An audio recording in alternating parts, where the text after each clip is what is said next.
5 years since I've been here. Oh God. Oh, it's been a long time. I hope this shit works. It's been 50. That's a billions of years. Can anybody hear me? Testing, testing.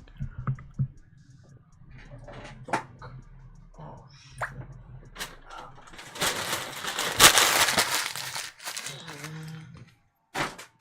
That didn't go in. Where? Oh shit, that hurts. Fuck. Okay.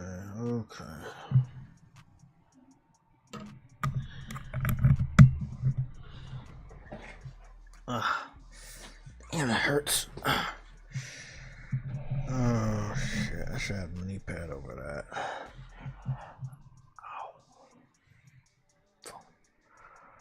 Shit. Okay. Oh goodness. Testing 823. You guys know the numbers. Let's see, where is the remixes? On 11, and who popped in? Uncompetitive. Where is and the echo is on. Let's mute that. And that's all set. Oh, excuse me, guys. Tired. Not really, but you know. Okay.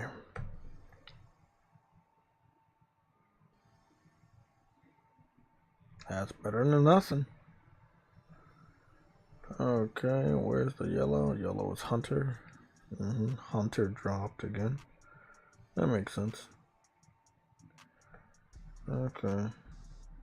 Hunter dropped there, but not 0. Okay. Okay, guys. So, we're gonna give a shout out to, I believe it's 50 people. Is there 50? It's 50. Yeah, it's 50. We used to have 64, but when all the gifted memberships fell out, I think they fell out this week. But I wasn't live this week, so I didn't see them like drop. So they dropped from 64 to 50. So we got 50 shout outs to do. Big shout out to the people that are members. We're going through Warrior, Legend, Hunter, and Hero status memberships today. Ice Queen Gaming has become a member. Is that you've been a member for 39 months. Congratulations. Let's get the shout outs out the way because we only got 50 people to give a shout out to. For the members, we'll do the super chats, a preview of the last time we were live, which was last Sunday. And yeah, so when you look at the live stream section of my YouTube channel, you're going to see 2 back-to-back Sunday shows because I took the whole week off because I was away all week. We did have a video if you watched it. Oh, I thought I was on camera. Oh, that makes sense. Excuse me. We have a video that I posted, and I don't post a lot of videos. It was an unboxing for the controller. I did get all the controller parts that I needed, the undercarriage as well as a controller grip for this specific PS5 controller. And I also got these analog covers too that came with the grip. Oh. Let me get the light.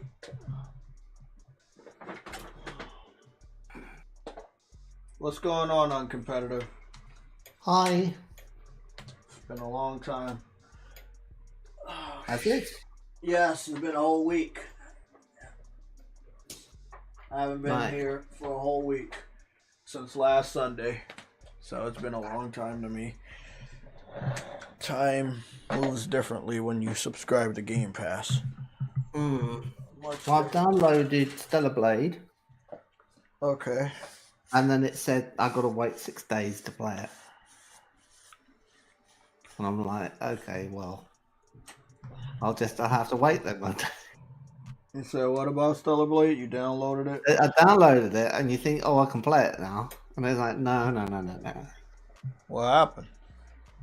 Well, you've got to wait 6 days. Oh, you downloaded the game. Okay, I'm over here thinking that you downloaded the demo. Okay. No. I didn't bother with the demo. I knew I was going to get it. Oh, goodness. Okay, guys. Let's get to the shout out real quick. I'm going to hop on camera real quick. I scraped my knee pretty bad on the yesterday after the trip. So I'm healing that. Bandages and fucking alcohol and all this. You were looking after some children, weren't you? Yeah, my nieces and nephew. That went okay? That went okay? Yeah, it was okay. Somebody ended up shitting in the fucking pool, so we had to get out. But besides that, it was fun. It was lots of other tiny humans at that resort. Mini.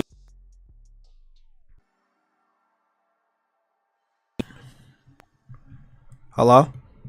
Yeah, I'll hear you. Okay. So who was shitting in the pool? No, it was I don't know who it was. There was so many fucking kids. And it's an indoor hotel. It's like a hotel, but it has a huge indoor water park. And you know, all the families, they take the kids to the indoor water park, and it's a big place, really nice. The water looked a little murky. Something was telling me, yeah, bro, don't get in that shit. I just didn't, you know, it was the second day of getting in the water. I don't like chlorine. I haven't been in chlorine for years, so yeah, I was like, yeah, I already had one day enough of chlorine getting in my eye. I was like, I don't want that. And I was like, yeah, you know, the kids went in there with my mom and my sister, and I was just out there. I don't know. Some just told me, hey man, just sit down and rest. I went out there on the the little beach chair and just fucking rested. And next thing you know, they come and say, oh, they cleaning out the pool. They said somebody took a dump. They got babies there. They have babies, kids, teenagers, shit like that. So it makes sense that one of them, you know, little kids, little tiny humans would have shitted in the fucking pool. Because that's what they do. They stink all day, every day. And we're going to talk about a lot of stuff, although we're not going to talk about a lot of stuff. So this is a community stream. Sounds like what it's like in the UK. We have a very small bath, like a foot bath, that you have to go through. That's got chemicals in to treat athlete's foot, so you don't bring that into the main pool. That kind of makes then sense. You have a shallows for the children. Then you have a main area with a deep end for the diving board. I don't think it went as deep as 4 with feet. chlorine, right? Because they can't rely on anyone getting in there who's had a wash. Yeah. And you have to have that chlorine in there to stop things spreading. Well, if anyone pees in the pool, it interacts with the chlorine and becomes really quite nasty, right? Whereas you go to France, and they have a policy that the showers are to be used before you go in the pool, not after, to wash the chlorine off. And it's just like, yes, you do it the other way around, and you wash yourself, and then you get in the pool clean, and not make it any dirtier. So they don't put chlorine in their pools. Interesting. Yeah, I don't like how that shit makes my eyes burn. My niece didn't like that either. Well, you can get little goggles, can't you? So yeah, but most people are not gonna always buy goggles. Like, we didn't have goggles, and they're like the all they're caring about is jumping in there. So that's the last thing they're thinking about is goggles. To be honest, I didn't see a lot of other people with goggles. But if I would have knew I actually had to get in the water, I probably would have brought me my own goggles. There's a lot of swimming strokes where you go underwater with your head, aren't there? And if you probably have to be either face down or semi-submerged some part of the stroke, so you can't avoid having the goggles. Well, I mean, they had this big water bucket, a huge water bucket over top of the whole jungle gym of a water park, and then eventually, once the bucket fills with water, it dumps onto you. And then they had these little water guns on the little the water castle, and the little tiny annoying ass kids who keep squirting me or my niece. So it wasn't that the water was deep. The water is definitely not deep because there's a kid it's basically a kid resort. Yeah. But what happened is that was how the water was getting in my eye. Not that I was. Yeah. I see. Yeah. You're better off without a deep end in the pool because Yeah. there They're can't too be small. a diving board, right? Mm-hmm. And then people aren't dive bombing because dive bombing can get really out of hand. Yeah, they didn't have any boards or any of that stuff.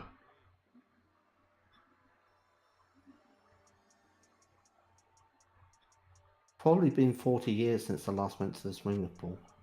It's been a while. Okay, let's get the shout outs out of the way so we can cover what we can cover, and I'll talk about what we're gonna cover outside of the main three topics. So, the first person is Zavari, a different version of Zavari, but I know it's Zavari because he's been a member for a total of 7 months. So Zavari, we got Outlaw Star. So yeah, I said Outlaw Star, Outlaw 2120. Oh man, it's been a while. It feels a lot longer than it actually was. Dan S, Brian V, Seattle Chef, Nova Red, Dadley Pierre, Nelson Gaming, Iman Rich the Swag Lord, J-Ro 49, Dez, Donald Milton, Juice, Briarios, Lost Vein 105, Press Alpha, God Lord Hungry, Fishy Queefs, Quest 444, Gamergoon 53, Ice Queen Gaming, Dynamite J, Uncompetitive, True Witty, Dejon Thompson, DJ D, Mike Johnson, Lost Vein 104, BMO Kelfel, Caution, DJ Clark, Cursed Cow, Renal Blakely, All Day is Good, Sub 24, D True 49, Shadow Master, Sick Nick Mondo 16, Rebel Rick Gaming,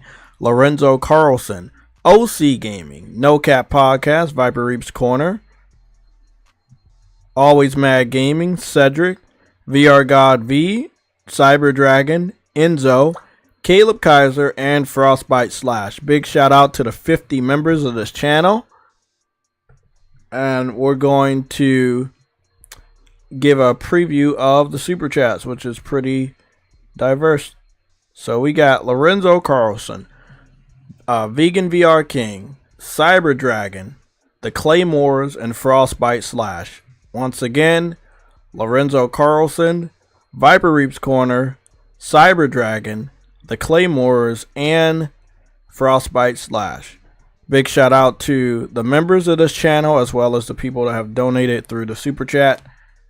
And I am going to get started with the chat, and then we can get started with our 3 topics as well as other topics. Okay. First person in the chat was Alexander Clifton. He said, "Good afternoon, Jay." Good afternoon, Alexander Clifton, and welcome. Welcome back. You are a mod. Mary Wilcox is also in the chat. She's a mod. Then we have Gregory. He's a mod as well. BMO Kelfel is a mod and a member. Nova Red is a mod and a member. We got J-Ro 49. He's a mod and a member. Uncompetitive is a mod and a member, and he is on the panel today. Lucci Sky is a mod. Ty HD is back with us this evening. You're also a mod. Lorenzo Carlson is a mod and a member as well. Who's next? Ice Queen Gaming is a mod and a member. I'm scrolling, trying to scroll down. Cedric is a mod and a member as well. And then who else? Man, Cyber Dragon is celebrating 29 months as a member to this channel, and he says, "Good afternoon, chat mods and PSLOG Sunday show. What's going on?" Dez is a mod and a member. I'm scrolling down real quick, guys. Mass Produce is a mod. Viper Reaps Corner is a mod and a member. He's also in the chat. Byron Coulter is a mod. Games for Eternity is also a mod. Harlem PS Gamer is also a mod. We got Dez in the chat. He's a mod and a member. And I think we're pretty much all right.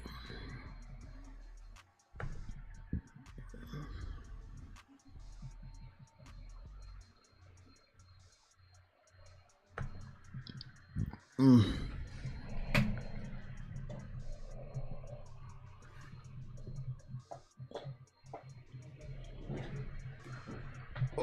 boy. Okay.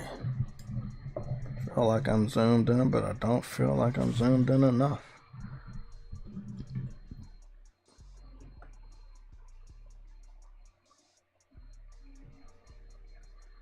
It's better than nothing. That's a little bit better.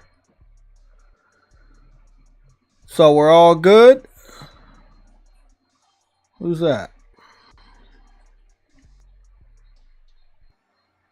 Darren Miles. What's going on, man? Welcome to the stream. I don't see a membership or a mod by your name, so I'm just guessing you're new to the channel. Welcome.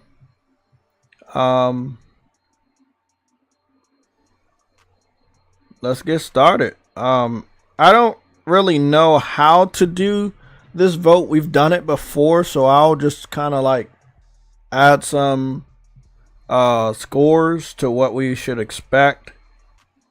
So we're going to do a poll for the Stellar Blade reviews. We're going to talk about them. We have a video of some things I was doing research on, and it's finally got around to the mass portion of the content creators on YouTube, and they've covered it. Somebody has made a montage of girl gamers reacting to Eve's first entry on Stellar Blade the demo, and this was 4 days ago. I had been doing some research for the last 2 weeks of different females playing the demo and their reactions, and it's all been good. I haven't received any negative reactions from the gamer girls that I've watched, or the female content creators that I watched. Stellar Blade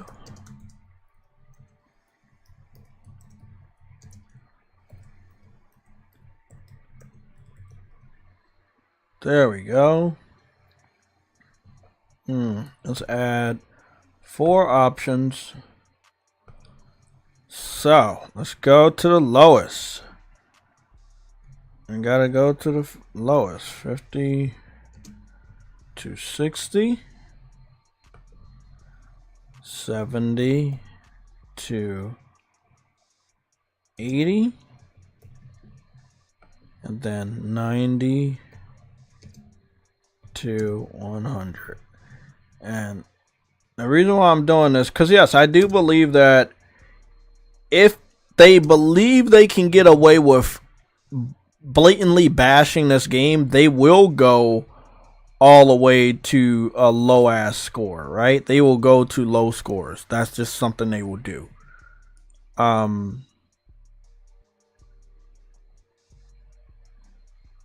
let me go see if I can make it a little bit better. Let me say 55 to 60.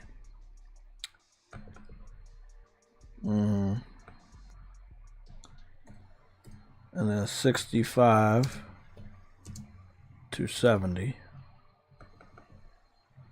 75 to 80. And then I'll say 85 to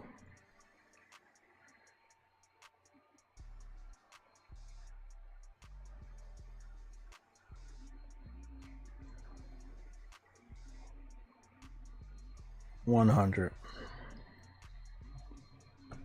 No, I'll do this one.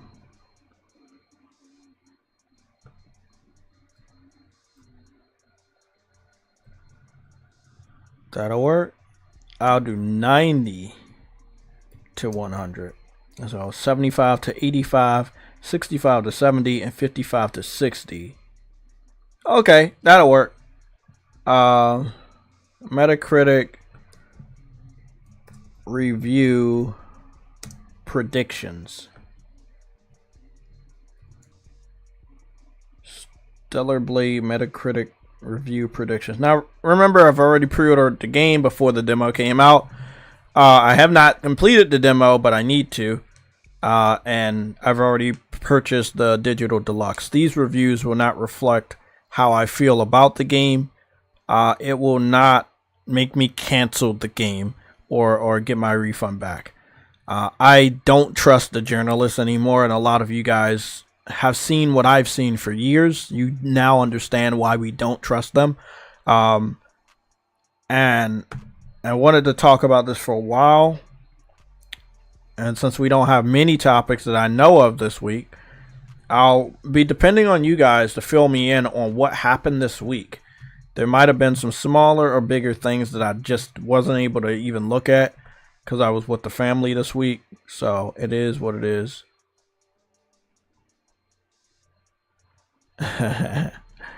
Harlem PS Gamer, we're definitely going to talk about the the Helldivers situation.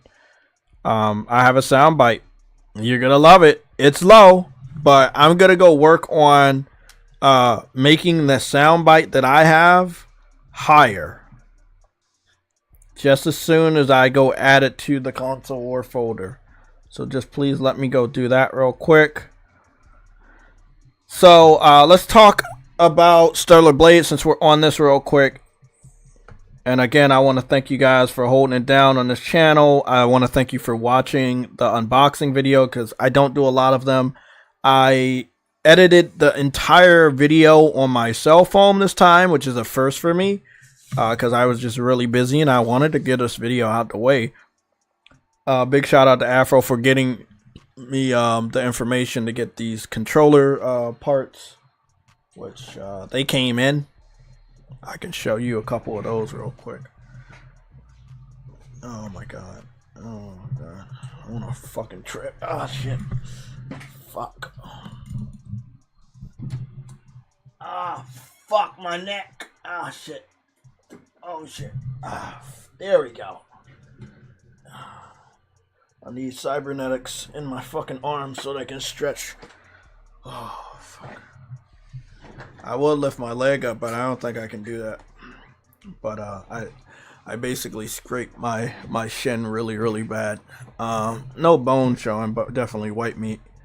Don't worry, I patched it up, alcohol on it, all that stuff. I'll change the bandage after the stream. But again, just want to give a big shout out to Afro Thunder. Every time somebody punches him in the eyebrow, his afro comes out. These are the things I know because I know things. So again, this is the undercarriage. I'll take it out of the wrapper. You might not be able to see it. Yes, it's on the small screen because I don't matter. This does though. This does, so you might go on a bigger screen a little bit. Like I might go do that shit right now. Full screen. No. JTech plays. No. That don't matter. PSLOG game night blue face camera layout. That doesn't make sense. Blue face camera layout. I remember the stream, but I don't use this overlay a lot. JTech blah. JTech plays. JTech rant. Okay. It's better than nothing. How about I use this one real quick? Just real quick, just to show off this stuff real quick. Oh shit.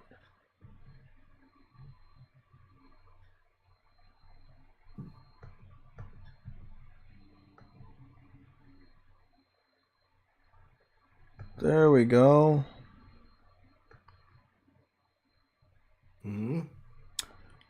Let's see. We just gotta go put this. Oh, I see. At the edge of that, and that'll have to work right there.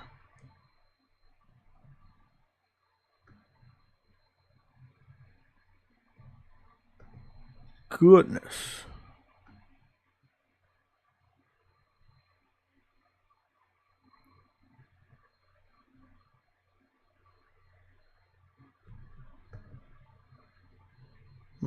That's gonna be better. It's gonna be better than nothing.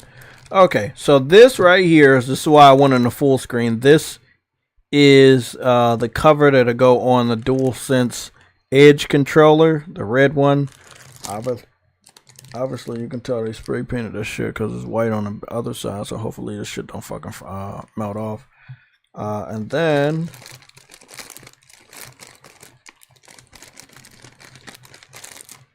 this is the other part that'll be going inside the controller. And definitely once I have it installed, I will take a picture of the controller with this on and it'll look awesome and stuff.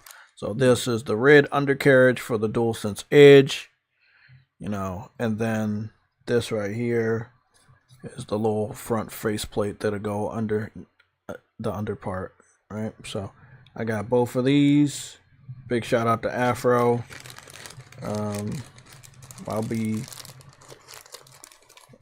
not installing them today. I'll be installing them on my next day off. I don't think I have a day off tomorrow, but I might call off tomorrow depending on how my leg feels. And then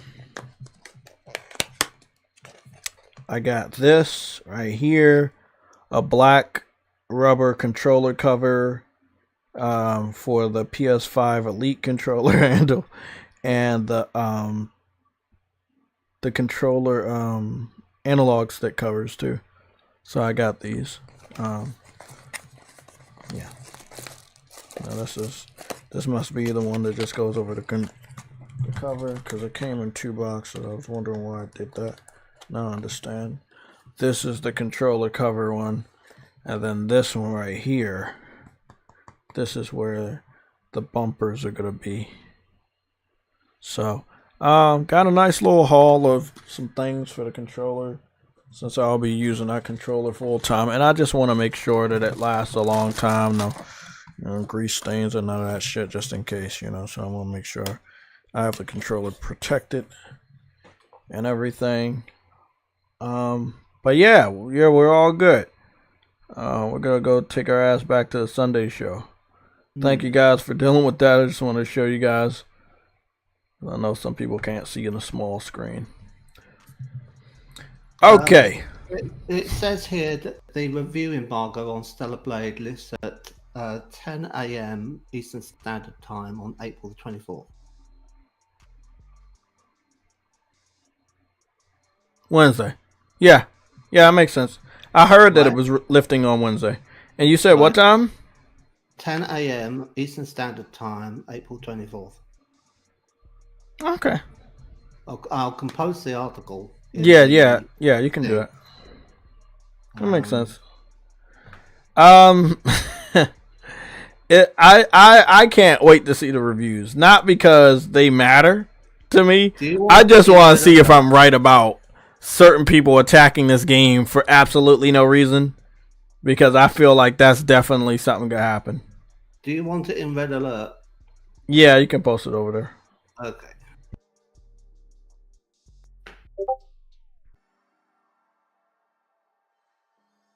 Um, 24th April.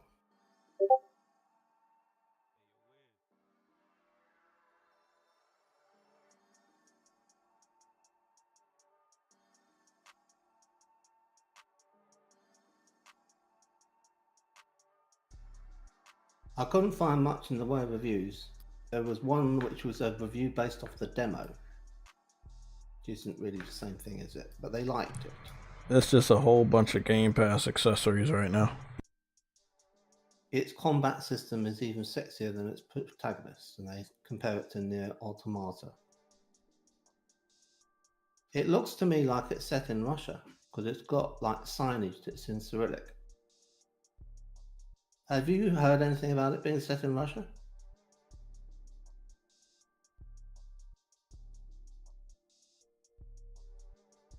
I know it's on Earth, but they haven't been explicit about it being Russia.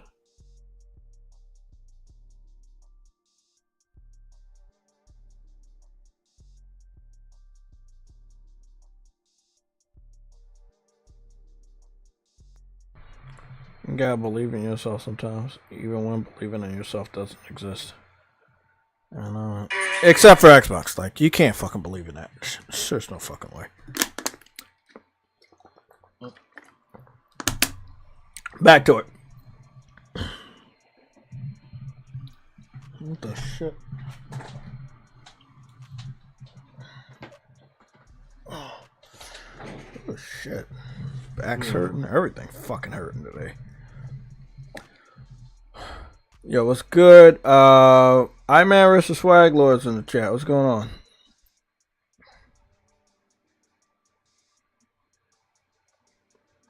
I custom made my new DualSense green. Looks like Game Pass. Frankenstein. I hope not. I hope you didn't do that. You're not giving an opportunity to vote between 85 and 90. Huh? Because I ran out of space, so I was like, let me just do. It's not going to be as low as 55 to 60, is it? You know, I'm keeping an open mind. I don't trust them at all. Well, I think that's where I put it. I put it between 85 and 90.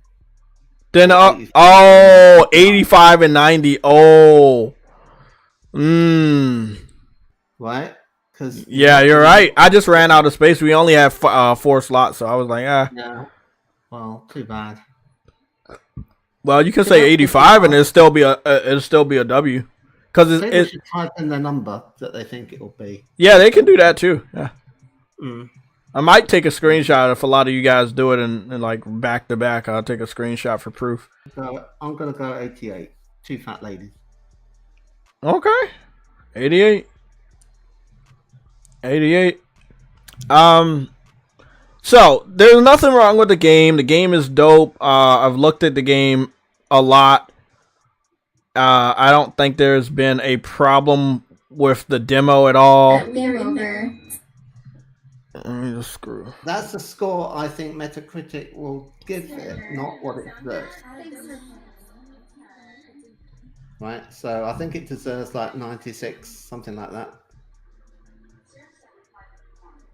So guys, what the video you're looking at is just a representation of like females watching the entrance of Eve come out the pod and their impressions. And this is the thing. We've already talked about this. We've already done this comparison. Yeah. But I continue to go back to this because the narrative was that females don't like a female that looks good in video games, which is a lie. Because if you give a female a video game where you can create a character, they're always going to make that female character that they create look beautiful. You know what I'm saying? Yeah. Everybody has unrealistic expectations about themselves or a character that they have control over creating. It just is how it is.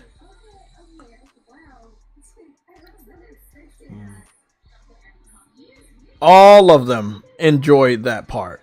There was no disgust on their face. There was all like, wow, that looks good. So, back to it. They can't use this as a problem. Now, I was waiting for her impression.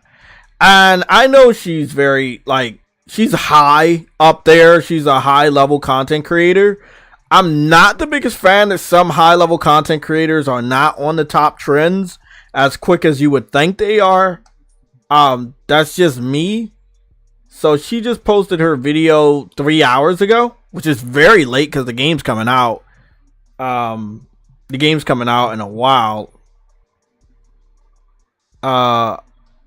So she posted it 4 hours ago. Now she seems to be a Call of Duty person. I can't not tell because she posted a lot of Call of Duty recently. She did 2 videos of Rise of the Ronin.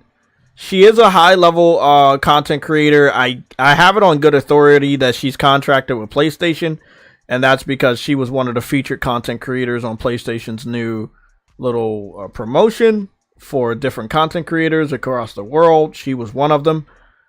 I've watched her character creation for Rise of the Ronin, which is what got me to like the final nail in the coffin. Okay, they have good character creation, Rise of the Ronin. And you can see I watched the video up until that point.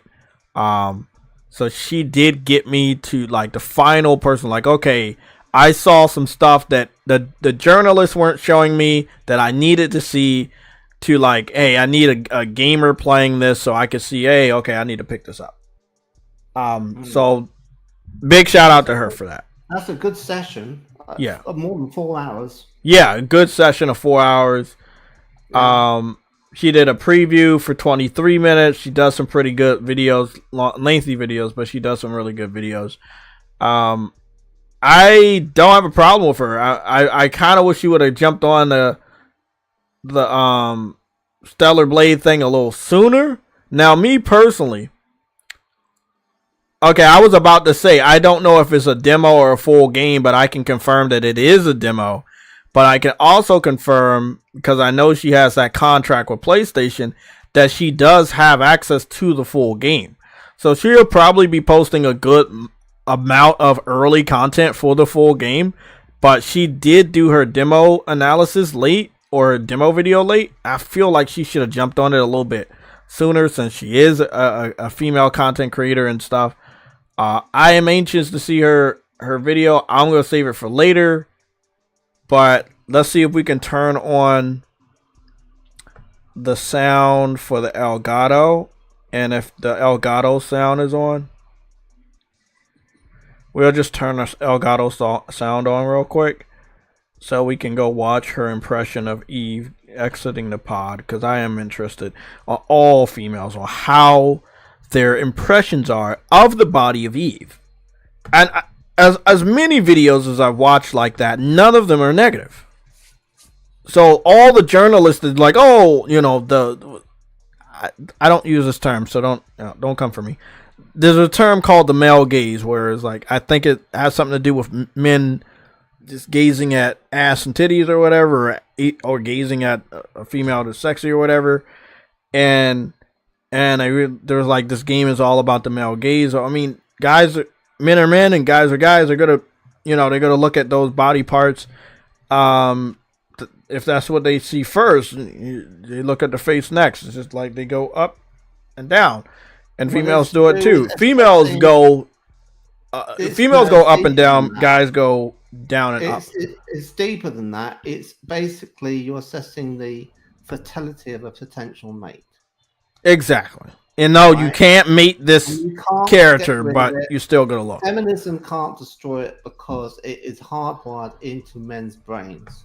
You can civilize it out of them so they're not gawping at people, but you cannot get rid of it. Again, I've been talking about it since we found out about Sweet Baby Inc. And one of my things with Fortnite was that they kind of go out of their way to make the female shape not as curvy as most females are today. And Fortnite being a game that is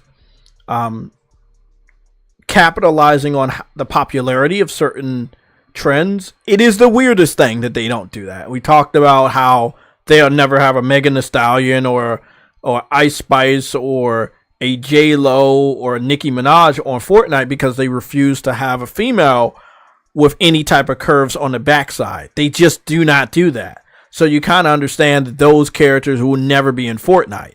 From what I understand from Fortnite is Fortnite believes that is sexualizing of a female, and they are against it. They don't mind you shooting somebody in the head with a gun on the game, but they do not want you to have a female that has a curvy chest or a curvy backside. Again, I don't make the rules, but these are things that they, we know that Fortnite doesn't believe in, because I've analyzed Fortnite multiple times. So we're gonna get her first reaction real quick. Save time and money booking your all-inclusive with JayTechTV. Even if you look at normal advertisements of females, you will see females looking very curvy these days and showing off the body that they work hard to get. Or in some cases, the body that they paid a lot of money to get. It all depends. But they want to show off the body, and I'm not here to stop them, So it's weird when, video games are a representation of us, that you would stop something like a beautiful female character model to be created and just make them ugly instead, or make them flat instead. And you have to go through to great lengths, because most of the female models that audition and actually become the models of these female characters in these video games, we found out that they are very beautiful and in some ways have very nice shapes. And when they are they're signing up to be the model of these female video game characters, and they kind of, the developer says, no, we can't have you have curves. No, your chest has to be flat. No, your ass has to be flat. Your face has to look ugly, like somebody hit you in the face 5 times with a fucking shovel. You have to start to question, why are they doing that?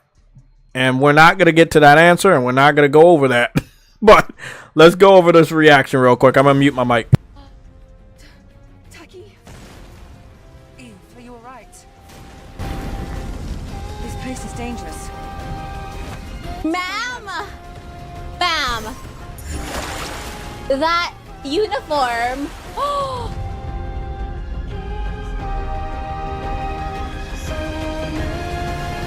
My body dysmorphia is...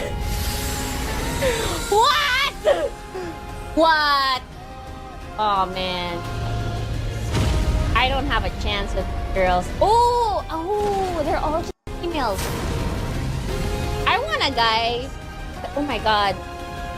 This way to the building. You take the left. I'll take care of this side. Wait, I'm distracted by the bud. First attack.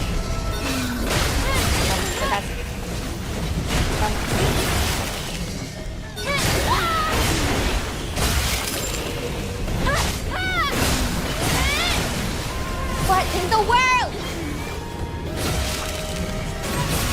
Also, look at my hair. I see you still have your Look at that ponytail. coordinates.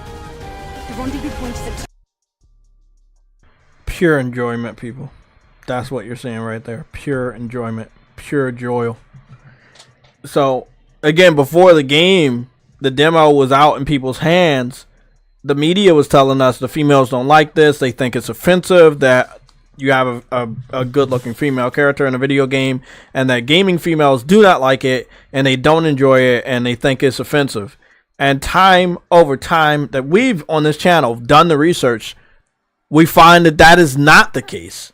We actually find that they pretty much enjoy it as much as we do.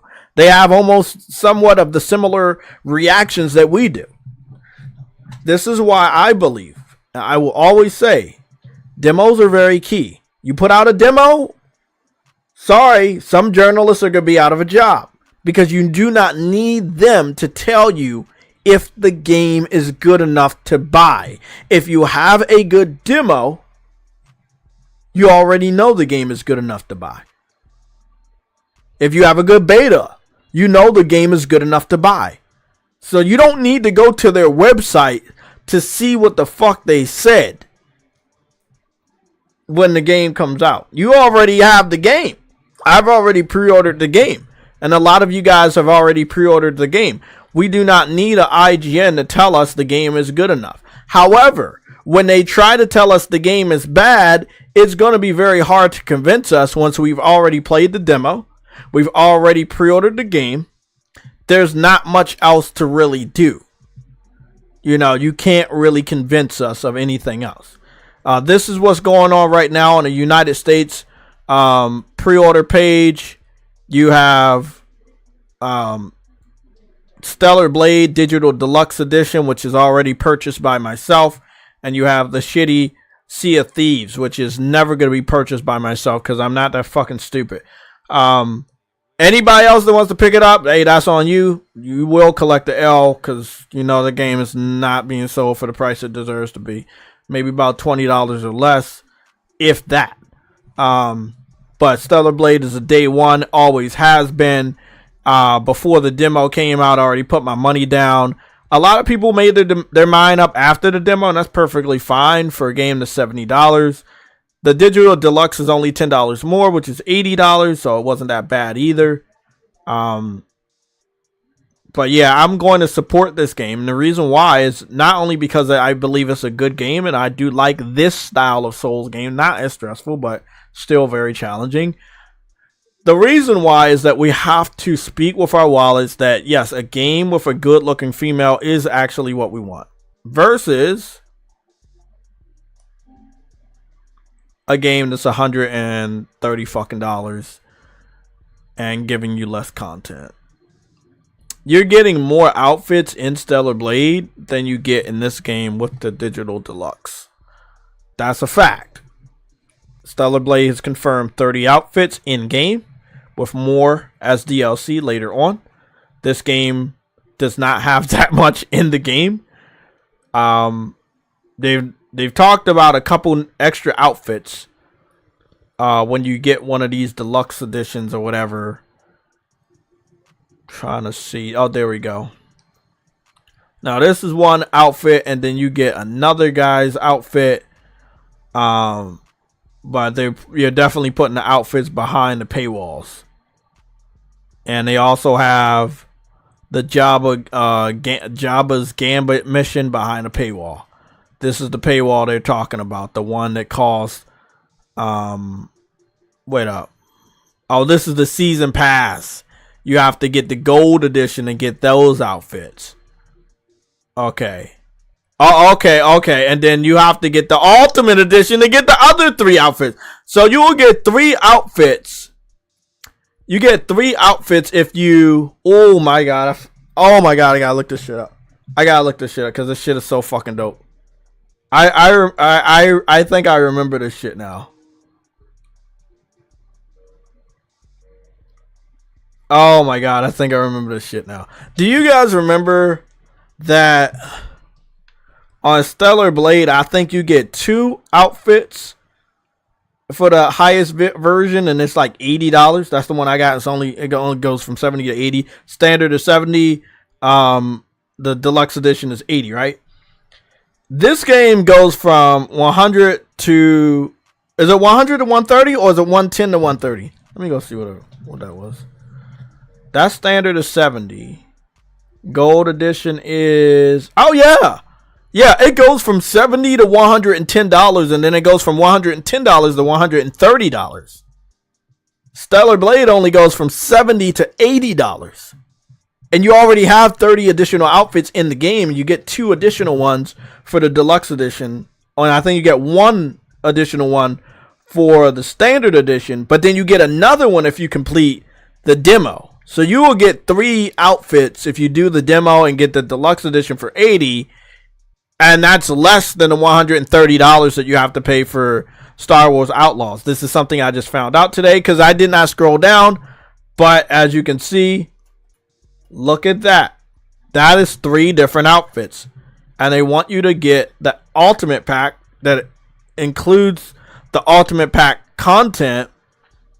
And the season pass was a part of the gold pack, but the season pass is also included in the ultimate pack, which includes 3 total outfits for $130 fucking dollars. And of course, you get a digital art book, which you don't care about. And you get 2 different ship skins, and you get 2 different bike skins, and then you get 2 different little goggles or headsets for your little furry creature. And then you get 2 other types of outfits for the female character. Now, one thing I'm noticing on the female character is that all of the outfits are based off of male Star Wars characters. Han Solo, I think his name Billy D. Williams, and then another guy character, which I think is Finn. I think that was Finn's outfit. So all 3 of the outfits she's wearing are for men. And I feel like if they wanted to make a male Star Wars game, they should have just made the character a male instead of making a female wear men's clothing. And this is not...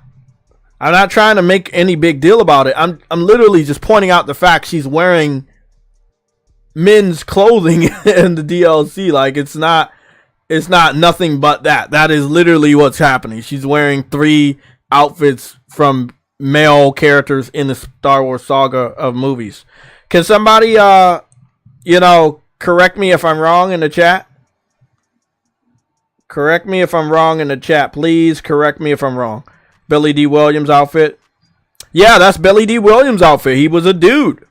That's a black guy in the early Star Wars movies. And I think the other outfit is from Finn from the new Star Wars movies.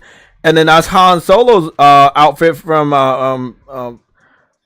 Harrison Ford, his character. So that's all men outfits. And her outfit in the game is not very feminine at all. These outfits do not hug her shape or show any shape whatsoever. This is going up against Stellar Blade. I will give my money to Stellar Blade. I pay $80 for Stellar Blade and get multiple outfits already in the game and then 3 outfits out as the DLCs. You get 3 outfits as a DLC. No telling how many outfits are in the game, but you have to do 130 for this. Stellar Blade, 80 for the highest deluxe edition. This one, 130 for the Ultimate Edition, which is the highest one.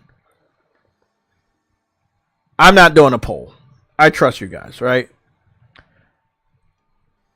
Yes or no? Are you picking up the Star Wars game? I'm not here to stop you. I'm not here to stop you.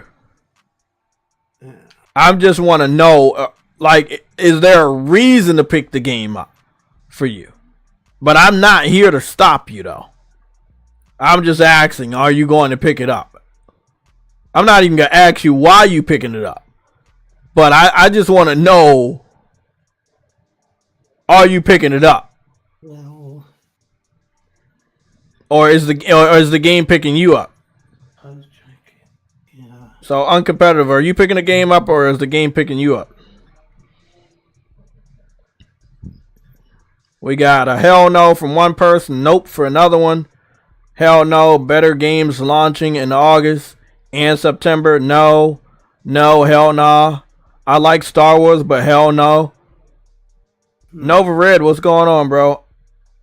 It was number 1 in every country on PlayStation pre-order. Was. Not anymore. That shit has quickly dropped after everybody found out the truth. Don't trust Ubisoft quality no more. Yeah. I had a lot of people fighting me on the Avatar. I skipped Avatar. I did not try to fight you guys on that. I said, if you want to buy the game, buy it. I'm not here to stop you. And what happened? You guys went and brought the game, and I hope that you guys enjoyed it. You know, but, you know, I'm not here to stop you from buying the game, but don't try to force a L on me. Like, you want to take a L? You know what I'm saying? You want to take a L? Take the L. I'm not going to stop you from taking the L. What I will do is give the L to True Witty, because I know he always deserves one. You know? As long as True Witty deserves the L, it's pretty much all we care about. Well, I'm not convinced that it's Finn's jacket, or rather the jacket Finn borrowed off Poe. Then it's the jacket that Finn borrowed off Poe. Because the thing is, the Poe's jacket, right, is well, it's not got lapels, and it's not red on both shoulders. And this one here hasn't got sleeves; it's a tank top, and Poe's jacket has got sleeves. So that's like 3 differences. It's superficially quite the same, you know. But I don't know who it is referencing if it's not. It might be my jacket. I mean, it could be an original trilogy, you know, so it could be like Luke Skywalker, or, I mean, who else could it be? I mean, you've got Lando and Han. Who's going to be the third one? It's only going to be Luke, but he's usually like just as a Jedi, isn't he? So exactly, don't see who it could be, unless it's like one of the people who were on the trench run, you know. That shit, wow, bro. Maybe it's like someone from Gold Squadron, someone like that. But Rogue Squadron. Yeah. But I mean, like, I don't recognize it. What I'll do real quick, just for references, I'll go pull up Finn on Bing and get a screenshot of what Finn's jacket look like. I think it's a representation of Finn. Huh? I've got it here. got it. Put it in the chat here because I've already done it. So, Okay. Now this is from the movie, so I'll put this in because I've got the film. You see, because I was doing a fan edit, and I can get any part of the movie. So this is what we got for Stellar Blade. If you do $80, you're gonna get the red outfit, which I'm a big fan of. So you're getting like kind of a red and black outfit. You get a earring accessory that's gonna boost your stats. You get some normal glasses that's gonna boost some stats as well. But then if you get the digital deluxe edition, you're getting a black and gold outfit for not only Eve but her other partners. And then you're getting another pair of sunglasses, some additional experience, some skill points, and some other shit, right? And that's what you're getting. The normal pre-order bonus is gonna get you the red outfit, but the digital deluxe is gonna get you the red outfit and the red, the black and gold outfit. So this is what you're getting for $80. And then when you go down to Star Wars, you'll get the first top outfit. You'll get that for $110. But if you want to get the other two outfits, you have to pay $130. So it really is. Yeah, you're getting 3 outfits for $130, but Stellar Blade has confirmed 30 outfits in the game already. Yeah, and not to mention, you get a 3rd outfit if you complete the demo.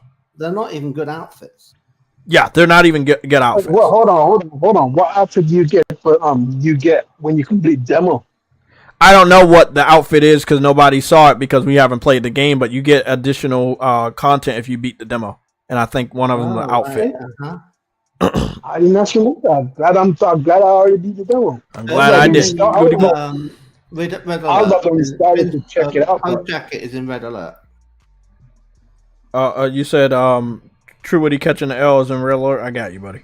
Yeah.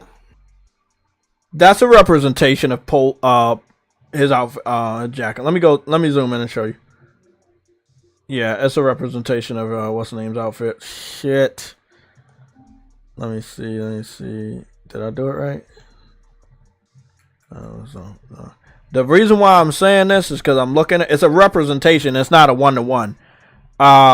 You know that little ridgely part that goes down his arm? That's apparent over there. But the over vest part, I think that's just her addition. Mm-hmm. Because she has a little coat that comes up to her midsection. So I think that's just a little addition to that. But Poe does have a red patch on the shoulder part on the left side. Yeah, but not on the right. But not on the right. And the zipper section is similar, but not 1-to-1. Well, think it through, right? It's set between episode 5 and 6 in the original trilogy. Mm-hmm. So well before Poe came along and the Resistance came along. So who they got to draw upon for costumes? Han Solo, Lando, and ... no one else. Because Luke Skywalker was dressed as a Jedi, and you can't dress up as Chewbacca very easily. Mm-hmm. Right? Well, they call it the Rogue Infiltrator. So, is there a rogue faction or something that I don't know about? I'm aware of. I mean, maybe from the cartoons or something. Ezra Bridger or something. I don't know. I think it's kind of supposed to draw inspiration on him. The only other thing I could say is... Who knows more about Star Wars than me. I'm sure there are people who will go, oh, how stupid he is not to know who that is. Yeah, I don't fucking know. The costume of blah, blah, blah. And I'm like, okay, you win. Yeah, I don't got it, man. I don't know who that is. I know the films, right? And I've seen some of the Clone Wars cartoon as well. And, you know, I think that's enough for most people to kind of like, this is the level of what most people know about Star Wars. Yeah, yeah, that's me too. And it's not reading the books or the comics or buying into the toys and all the other stuff and playing every video game. So the thing is that my level of understanding is on that level, which is the same level that I expect most other people to know. That is, that they've seen the original trilogy and maybe some of the other films like the prequels and the sequels, but maybe not, right? And I think that's what got me into making videos on it was because I wanted to do an explanation of storytelling and have an example that everyone knew. Right? Everyone knows the story of Star Wars, so then you can break it apart and say, when you're talking about Luke, everyone knows who you're talking about. You don't have to start explaining who Luke is. Skywalker. That's the only reason I chose to do those videos, was because it was an opportunity to talk about storytelling. And so you keep to the stuff that's familiar. Otherwise, you're kind of like defeating the whole purpose of having a touchstone that people listening might be able to follow along with. But obviously, you're getting much more better value for money with the costumes in Stellar Blade, aside from the quality of the game and the gameplay in the game, which is clearly superior. I don't think this game, I'm talking about Star Wars, between now and August is going to look that good. Because during the month of May, June, and July, there are going to be a lot of games shown off during the summer events that may make this game look worse. Well, look, to be fair to Outlaws, it's a different focus. And it's almost like a GTA in terms of scope. So it's like it can't really do everything fantastic because it's doing so much. Did you really just compare it to GTA? He's talking about open world. He's talking about open world. It's like Assassin's I Creed. know what you're talking about. You're doing your assassin stuff. You're in town and whatever, and then you get aboard a boat. I would more compare to an Assassin's Creed or a Far Cry.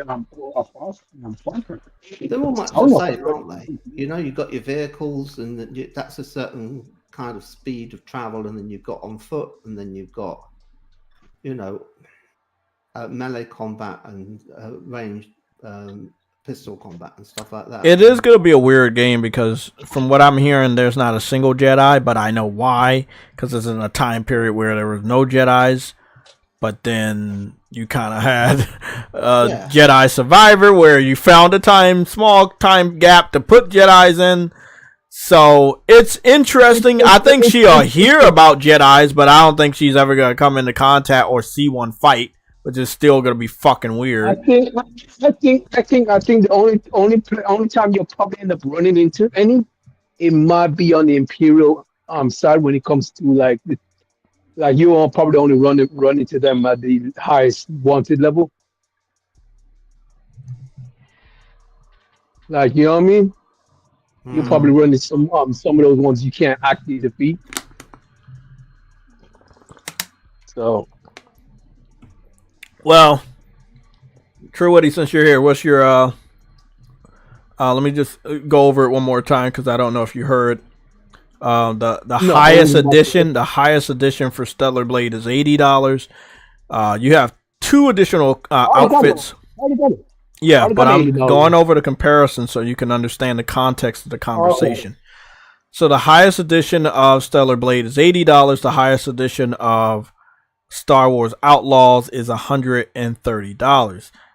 You're getting 1 additional outfit with that $130. You're getting 2 outfits for $80, and then if you finish the demo, it's assumed that you're getting more content as well as a new outfit, right? With that being said, if someone was like, "Hey, I'm buying this additional version because I want more outfits," I feel it's like you still get Stellar Blade because it's $80 versus $130, and then the developer already confirmed 30 existing outfits are in the game, and we haven't got anything, no confirmation of customization whatsoever in this game outside of we will give you extra outfits if you give us more money, but there's no guarantee that there are extra outfits in the game. I'm gonna play devil's advocate. I mean, if it's like Assassin's Creed, it's going to be a looter game, right? Like Assassin's Creed, you're always picking up loot, the new ones. You're always picking up new armor and shit. Then that'd be awesome. I don't know if it's going to be that way. I would assume it is, but I don't know. And Ubisoft not being forthcoming on customization when it's such a easy way to get people to buy your game, that sucks. I like that the last Star Wars game, the Star Wars Jedi Survivor, has so much customization when it came to hair, beard, outfits. Better than what you could do in the game. Exactly. They did it for Far Cry. They did it for all their games. So I won't doubt that they will do it for this. But it will be behind a paywall. So that's what I'm looking at right now, because you already have 3 outfits behind a paywall. Yeah.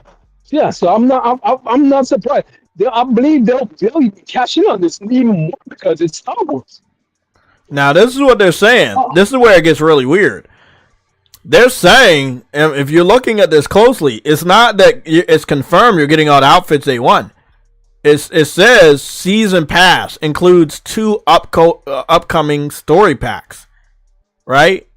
Okay. I'm curious about one thing though. What is the difference between the $130 one and the $110?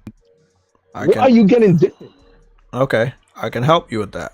So, Okay. if you ever take the time and go into the game itself, you can find this out. And this goes for everybody, right? All you do is go to the standard, right? The standard's going to tell you what you get. It says you only get Star Wars Outlaw. Gold, you get Star Wars Outlaw Season Pass 3-day early access with pre-order. Then the Ultimate, you get Star Wars Outlaws Season Pass. You get the Sebek Shark bundle, the Rogue Infiltrator bundle, the digital art book, and the 3-day early access with pre-order. So basically, you're getting the outfits with 130, not with the 110. Sorry, I kept saying that you're getting one outfit with the 110, but that's actually not confirmed. It's confirmed when you're looking at it right here, the different editions, that you're getting both of those outfits on the $130. So they're really pushing you to get the $130 one and skip the other ones. Yep. So that's what's different. That sounds about right. That sounds you stuff to me. But again, if you get the gold edition, they're telling you here in the advertisement on the PlayStation page that it includes 2 upcoming DLCs, right?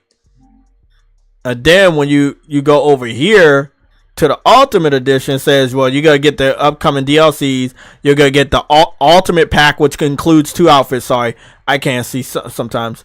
So it's right there. And I don't know why I didn't see it, because it was right there. It was listed right there. The Ultimate Pack does have the 2 outfits. So you like, if you pay $130, you're guaranteed to get these 2 outfits. You won't get those 2 outfits when you pay for the $110 version. But if you give them $20 extra for $130, you get these 2 extra outfits that are very ugly for what I perceive to be a female character. And then you get a digital art book, which you're probably never going to use. Oh, it's a pass for me. It's a pass. It's a pass. Hold on a second. The Lando cape isn't long enough. Yeah, that's why I said they were modifying the outfits for the character, and that's why I think that that other character might actually be Finn's character's outfit, but it's just modified for her. Maybe. I mean, the thing is Lando's cape goes down a long way. Yeah. No. It goes down long, but it's not a long cape. But yeah, I agree what you're saying. It's quite long. Yeah, but it's not like a Superman cape. It doesn't go like go look up Lando's cape. Go look at Lando's cape and you'll see what I'm talking about. Yeah, well, okay. But the thing is that I think they might have shortened it because she goes on this bike. It's a hover bike, and it might get caught up in the back of the bike. That's a good thing. There might be a reason for it. But it's definitely evoking Lando, isn't it? Yeah, it's... Oh, yeah. The original Lando's cape? Yeah, the original Lando's cape was fucking long. It was down to the back of his leg, yeah. And then... Wow. It was long. See? Wow, that's pretty fucking long. Why is it so... Why did they modify it so much? I've also noticed that they modified the entire design too, because that's not what the cape actually looks like, and that's not what his complete outfit looks like. Well, wouldn't it get caught in the bike? It would get caught in the bike. They modified the outfit though. And that's not just the length of the cape, it's some other stuff. Yeah, it's some other stuff that they modified. They're really just trying to get the Star Wars fans to buy this game, and I don't know if this is enough. But he wasn't really fighting in that cape in episode No, 1. no. He was like an administrator of Cloud City, and he was just sauntering around telling people what to do. Now I know remember that the movie called Solo, which was a prequel to Han Solo. He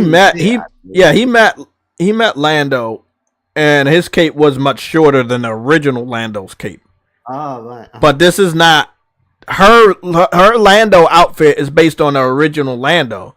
So like you're saying, it should be much longer. Yes, that's as I recall. Yeah. And he's got a yellow top on. Oh, that's the Childish Gambino, isn't it? Yeah, that's the one when he was younger, the young Lando and the prequel. What was the singer? Childish Gambino? Yeah, he's a singer and an actor, yeah. Yeah, he had a long ass cape. That cape was fucking long as shit. God damn. I think Lando's Billy D. Williams' cape was longer. Yeah, that's what I'm looking at it right now. Like his cape was long as fuck. Real long. Very lengthy cape. Well, I think this Rogue Infiltrator costume with the red lapels, red shoulder pieces, is completely made up, and it's there to make weight on the bundle. They have nothing from the original series, original trilogy to throw in there. They haven't got anyone's costumes that is recognizable. So I know they could add some fucking pack. Yeah. So we then came up with something. If this was Stellar Blade, they would have added the Carrie Fisher slave outfit. But they're not. Listen, they're not bold enough for it. They're not bold enough for it. Oh my god, yes. They're not bold enough for it. That could be what they put in. If they really They want. Look, if they add that outfit today, people will say, "Okay, I don't care how woke you made the character. I'll go buy the game." Yeah, my god, yeah. What a good point. Like, I'm looking at her character model. Her character model looks like, if you wouldn't know that's a female, you would think that's a man. She has no feminine shape whatsoever. You do not know her gender, bro. The mission, right? There was a mission thing. I think but that's done on purpose. That's done on purpose. It says there's a mission. This dude said, "Call him Kate, man." It says that there's a mission where you go to I need some more water. DLC, right? So who knows? Maybe you get. Oh, the boy. Oh, the boy. To wear a gold bikini. You never know. Give me another bottle of water. I'm gonna need it. Yeah, bro. Jay's the water boy. Oh, boy. You really, really suck. I know you suck, man. I know. But I think that everything they're doing with this game is from a marketing standpoint to gamers, as far as the market us to buy the game, to pre-order the game before the real marketing starts. I think it's bad. I don't think that they have a single Star Wars TV show that's going to be good this year that they can market this game with, because the Acolyte looks like it's gonna suck a lot of ass. Have you followed the news? No. Well, the woman behind that and about 5 other projects that Disney related has been fired. Woo! Oh, what, this week? Leslie Headland, right, who was the writer, director, whatever, head honcho of all that and many other things that were in the works, asked for more money. And they were like, we don't really like you, actually, and they got rid of her. And she was the one behind Acolyte. And she was behind Acolyte, but they filmed the entire first season. Oh, they already know that. They looked at the backlash. They know they're not going to make no return on that. Soon, and it had really bad ratio on YouTube from the trailer. Bro, they got to understand that when True Witty goes woke, we all go broke. Is that how that's how I said? I mean, something like that. Probably not going to do another season of The Acolyte. Oh, fuck no. At least with her at the helm. Yeah.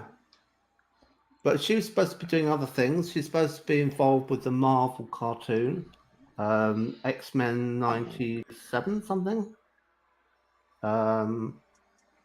various other things that she's involved with, and that was supposed to be woke. I could tell you from experience, she hits you in the head with the back of the gun, but I haven't seen much hand-to-hand combat. It's going to be much more of a third-person shooter, which is going to be weird for Star Wars because you know Star Wars is like a combat game.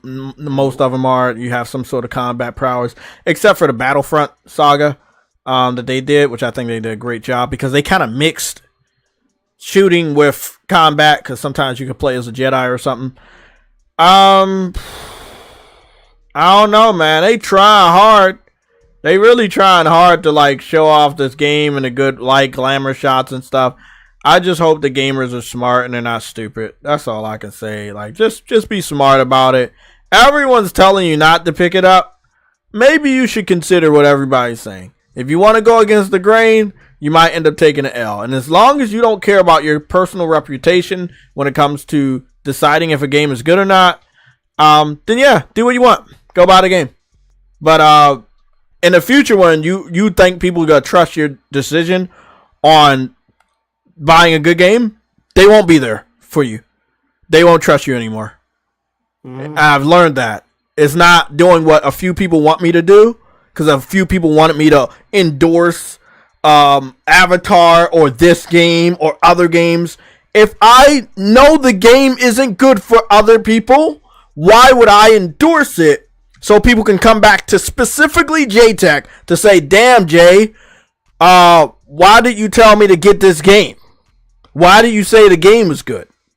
Yep. I'm not doing that ever again. Buy it if you want. I'm not here to stop you. I will say, I told you so. I will be that guy. Like at the end of it, I'll be that guy and say, man, I told you so. You see, I didn't buy that shit. You like you've heard me say this shit. Like there was a reason why I stayed away from that game. But I can't tell you to not buy it. So go on and buy Star Wars. That's what you really want to do? Go on and buy it. I'm not here to stop you. Just gonna point and laugh at the end of it. I know that sounds evil, and it might be, but you know, when everyone knows it's bad and you still go and buy the game, you deserve what you get at the end of it. You know? Just a second. How do you know it's bad? I know it's bad because of Game Pass.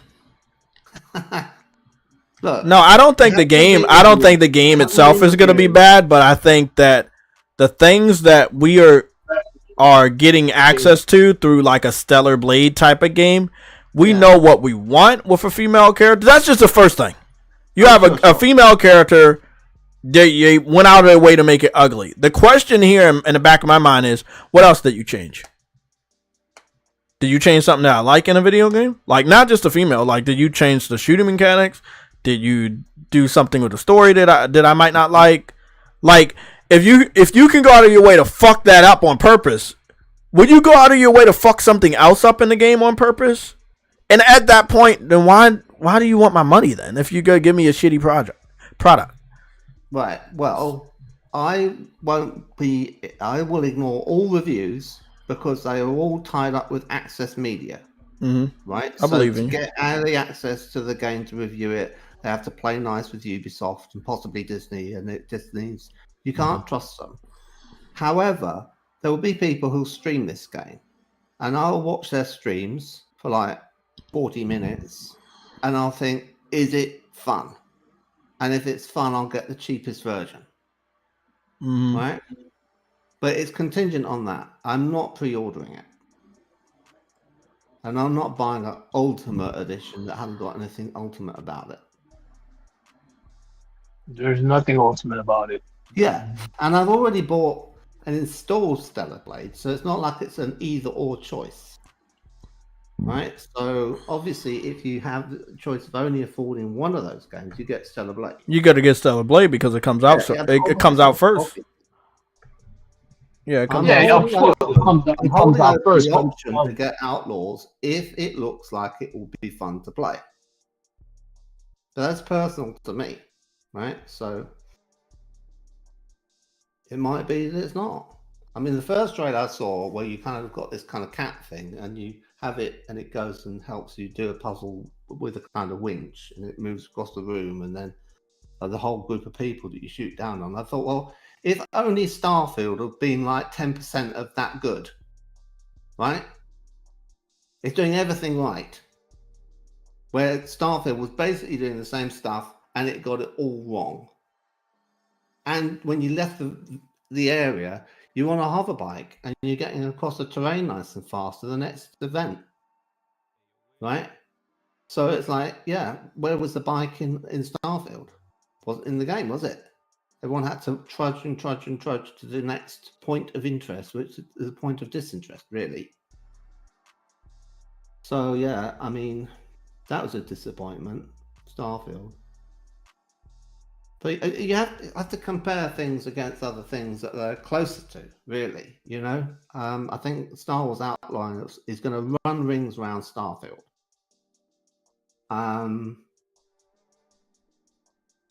But then again, it's going to be completely eclipsed by Stellar Blade. But then Stellar Blade has got something in its favor, which is it's much more focused in terms of what it's setting out to achieve. It's not trying to be as broad an experience as Star Wars Outlaws. I don't think you get in a spaceship and go up into space and start flying around shooting things, right? You start off in a cutscene and then you're in an escape pod and you kind of land and you get out the escape pod then, right? But you're on the ground from then on, aren't you? So it's not like you're going from Earth to another planet to another planet to another planet. It's all different stories and stuff, right? It's much smaller scope. And because of that, it can then focus on combat and make the combat deeper because that's all there is. And there's exploration in that environment and make it interesting, right? So it could be that the exploration in Outlaws isn't as interesting because the scale of it is bigger, right? It's like there's only so much that the studios can put an effort in certain areas. They can't necessarily do it all in all areas. I mean, unless it's something like, I don't know, Red Dead Redemption 2, where it's kind of like at every layer, regardless of what system you're dealing with in the game, it's got depth to it. Yeah, but that's pretty unusual. And I think they went too far with that. It's kind of unnecessarily, you know, scope at all levels. And it'd be interesting to see whether or not they have a kind of focus to GTA 6. Squadron 42 looks amazing, way better. You got to say looked. Isn't that the one they canceled? What? Somebody in the chat said Squadron 42. I don't think it'll come to consoles. Oh well, it won't come to PS5. Maybe it'll come to PS5 Pro. But if it's coming to PS5 Pro, if it comes to PS5 Pro, it will come to PS5.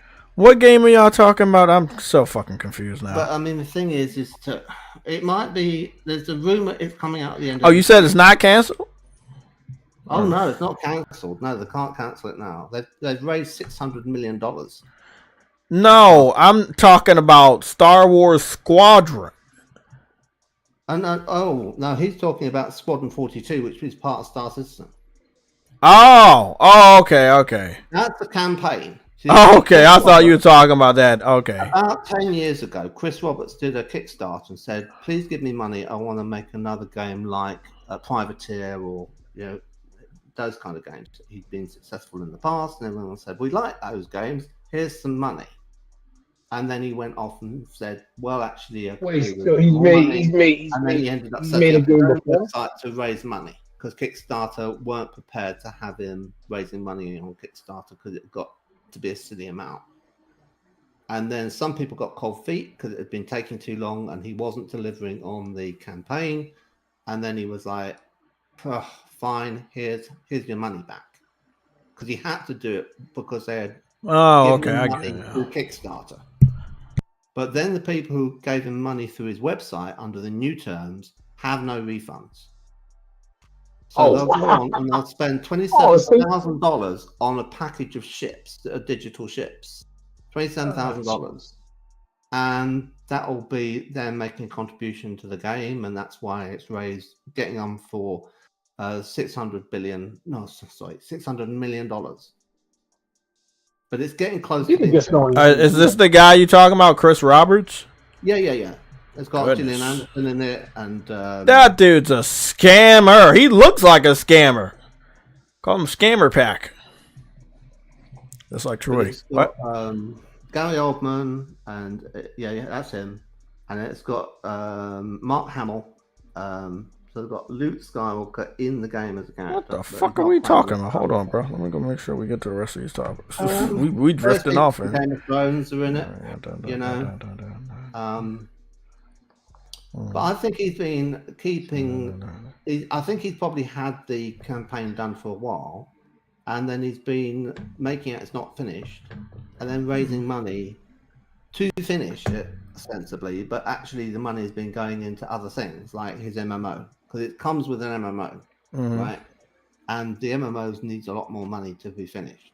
And I think it's basically finished now, the MMO, and he's just polishing it up. And it should be out at the end of the year. But it also, there's another thing, which is a technological convergence, where he's looking for more people who have on Steam a PC that can run it at recommended spec. And when they get the next wave of graphics cards come through, and the second-hand graphics cards enter the market, right? Because people upgrade to 5090s, and then 4090s and 4080s end up on the, bargain bin. Yeah. Then people will be able to get a 4080 into their system and be able to run it, and it won't be at 10 frames a second. Okay. It's at 10 frames a second, and it's terrible. So they have to wait to get money so people can upgrade. The game is so advanced technologically, it basically can't run on current PCs. That makes sense. So he has to delay its release, even though it's basically done, for the PCs to catch up to the game, which is usually. Well, doesn't that mean that most PC fans are frauds?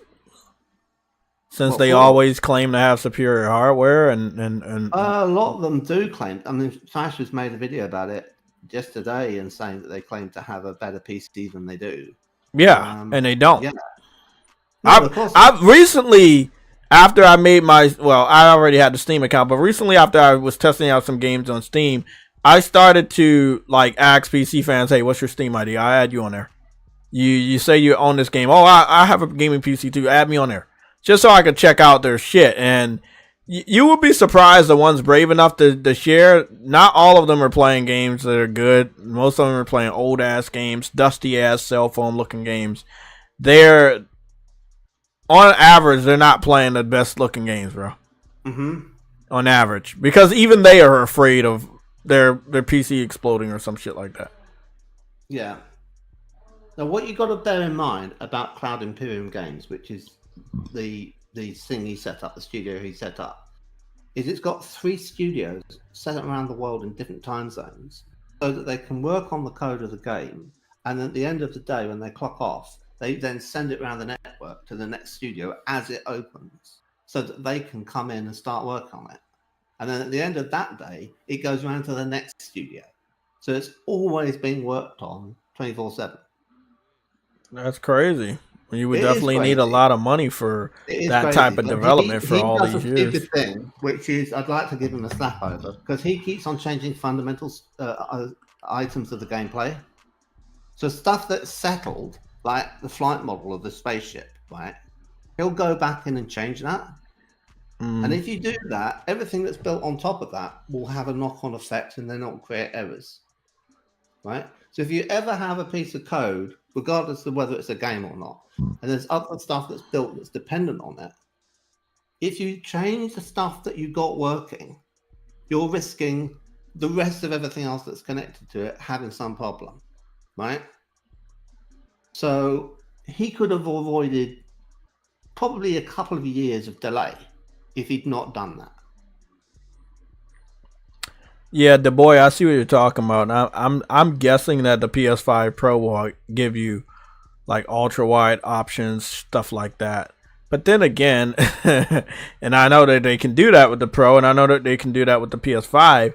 If you did something like that, you know, that would be one less feature that when you port it to PC, you can't brag about. And again, it is vice versa. Like, you're going to bring out a PS5 Pro, but you've been advertising PlayStation's greatest games for PC with all these features. How do you sell somebody on buying a more expensive version of a PS5 versus the PC that they've already built that to play those same games on at a higher frame rate? It's very confusing. I've talked to people about this for a while now, how we will come to this crossroad of what's the point of buying a PS5? And the question is not going to be presented to us by PC fanboys. It'll be presented to us by ourselves. It's like, okay, they put this game on PC to run this way, this way, and this way. They sell us a new PS5 for roughly $600 plus, right? That does everything that you're doing on the PC that you went to go build to play these PlayStation games at a higher frame rate and resolution. Like, what's the point of buying a PS5? Because you brought a more powerful system to play that same exact game for. I'm not that person, right? I do have a gaming PC. I don't know how powerful it is as of right now. Once I clear off this desk and just get dedicated, I'll turn that shit on. But there's some other pieces I need. Sadly, with this gaming PC, I'm going to need to go buy a damn good webcam. My laptop already has a built-in webcam. You know, it already has certain things already that I like to use. But there's some other stuff I have to get ready. I have to buy so I can use this what's the name? I like the widescreen monitor. If I could hook up my PS5 and just play everything on a widescreen monitor with wide focus, I think I might do that. Long story short, I don't think Sony should continue to put games on PC, but I don't think they're going to listen until they lose so much money, and by that time it'll be too late. But, excuse me, let's get the fuck off of the subject. Although we got to stay on the subject because this is the second subject. We talked about Stellar Blade reviews. We took a little break to talk about Star Wars and Ubisoft. And now we're moving on to the PS5 Pro is a beast. Now, I've talked to Lucci Sky multiple times about, I know a lot of people are excited about PS5. I know how much, you know, PS5 Pro means to people, the hype. I understand, but being a responsible content creator, I can't go crazy like other people and brag and rant about stuff knowing that it could slap me in the face later. So I'm very cautious with all that I know and the experience I have on YouTube of being right and wrong. And it wouldn't be responsible for me to run out here and do whatever people are doing when we don't have all the facts confirmed, right? Until Sony opens their fucking mouth and tells us this shit is happening, it's not happening. We saw what happened with the teraflop situation, right? On paper, rumors were spread around about the specs and they were kind of altered. You know, Sony altered them. Mark Cerny gave us a detailed explanation on what was going to happen with this. Let me see if we can get this stuff. I forgot the name. What was it? I'm gonna get it though. Mark Cerny, like a Mark Cerny. There we go, buddy. There it is. Road to PS5. So when Mark Cerny broke this shit down, and we're gonna have the video just play. When Mark Cerny broke this shit down, guys, he broke it down in a way that made him sound like he was a fucking alien. The PS5 was, on paper, looked weaker than Xbox, but then when you go back time and time again to this specific video, you understand everything he was saying was fucking correct. But you could not tell the media this. You could not tell Digital Foundry this. You could not tell Xbox fans this. They would continue to say 12 teraflops, it's better. Tell 12 teraflops, it's a higher number. He said right here, that doesn't matter. It doesn't matter that you have 12 teraflops. We can still do this, and this better than you. No one believed them 5 years later, no one wants to talk about how he told you how this shit was gonna end up. So me personally, I don't give a fuck about the specs. Yes, we know it's gonna be a better system than anything Xbox can create, and that's all that you're gonna hear me say, because they always have secret sauce. They're never gonna divulge all their secrets into a spec sheet. So because people are running around leaking specs, it doesn't mean anything. I got people that are saying, oh, well, because you got these specs, Sony is limiting this, and this. Listen, we heard the same talk from the specs for the normal PS5. And 5 years later, we knew it was bullshit. That's all I'm saying. It was bullshit, right? Because PS5 has beat the Xbox at almost every turn, and not just the Series S, but also the Series X.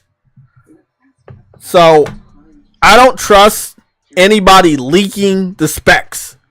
I trust the results. I've always been that person. Seeing is believing. And what I want to see is a game running on that hardware. Then we can have a good measurement of how powerful the system is. The specs are only going to tell us this does this, this does this. The developers, are going to be the ones to show us what it's actually capable of. And I can't wait. I can't wait, man.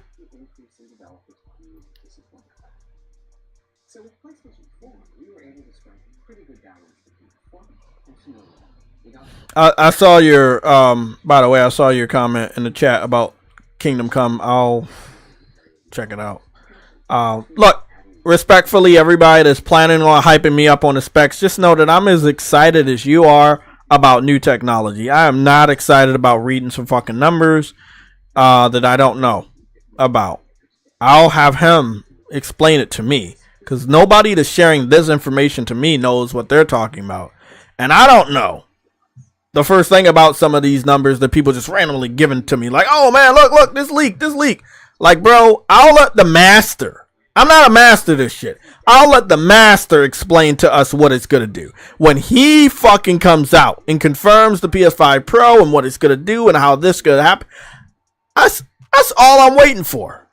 I do not care about some fucking leaks until we see a game running on that hardware or we see Mark Cerny talking about it. Because he's the only person that knows, and the games running on the hardware is the only thing that's going to show us how powerful the new hardware truly is. Specs aren't going to show us shit. We thought 12 teraflops was going to kill the PS5, and look how this shit ended up. Specs don't tell you shit.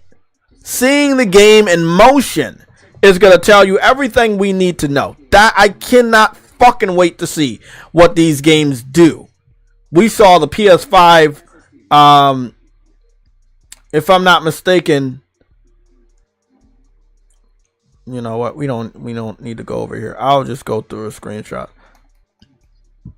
So there were like 2 games that Digital Foundry I don't think Digital Foundry went back and talked about. One of those games, as you know, is Dreams.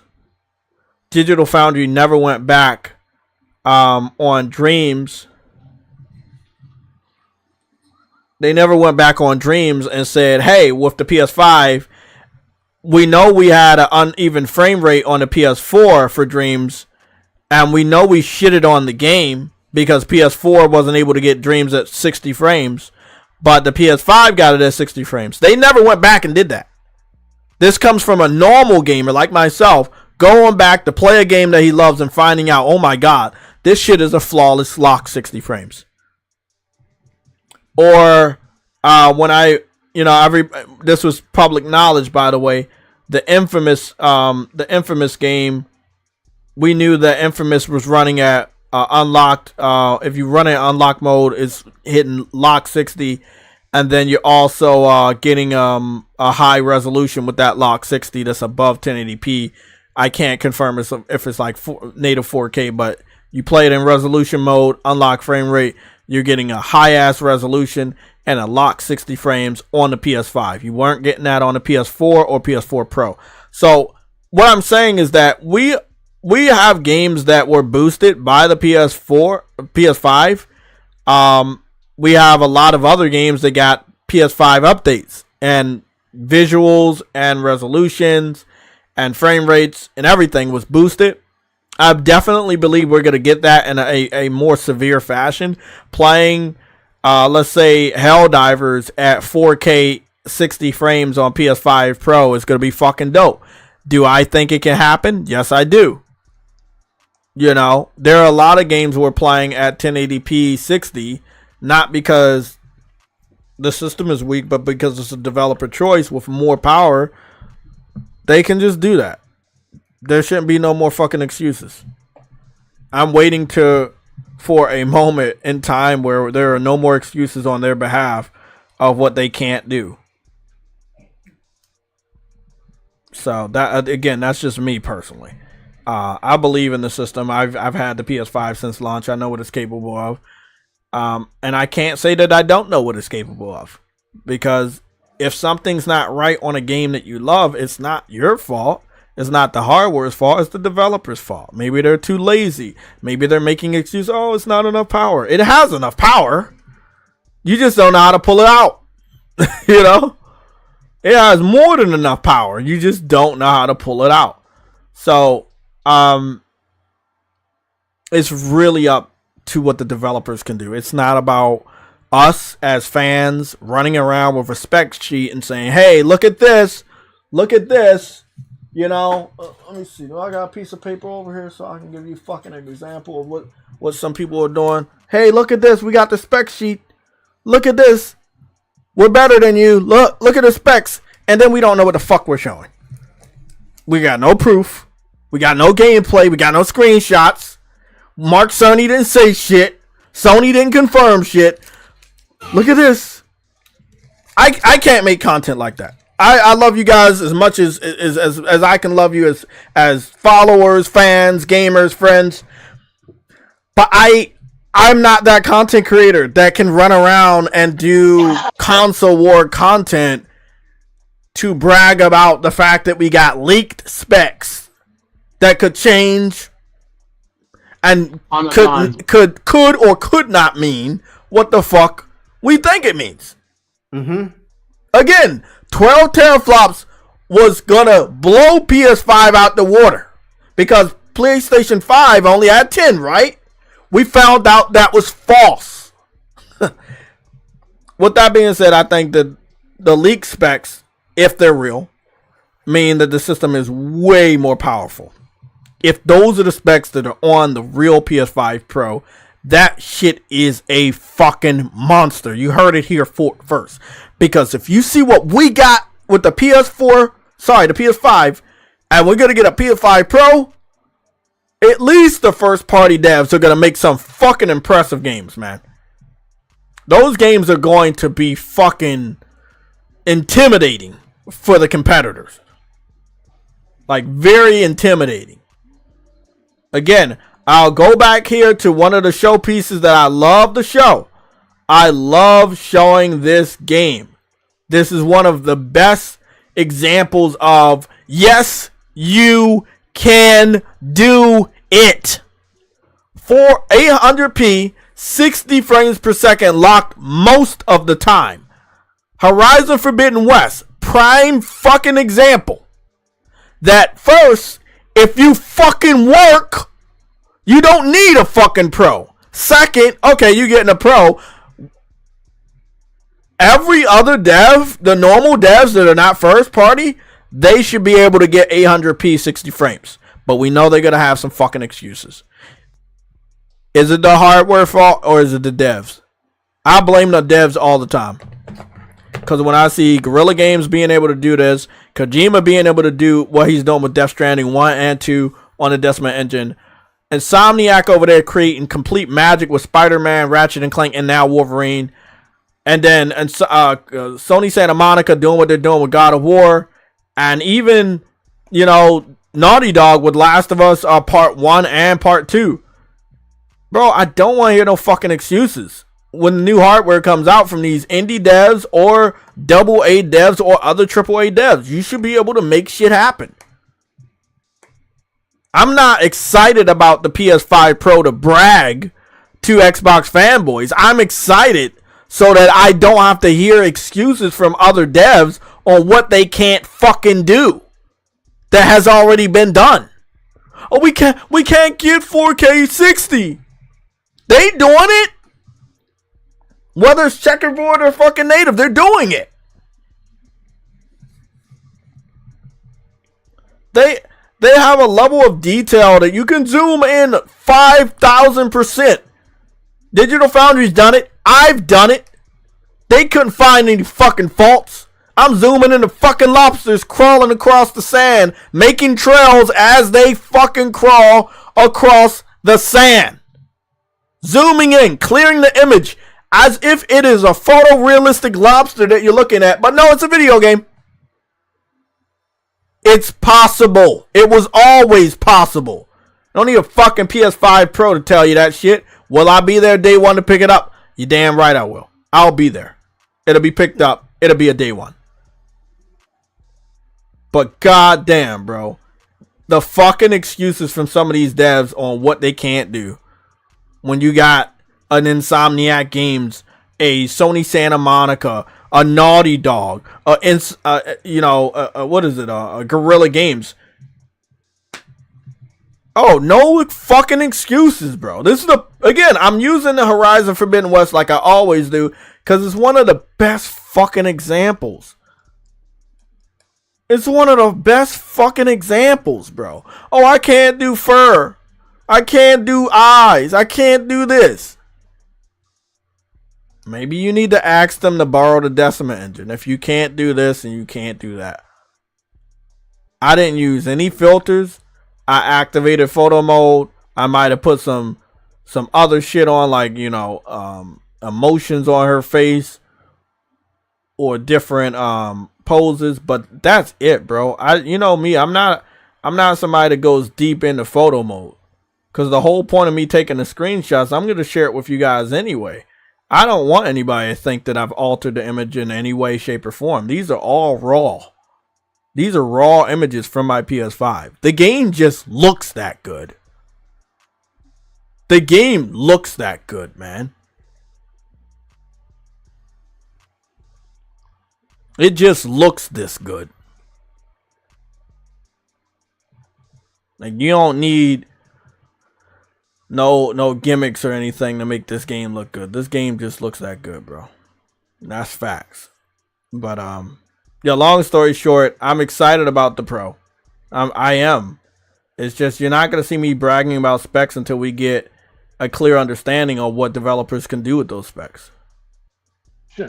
A lot of them can't do nothing with it. Yeah, they couldn't do nothing with the PS5. Like, I'm in a wait and see mood. I'm in a wait and see attitude, because I knew what they had fucking excuses about this masterpiece of a console. They had excuses about this, bro. You remember Ubisoft back in the day? Yeah, I remember. Trust me. That's why I don't like them right now. They talking about we needed this power. We needed this power. They got the power. They created Assassin's Creed Unity, the generation after the PS3, where they claimed that the PS3 is such a bad system. The system of Game of the Years. Uncharted 2. Huh? Killzone 2.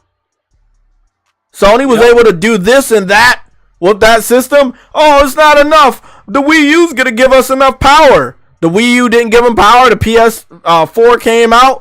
They created Assassin's Creed Unity, one of the buggiest, glitchiest launch games of that specific generation. And whose fault was it? It definitely wasn't the PS4's hardware.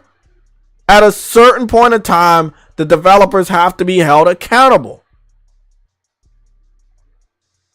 That's just how it is, man. At a certain point in time, developers have to be held accountable. I'll go to some micro details. Look at the food. Look at the muffins. And by the way, I had muffins that small, so muffins actually are that small. I had some muffins during the breakfast at Lake with Lodge. They were like that. Very realistic looking image. This was after a cutscene, where this food looked good in the cutscene, and right after the cutscene, I was hoping that I could do photo mode, and they let me do photo mode. I looked right at this. to capture this. Still in game. looking that good. Yes, I know it's the Decima engine, but just another micro detail. This is JTech, not you guys. When a chest is open, I love this stuff in video games. When you open a treasure chest and you actually see the contents instead of just an empty chest, and they give you a message of what you got out of the chest, I love shit like that. I love the God of War and Horizon Forbidden West had little lock boxes and treasure chests, and you pick something up and you saw them grab it, and then you see other contents in the chest. I liked stuff like that. I thought that was a high level of attention to detail that most devs, even to this day, make excuses on why they don't do shit like that. Again, footprints, trails by different animals, the draw distance, the water, weather, everything was perfect in this game. The faces, fuck a Hellblade 2 where just only the faces look good. Give me a Horizon where everything looks good. And I think that's where devs need to understand they need to be. Everything in your game needs to look good. Not just one thing that you can show off. Everything in your game needs to look good. You know who I am. You see my photo. You know who I am. I'm not a cutscene dude. Because I already know you're going to find me out, right? Why would I show you cutscenes? These are JTech captured screenshots. No cutscenes. Okay. They look like cutscenes, but they're not cutscenes. They're all in game. You've seen this picture float around. This is a JTech original. I've shared this picture for the last 2 straight years to shut up Xbox fans. Because there's nothing they have that looks this good, that actually looks this good. Like, they just don't have anything. They just don't. Shut up. They don't have anything, bro. I've also shared this image.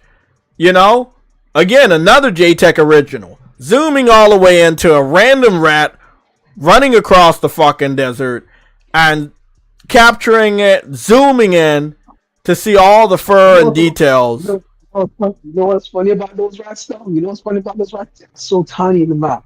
They're so tiny when you're running around. So the fact that they got that much detail from that distance. Exactly. And I had to capture it because that's just my style. I need to see if the $70 I spent is actually going to good use. I need to see detail.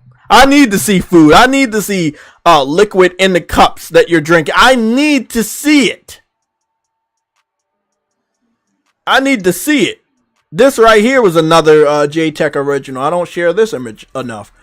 I was rolling around the water to clean off the dirt because I was rolling in the sand. So you roll in the sand, you see dirt. You roll in the water, it cleans the dirt off, and you see the shine. And it just looked fucking beautiful. No filter. That's just how the game looks. This is just how the game looks. We need all developers to be on this fucking level. And we're going to get an increased boost of power from these new pieces of hardware. All I need to tell you right now, we need to see shit look this good. I captured this screenshot doing one of my little power-up moves. It's one of the screenshots I'm proud of, but I don't share enough. And it looks this good. She took the lid off of the bottle. She's about to drink the power-up so she can do her special move for that class. I mean, this is what you expect to see, man. Like, this is good shit. Like, I'll put this game up against Hellblade 2 every fucking moment, and I'll always win. Because everything in this game looks good. Not just the fucking face. Everything in the game looks good.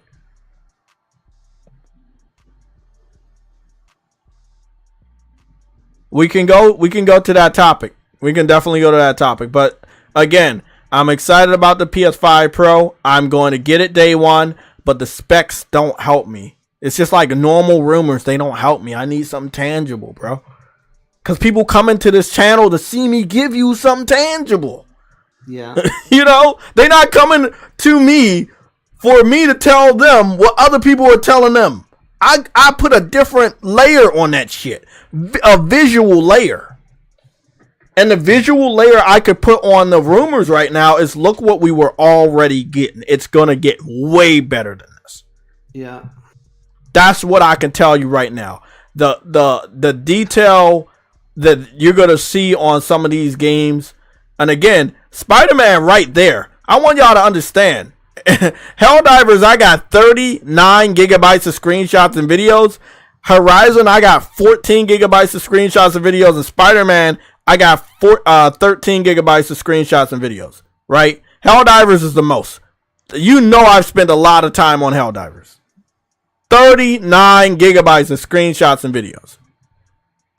But then Horizon and Spider-Man are right behind it. Why? Lots of detail. Lots of detail I took. Again, I want y'all to look at this video. Look at what Insomniac was able to do in this kitchen that wasn't locked.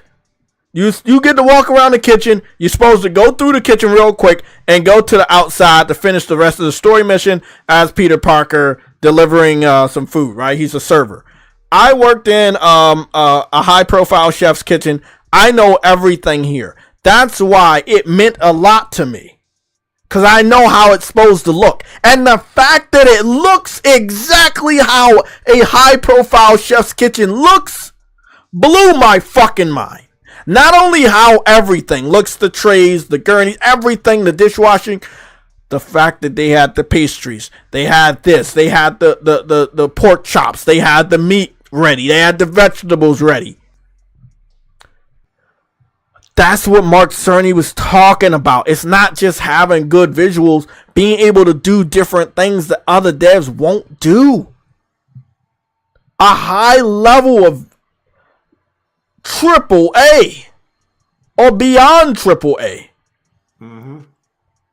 Just look at me go around this kitchen and you know why I'm doing it. Because I'm checking the shit that you not checking. I am making sure that this game is worthy of the status of Game of the Year. And visually, it's worth it. Huh? I know that's Kicker Man soy sauce. Yeah. Look at the pizza. Look at the sandwiches. Look at the soup. Like, they fucking did it up. Just this one small area. This little small ass area has more detail than any Xbox exclusive I've ever fucking seen. And they didn't have to do it. No. Look, all I'm going to say, man, I can't wait to see what the high level first party devs are going to do with the PS5 Pro. I can't speak for lower level devs. I can't speak for indies or AA devs. I can't speak for the multi-platform AAA devs. I just can't. Because they already got a PS5 and they acting like that's not enough. Think about that. They got the PS5 and it's not enough to do what other people are doing with the same technology. It's a better sandwich than the one in Starfield and no one's taking a bite out of it. Exactly. Everything in this kitchen looks better than the food in Starfield. And this is an open world game. A true open world game. With a whole new section to an existing map. I was all over this kitchen, bro. I was looking at every bit of detail. Yeah. And everything looked good all the time. We need all devs to have this type of passion about what they're doing, bro. They want that $70. They want that $80. They want that $100. They want that $150. Work. Stop asking for more power. It's possible. It's possible, bro. I don't want to hear what's not possible. It's possible.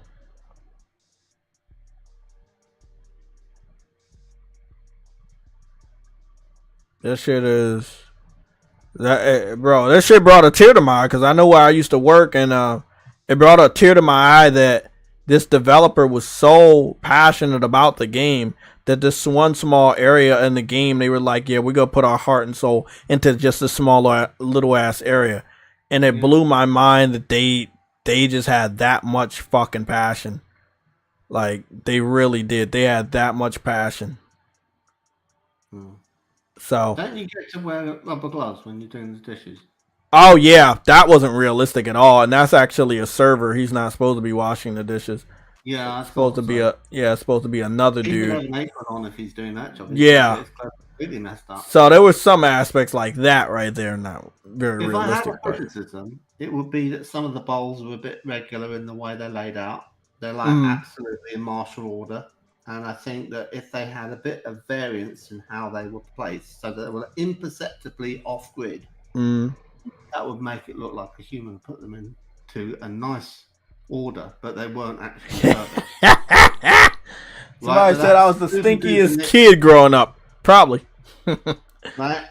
I mean, that pile of apples is pretty good. Yeah, I mean, you like underneath you might see some little flats. Got criticism of that. You know, yeah. That looks like it's like fallen and it's stacked in a regular way. So, yeah. I want more devs to like take pride in what they're doing because people like me are gonna be there. People like me are gonna be looking at detail all the time, bro. This is with photo mode and most games these days, we're gonna be able to criticize your game. You don't have to wait for Digital Foundry to do it.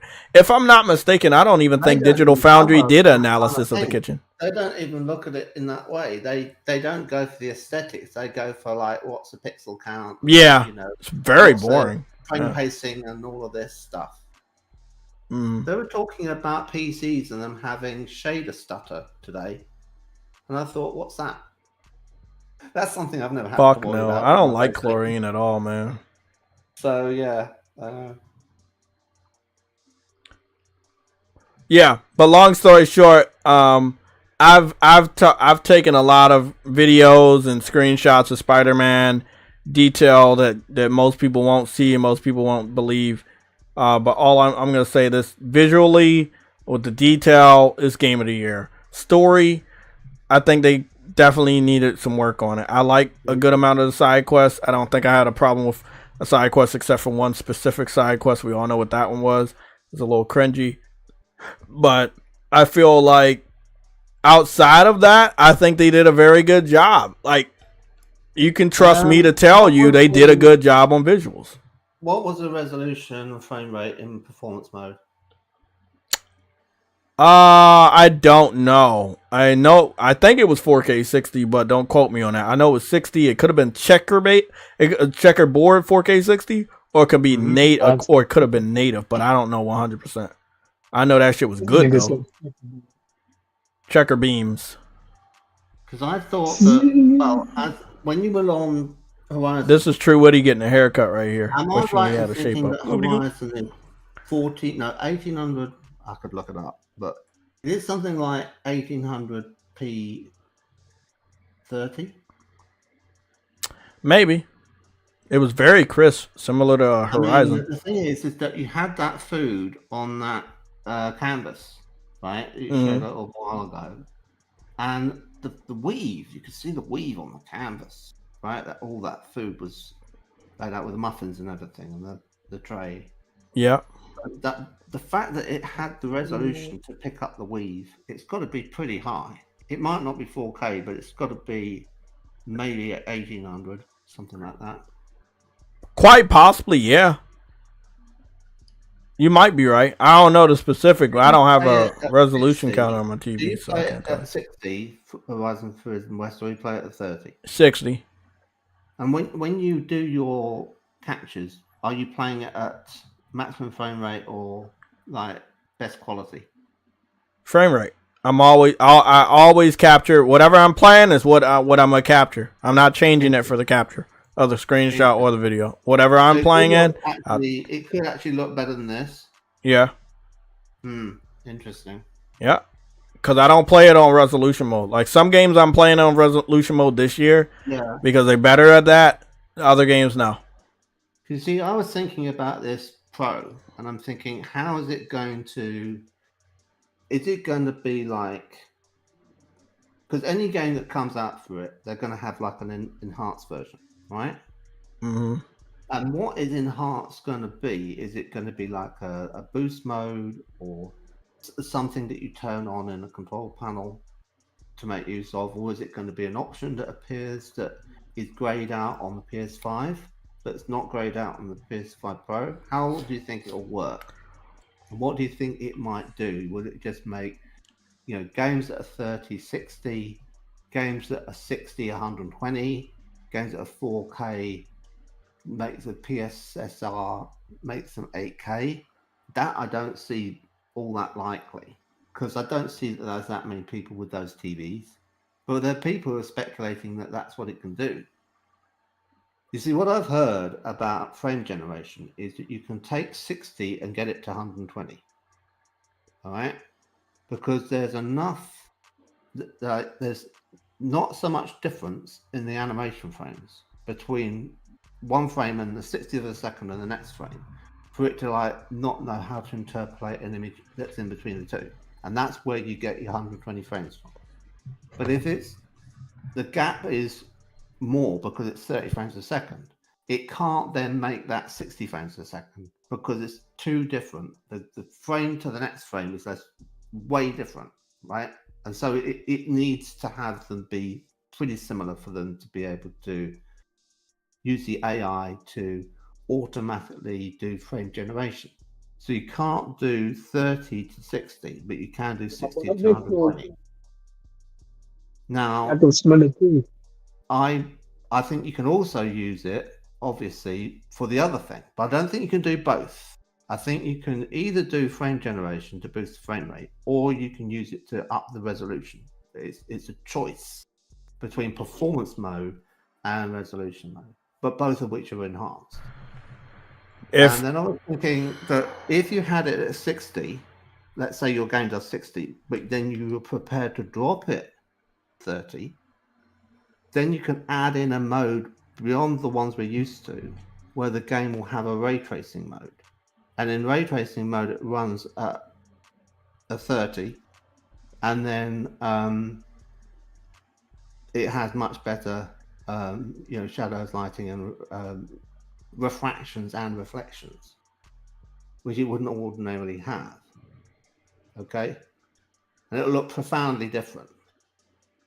So there'll be games that will be 60 as a matter of default, but then when you turn on the ray tracing, it will possibly drop down to 30.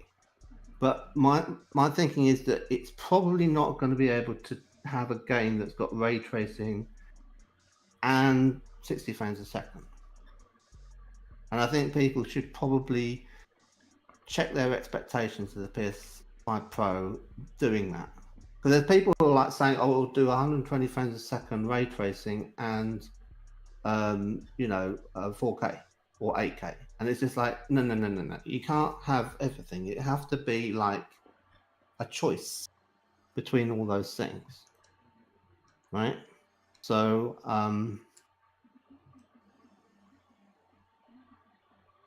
someone was saying that to do the upscaling, there's a tax in a sense of about 2 milliseconds, right, in the rendering pipeline. And that to me sounds as if that rules out it running at 60. Because if you've got a very short amount of time in milliseconds between every frame to render the frame, and the frame gets ready to be drawn and double buffered swapped just at the last second, right? You do not have milliseconds left over to then put it through something that the PSSR will then boost up to a higher resolution, right? So you just don't have that 2 milliseconds. But if you had it at 30 frames a second, when it ordinarily gets the job done in a 60th of a second, then it's actually doable because you've got plenty of time, and you can probably do your ray tracing as well, right? So that's what I'm thinking, is that the ray tracing possibly will run on, say, 1440p. That would be my guess. Because it'd be less for it to have to process as a native resolution for the ray tracer. And then it will then be at 30 frames a second. So it's got plenty of time to do the extra work. And then it's got the 2 milliseconds it needs to put through PSSR. And then that can go all the way up to 4K. But to expect it to go all the way beyond that to 8K is just dreaming, right? But I think there'll be more games running at 8K than the PS5. I think people think it's going to be 8K. I think that's. I don't think it's gonna be 8K all the time. I think that remember we got that one game called Taurus that's 8K. Yeah, I think that there'll be more than just one game running at 8K. So that could mean 2, or it could mean 3. It could be even more. But it really is like up to the dev, and it's not the hardware. I don't think the hardware is the problem. Because look at what PC fans do all the time with their hardware. They have shitty ass hardware, right? And then they optimize it for whatever game they want to play or how they want to play it. So it depending on the game. Yeah, you may need better hardware, but also depending on the game, you might not need better hardware. You might just need to optimize some stuff. When the developer's deciding what to do, I can't help but not blame it on this hardware. I have to blame the dev. When other devs are able to really bring out the power of this game or make the game look really good, you know. Oh man. You see, the thing is with 8K, it might be like 8K checkerboard, right? But at 30 frames a second. So that's like not even 8K to me, right? Because it wouldn't be progressive, right? So which would be like the 1080p versus 1080c, right? So you can say, oh, it's 8K, but it's like, no, it's not actually native. But then I would think, what would you want that for? And I'm thinking it's probably not for TVs. It's probably for the PSVR 2. And they're probably not going to come out with another headset. It's probably because my headset, the 2 screens in it are both roughly 4K each. Okay, you have to render them twice, and so you're needing quite a lot of power to render a 4K screen twice over, right? And do it at least 90 frames a second, if not 120. So you don't get the same quality of visuals as you do on the console in a 4K game running at 60. Just doesn't happen. It has to be downgraded because of the PS5's limitations. But hey, you're going to swap that for PS5 Pro now, and it's going to have the capability of rendering to 8K. Not that you have it in any game that's on the system on your TV, because you haven't got an 8K TV, but you do have the headset, and the headset's going to have these 2 4K images that are going to get full 120 frames a second image rendering through the rendering pipeline that's capable of doing that many millions of pixels, right? So what I'm saying is that it's like, it might seem like it's overkill for it to be 8K, but once you realize there's actually a job that's really, it can't quite meet the target of at the moment in terms of the PSVR 2, that I can see it making those games look a lot better, even ones that are already released. Because they can go back and they can have an enhanced mode for things like Horizon, Call of the Mountain, and things like that. So if it's running on PS5 Pro, you'll put on the headset and it'll be like even more immersive.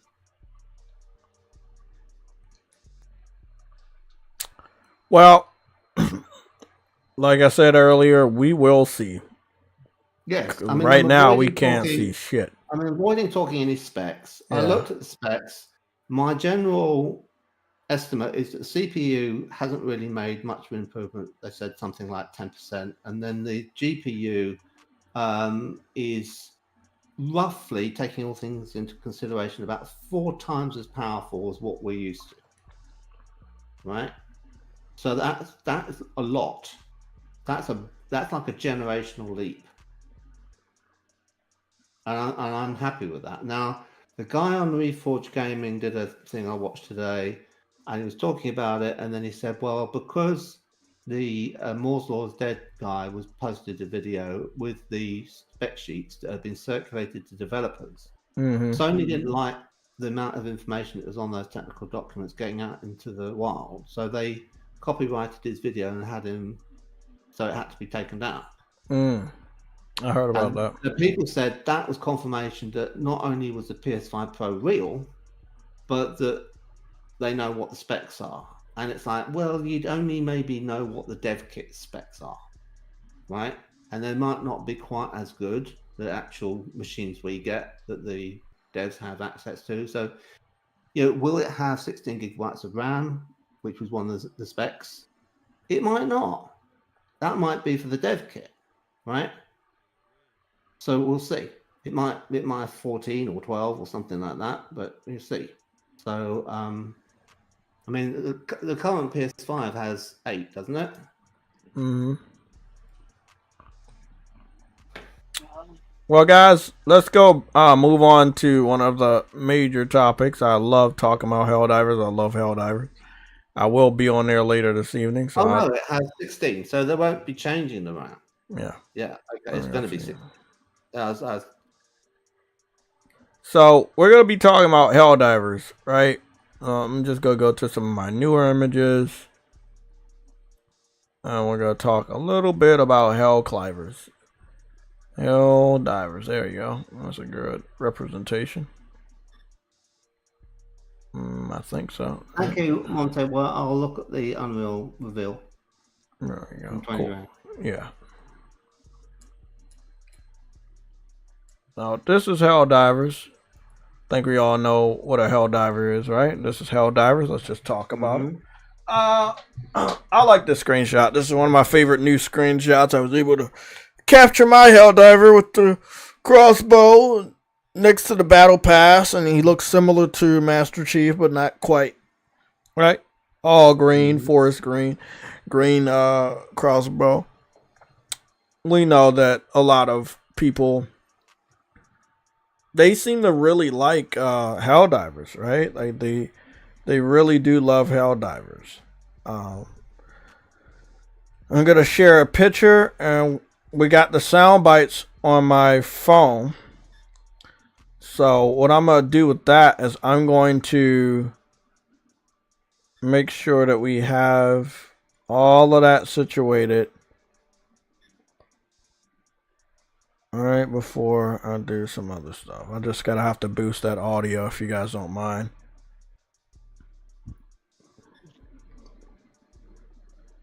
I'm trying to look for the image. Foot's fucking hurting. Call me foot, man. I mean, what's got me confused, right? Because, I mean, I'm all for not discussing specs, right?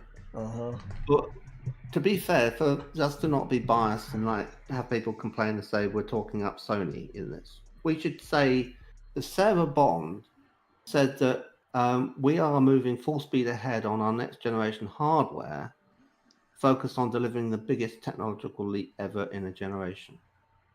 What the fuck does that mean? It's called, it's a classic case of we're gonna hype this shit up. Well, the thing is that I've moved to the position, rather cynically, of thinking that they've not got new hardware. They're not even making new hardware, and they're lying that they've got new hardware. I mean, you're not wrong. You're not wrong. I wouldn't be surprised if they're lying too, to make it seem like everything's all right. Yeah, make it seem like this time we've got something powerful in the works. Like we always do, we are the leaders of always having something powerful. Whatever the PS5 Pro will have, we will better it, right? We have the power. And it's like, okay. And a lot of people will stay on, Xbox Live and everything, paying the subscription on Game Pass and everything, supporting this thing, because they think that something else fantastic is coming. And they'll do it for like maybe the next 2 years. Until it finally dawns on them that nothing's coming. Because they've got until like 2027, I think.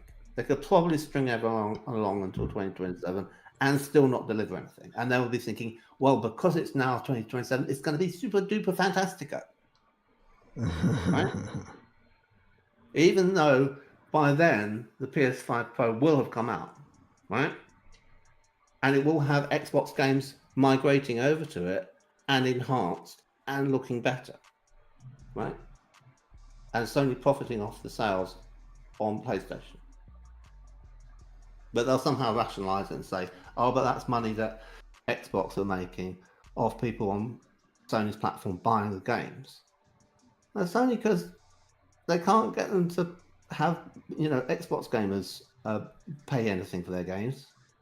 So they'll have to resort to selling them on a different platform. Well, that's the type of narrative that we're currently getting. Yeah. The type of narrative that we're currently getting is that we're winning because you guys are buying Sea of Thieves.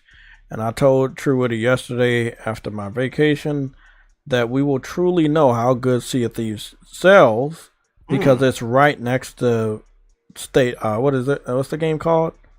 Stellar Blade. Yeah, so if you're saying because Sea of Thieves is top on our chart, it's selling good, but they don't release any sales numbers, then it's not selling good.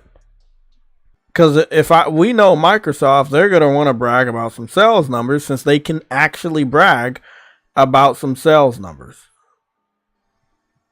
Well, do we know for a fact that what's in the store has the priority of sales and no other interference? That there's no shenanigans? What are you talking about? Well, when you go to the store, you're saying, oh, that's in the top position because it has top sales.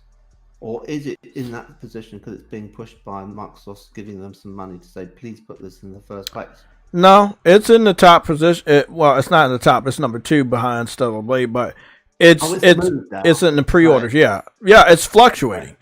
And the reason why it's fluctuating is because let's say other games come out and then no longer can be pre-ordered, so they're off the list. So once Sea of Thieves comes out, right, which it comes out the day before Stellar Blade will all just stay at number 1 and nothing will be number 2 and whatever game hasn't came out yet. Okay. And when Stellar Blade comes out, then Star Wars will probably be number 1 because nothing else of value is out, available. So that's how it is. But both of these games are coming out in just a few days. So I would imagine both of them being high on the pre-order list. I definitely believe that if you're I'm gonna go out and say if you're a real gamer, you're not buying Sea of Thieves. Sea of Thieves is 6-7 years old. If you wanted that game, you had your chance to get it or play it. I don't see you really saying, let me spend $60 because I know I'm gonna enjoy myself. I think you're gonna be disappointed that you spend $60 because the next few months that game will be not 60. So it is what it is. Uncompetitive, respectfully, we're moving on to Helldivers. Yes, well, I just wanted to say that for balance. Yeah, I'm just gonna go get the sound bite. I believe I got the sound bite, so let me go and just go get the sound bite, and I just need to up the audio. That's all I gotta do. It should be around here somewhere. I remember that we had the soundbite. Somebody has sent me the soundbite.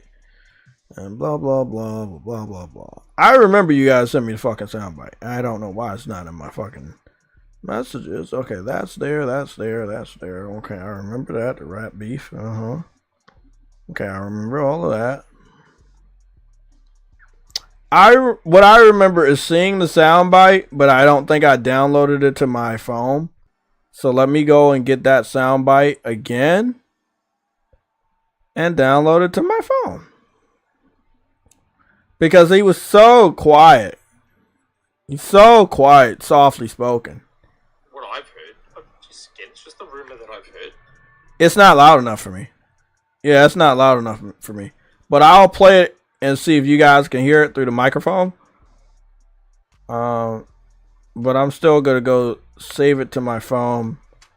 It's a very interesting soundbite. So, guys, right now we're going over the topic of Helldivers 2 supposedly going to Xbox. Yes, I know. 2 months, 2.5 months, or almost 3 months after they've been begging for the game. They're saying that the game has some sort of potential to actually go to Xbox, even though they don't know who said it.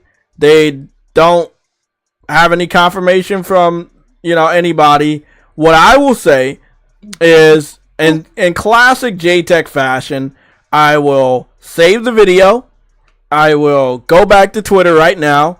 I will post the video. I will tag Helldivers. I will tag Arrowhead. I will tag the CEO, and I will ask them, is Helldivers coming to Xbox later this year? That's how you do it.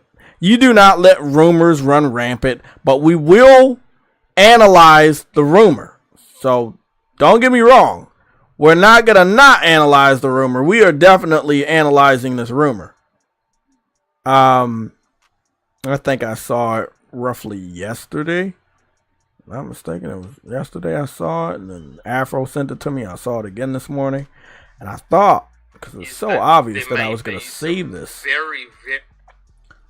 I thought I had saved it, and then I didn't. So now I got it. I got it. Let me just crop this real quick. YouTube front. Perfect. Great. It is what it is. Put a sticker over there.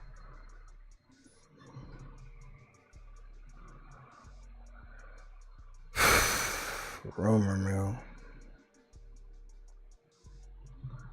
Like you sometimes people say this saying that you can't make this shit up, but you really can if you're an Xbox fan. You can go out of your way to make shit up, and people will actually listen to you, bro. Like, so you know it's not false that you can't make this shit up. You can make this shit up, bro.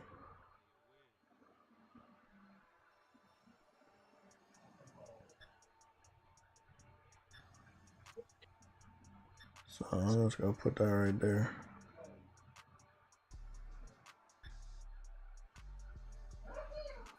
Let's see. I think that.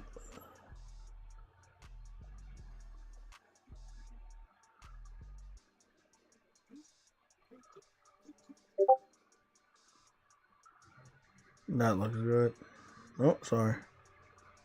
I'm telling myself sorry. I'm doing a little extra crop. There we go. Oh, sorry. I forgot. I gotta go up the audio. I think I'll up it to 200. So what I've heard. Yeah, that's good. 200 audio, and then I'll just remix the entire video and save that version to my phone in the console war folder. So, paraphrasing, before we listen to the audio at 200% audio volume, these random Xbox fans from Xbox era, which do not trust these guys, they came out with a lot of PlayStation rumors that came out to be false that would just destabilize the news cycle. Basically, they create rumors that will take over the news cycle because they don't have anything, and they basically give false hope to PlayStation fans about fake rumors, and then it came out to be wrong. So it kind of hurts the credibility of certain people in the PlayStation community because it sounds too good to be true, but you know, certain people in the PlayStation community are just as thirsty for news as Xbox fans, so they go on and believe it, and then they run around, and you know, most of the time it's MBG or other individuals like that. But if you know that if it sounds too good to be true, it is too good to be true. So they're claiming that they're hearing rumors that this the Helldivers is going to Xbox. They don't know where they're hearing the rumors from, but I heard the same rumors two months ago. Almost 3 months. Now, yeah, next month in May, Helldivers will be 3 months old. So we've all heard this rumor for going on 3 months now. Let me put this in the... I don't know if I want to put this in the Helldivers folder or this console war folder. I'll put it in the Helldivers folder. Yeah, I'll put it right over there in the Helldivers folder because this shit's fucking hilarious. Let's go take a listen to this real quick. Now, again, big shout out to you guys for waiting for me to edit this. I just want you guys to be able to hear it. That's why I wanted to up the audio, because they sound like they were whispering, and I don't like that. Everybody needs to hear the bullshit you're saying. So I'll be posting my remix version of the updated audio to Twitter after we analyze this, so that I can hopefully get a word back from the Arrowhead CEO to confirm or deny this rumor. Here you go. So what I've heard, it's just a rumor that I've heard, is that there may be some very, very early preliminary discussions about the possibility of Helldivers 2 coming to Xbox. It's interesting. It's interesting, isn't it? Because like when I played Helldivers 2, I'm like, this is the most Xbox feeling game that PlayStation have ever made. It's doing very well. I mean, it's doing very well. It's an absolute. It's the most Xbox feeling game that PlayStation has ever made. And what that means is it has a gun. And it's actually doing good, and they don't deserve that. We got Call of Duty. We have Bethesda games. They have guns. We need this game. This game has a gun.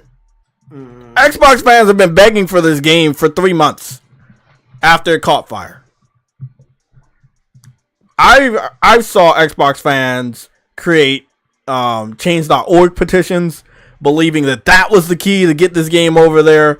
Phil Spencer was mad, saying that this game doesn't benefit Xbox by being exclusive to PlayStation and PC, which confirms that just because a game is on PC does not mean Xbox has a benefit for that, because they don't.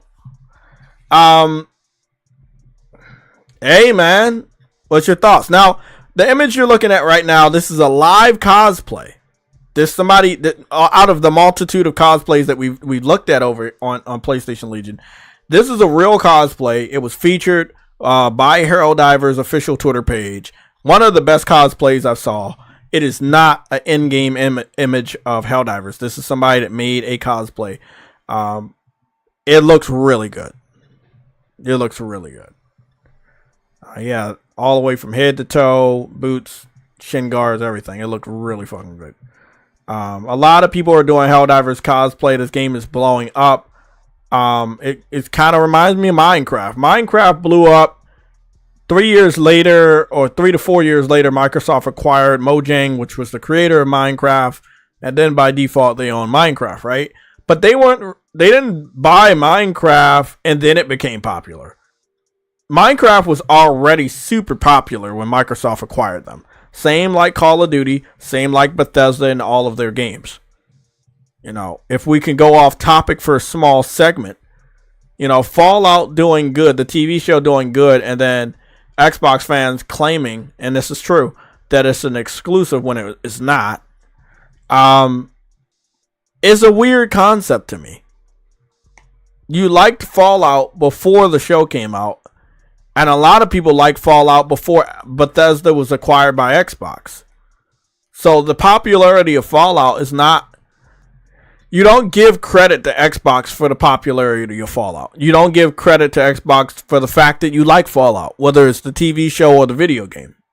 You just like Fallout. It has nothing to do with this. Microsoft. Exactly. Microsoft did nothing. But Xbox fans are just, they are so hungry for anything that they're drawing images of food on a piece of paper and eating the piece of paper because that's how hungry they are.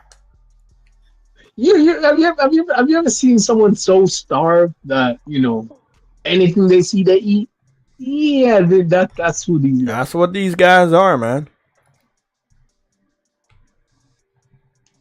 Helldivers 2 is definitely making headway. More power to the game succeeding. Exactly. Helldivers is a game that even to this day is like in the top 5, top 10 games on Steam almost all the time, almost every day. And it, you know, the numbers are dwindling just a bit. I think roughly around May or June we'll get the introduction of vehicles and it'll boost those fucking numbers again. Xbox fans don't want that. They don't want us to have any more updates for Helldivers while the game is not on Xbox. So they created a rumor saying that it's going to Xbox. Oh, in classic JayTech fashion, and I've had a lot of the official Helldivers Twitter page, as well as the CEO, replied to some of my posts on Twitter from last year all the way to this year. I've also talked to the embattled community manager of Arrowhead Studios. And I've gotten answers back and feedback from her. So I am definitely in high spirits when it comes to the possibility of him replying if the game is or isn't on coming to Xbox. Oh my God. Cancer is a horrible thing. God bless him. Goodness. Damn. It's that time, people. Cancer is so fucking horrible. I fucking hate cancer. Cancer can suck a fucking dick. I'm gonna go post this video. See if I can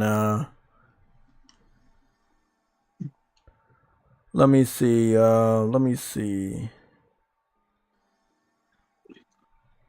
I'll go tag the CEO first.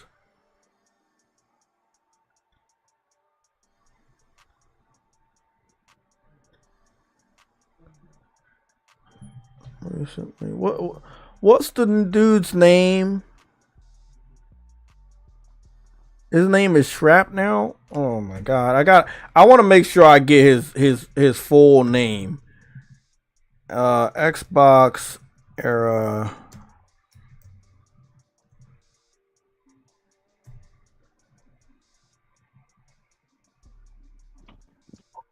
Damn it! What's his name?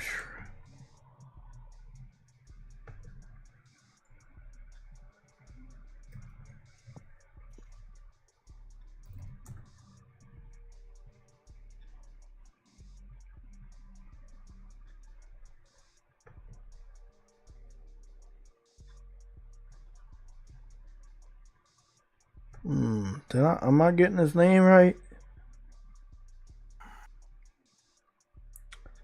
There's no reason for it to go to Xbox. I'm not getting his name right. I know there's no reason. I'm trying to get his name right. Damn, I gotta go to his podcast and get his name. Talk to me. It's already on Steam, right? Is that right? Yeah, it's already on Steam. Right? If PlayStation had a launcher by now, it would have gone to the launcher rather than go to Steam. Right? And if it didn't sell on their launcher for whatever reason, because some people don't like having more than one launcher installed, then they would have had to go, oh, okay, well, we'll put it on Steam. Right? Which is what's happened with Epic, because Epic had a launcher and then people were like saying they didn't want to have another launcher. And then they were like, oh, okay, a lot of games on Steam then, right? But it's quite likely that if you want to have a game from PlayStation that's coming out like sooner, it might be that you might get a day and date or nearly day and date, months away release when it's on the PlayStation launcher. But you'd have to have their anti-piracy stuff, de novo or whatever they decide to use, right? And there will be a lot of people who won't want that, right? So they will then wait for the version that comes to Steam, which might not even have that protection on it, and that could be quite a long time. So it's a question like, do you get it, on its release date on the console? Do you have it after a few months on the PlayStation launcher on PC with the protection it needs, and then, or do you have it on Steam, a couple of years later? So they just kind of like scoop up the last remaining people who've just been holding out against it. But there's no point in putting their games on Xbox because on the timescale we're talking about, a couple of years' time, there's no Xbox. Like, there's no next generation Xbox. There's no nothing. So I'm almost done the tweet, and I'm tagging Nick. I'm tagging Xbox Era. I'm tagging the official Helldivers. I already tagged. The official Helldivers page as well. Coming to at Xbox. I'm tagging everybody. Xbox official page. Well, later. Who's happening? This Shrapnel Nick from Xbox Era. I can't fucking. I thought it was Shrapnel or. Yeah, but why do you believe them? Oh, I don't. This is the thing. This is what you do. Hold on. Let me explain. What I'm doing. Right. You have to do this to get a response from the people that know, so you can kill the rumor right now. Oh, if the CEO responds to me and say these rumors are false, bam, done. Mm-hmm. Okay. That's it. That's why I'm doing what I'm doing. Because the media, they're gonna run with it. Xbox fans, they're gonna run with it. PlayStation fans, they're playing games. They don't give a fuck about it. They're not fighting for, the truth much. I'm not gonna lie. A lot of PlayStation fans, they're not like this. They're not gonna get like, hey, let's kill this rumor right now. No, it's all right. Let them run with it. No, you never let somebody run with a rumor like this that would kill the money that they're about to make.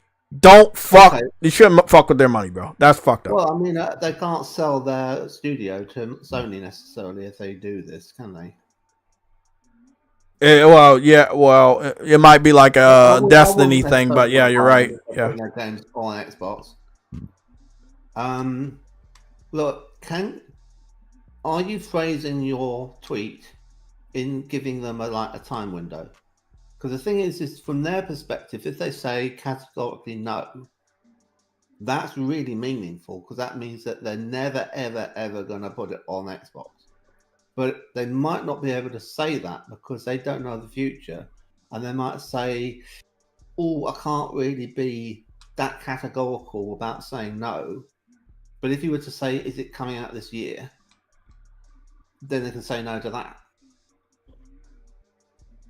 And that kicks it off into the future, right into the end of the year. And then they can't keep talking about it for the rest of the year. That's more answerable. Whereas if you say, is it ever going to Xbox, they might not be able to say. But I mean, use your discretion because you're the one who does this and gets results.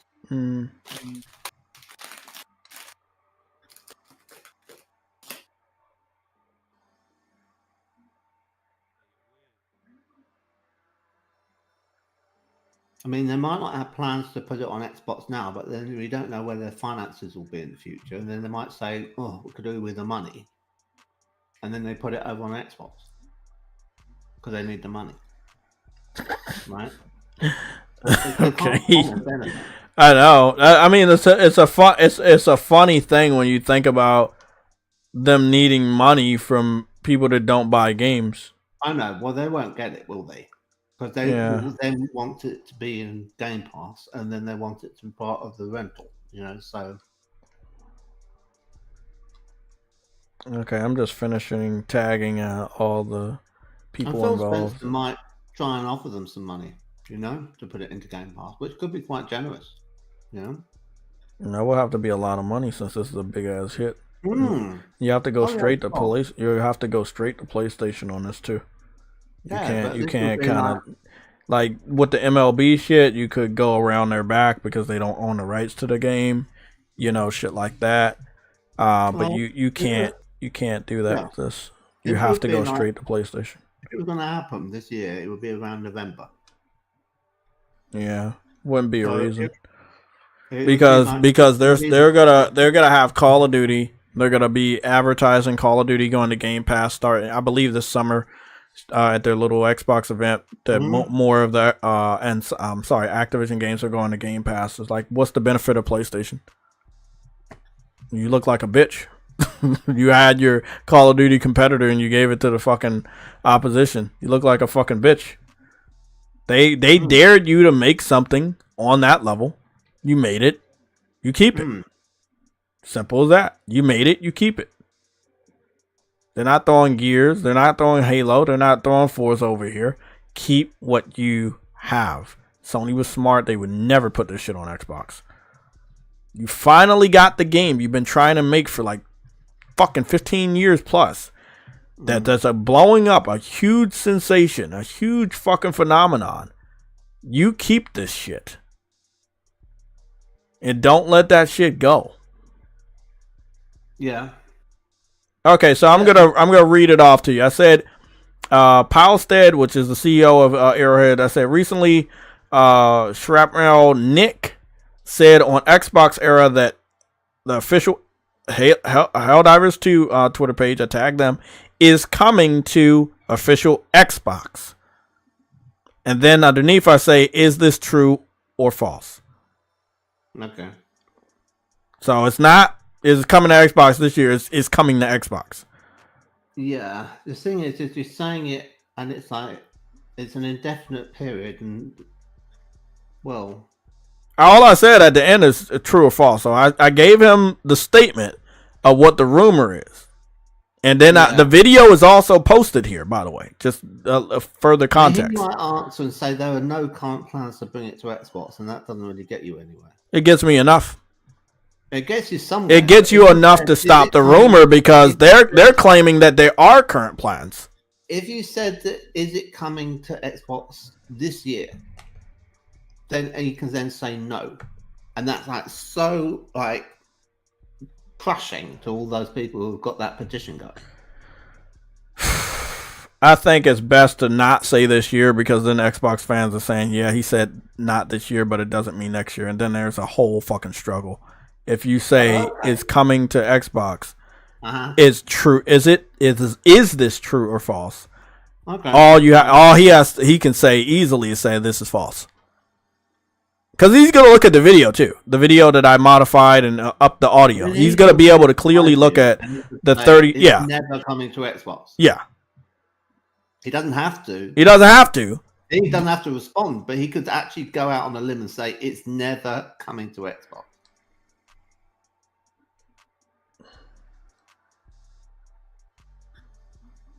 Yeah. This looks right. I'm going to post it. But you'd probably be more diplomatic and say if people on Xbox want to play it on PC or PS5. Yeah. Like, the benefit of it going to Xbox is not there, in my personal opinion. You have to put it on Game Pass. You're going to have to make a deal with Xbox. I think it would be a Game Pass thing. It wouldn't be enough for it to just be available in the store to buy. They wouldn't want that. They wouldn't want to spend the money on it. No. Even if it was $40 again, they wouldn't want to spend that money. Funniest thing, they bring in Sea of Thieves and shit over here for $40 and we're paying for it. So, I mean, I feel like if we can pay for games, they can pay for games. But again, Game Passes did this to them.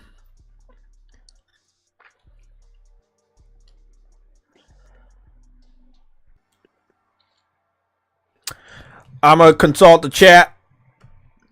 We still got some more to talk about because I saw somewhere, I don't know if it was in the chat or I don't know if it was on Twitter, but the consensus is the rumor is considering Helldivers going to Xbox because there are talks that Gears is coming over as a trade. That's what I saw somewhere. I don't know if it was in our chat or I glanced across this on my Twitter page. Can anybody confirm or deny that rumor? I don't know where the fuck I saw it, but I saw that shit. I've heard the rumor about Gears and Halo, but it's ambiguous which Halo that they're talking about. Whether it's Halo Infinite, Halo the Master Chief Collection. I think they're that desperate. I think they're that desperate at this point. What I would like them to do is bring over the Halo trilogy, which is the Bungie versions of the game. which had nothing to do with 343. Wouldn't Bungie have to sign off on that? Oh, we'll come back and help work on Well, that. no, I mean, Microsoft own the rights, and that's how they're able to do the Master Chief Collection, right? Then they take the source code of that, and what they then did is they took the campaigns and they put them all together in the collection, and then they went and took the multiplayers and they wrote a new back-end multiplayer, right? And that was to be common to all the games. And I was part of the testers who tested it for the only one that was available for testing, which was Halo 2. What was it called? Halo 2 Anniversary, right? And I tested it a lot and it was fine. Okay? I never got a chance to test any of the others. But there have been problems with the Master Chief Collection, and I don't know if you know him, he's sometimes in the round table, GLL. He's catalogued all their problems and that it's still broken, basically, in a kind of very small, nitpicky ways in a way. But, you know, achievements don't unlock, and co-op can be broken, and there's things like that he's kind of like, things that you wouldn't necessarily notice unless you play Legendary All Skulls on. Right? Yeah, I believe this game will have a lot of problems running on an S. Frame rate wouldn't be solid at all. He'll play it Legendary All Skulls on, and he'll find things wrong with it that they haven't found because they don't play it Legendary All Skulls on. So, yeah, so that can be a problem. But he likes to get all the achievements on all the Halo games and obviously all the Gears games. And so when he sees, you know, a new one come out, he tries to get every single achievement. And so if he can't get the achievement, he gripes about it a lot. So I would say I would ideally like them to do the Halo trilogy. That's Halo Combat Evolved, Halo 2, and Halo 3, and then stop. Right?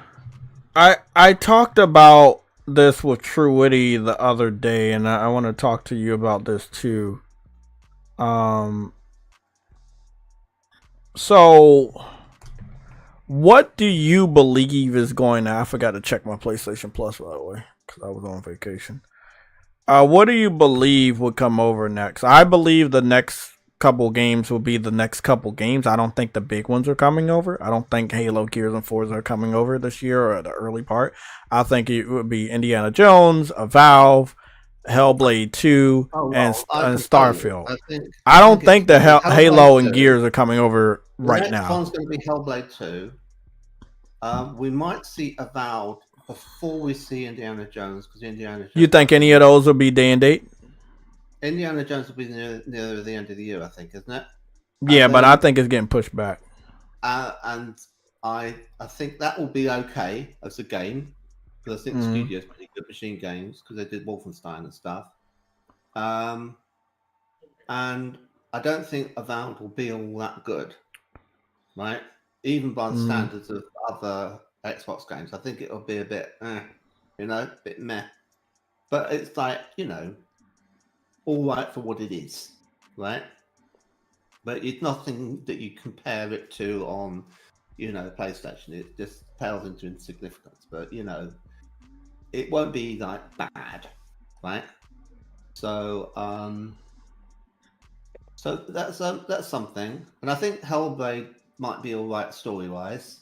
But visually, I think it'll be pretty rubbish. But I think that the one that they've got that's actually probably the most promising is Indiana Jones. So they're all going to be spread out throughout the year because they need to have reasons for you to keep paying your subscription in hopes that it all goes in Game Pass. And so they'll be day and date in Game Pass, and then I think they're going to be day and date on PlayStation. There's no reason to hold them back. They need the money. And the reason I think that is because Ninja Theory delayed the release of Hellblade 2 a ridiculous amount, right? And it's quite a short game. So like, okay, why is it taking them so long? And I thought, I think I know why. I've got a good idea why. It's happened because the last delay that we heard about was because Microsoft said, can you put this on PS5? Right? And so they've needed to kind of get a PS5 dev kit and kind of get the whole thing working on the PS5 and take advantage of the PS5 and everything. and it's going to be a simultaneous release when it comes to Game Pass and it comes to the PlayStation Store. Next month, is it? So, yeah. And I think Thrash is going to buy it on PlayStation if it comes to PlayStation. He'd buy it probably. No, he can't buy it for Xbox because he sold his Xbox, doesn't he? Yeah, I don't know. He did have an Xbox Series X, and he had it for kind of his homegrown Digital Foundry stuff, and then he ended up. It is nothing of value on this fucking Plus. This is dog shit. That's it. That will be what will happen.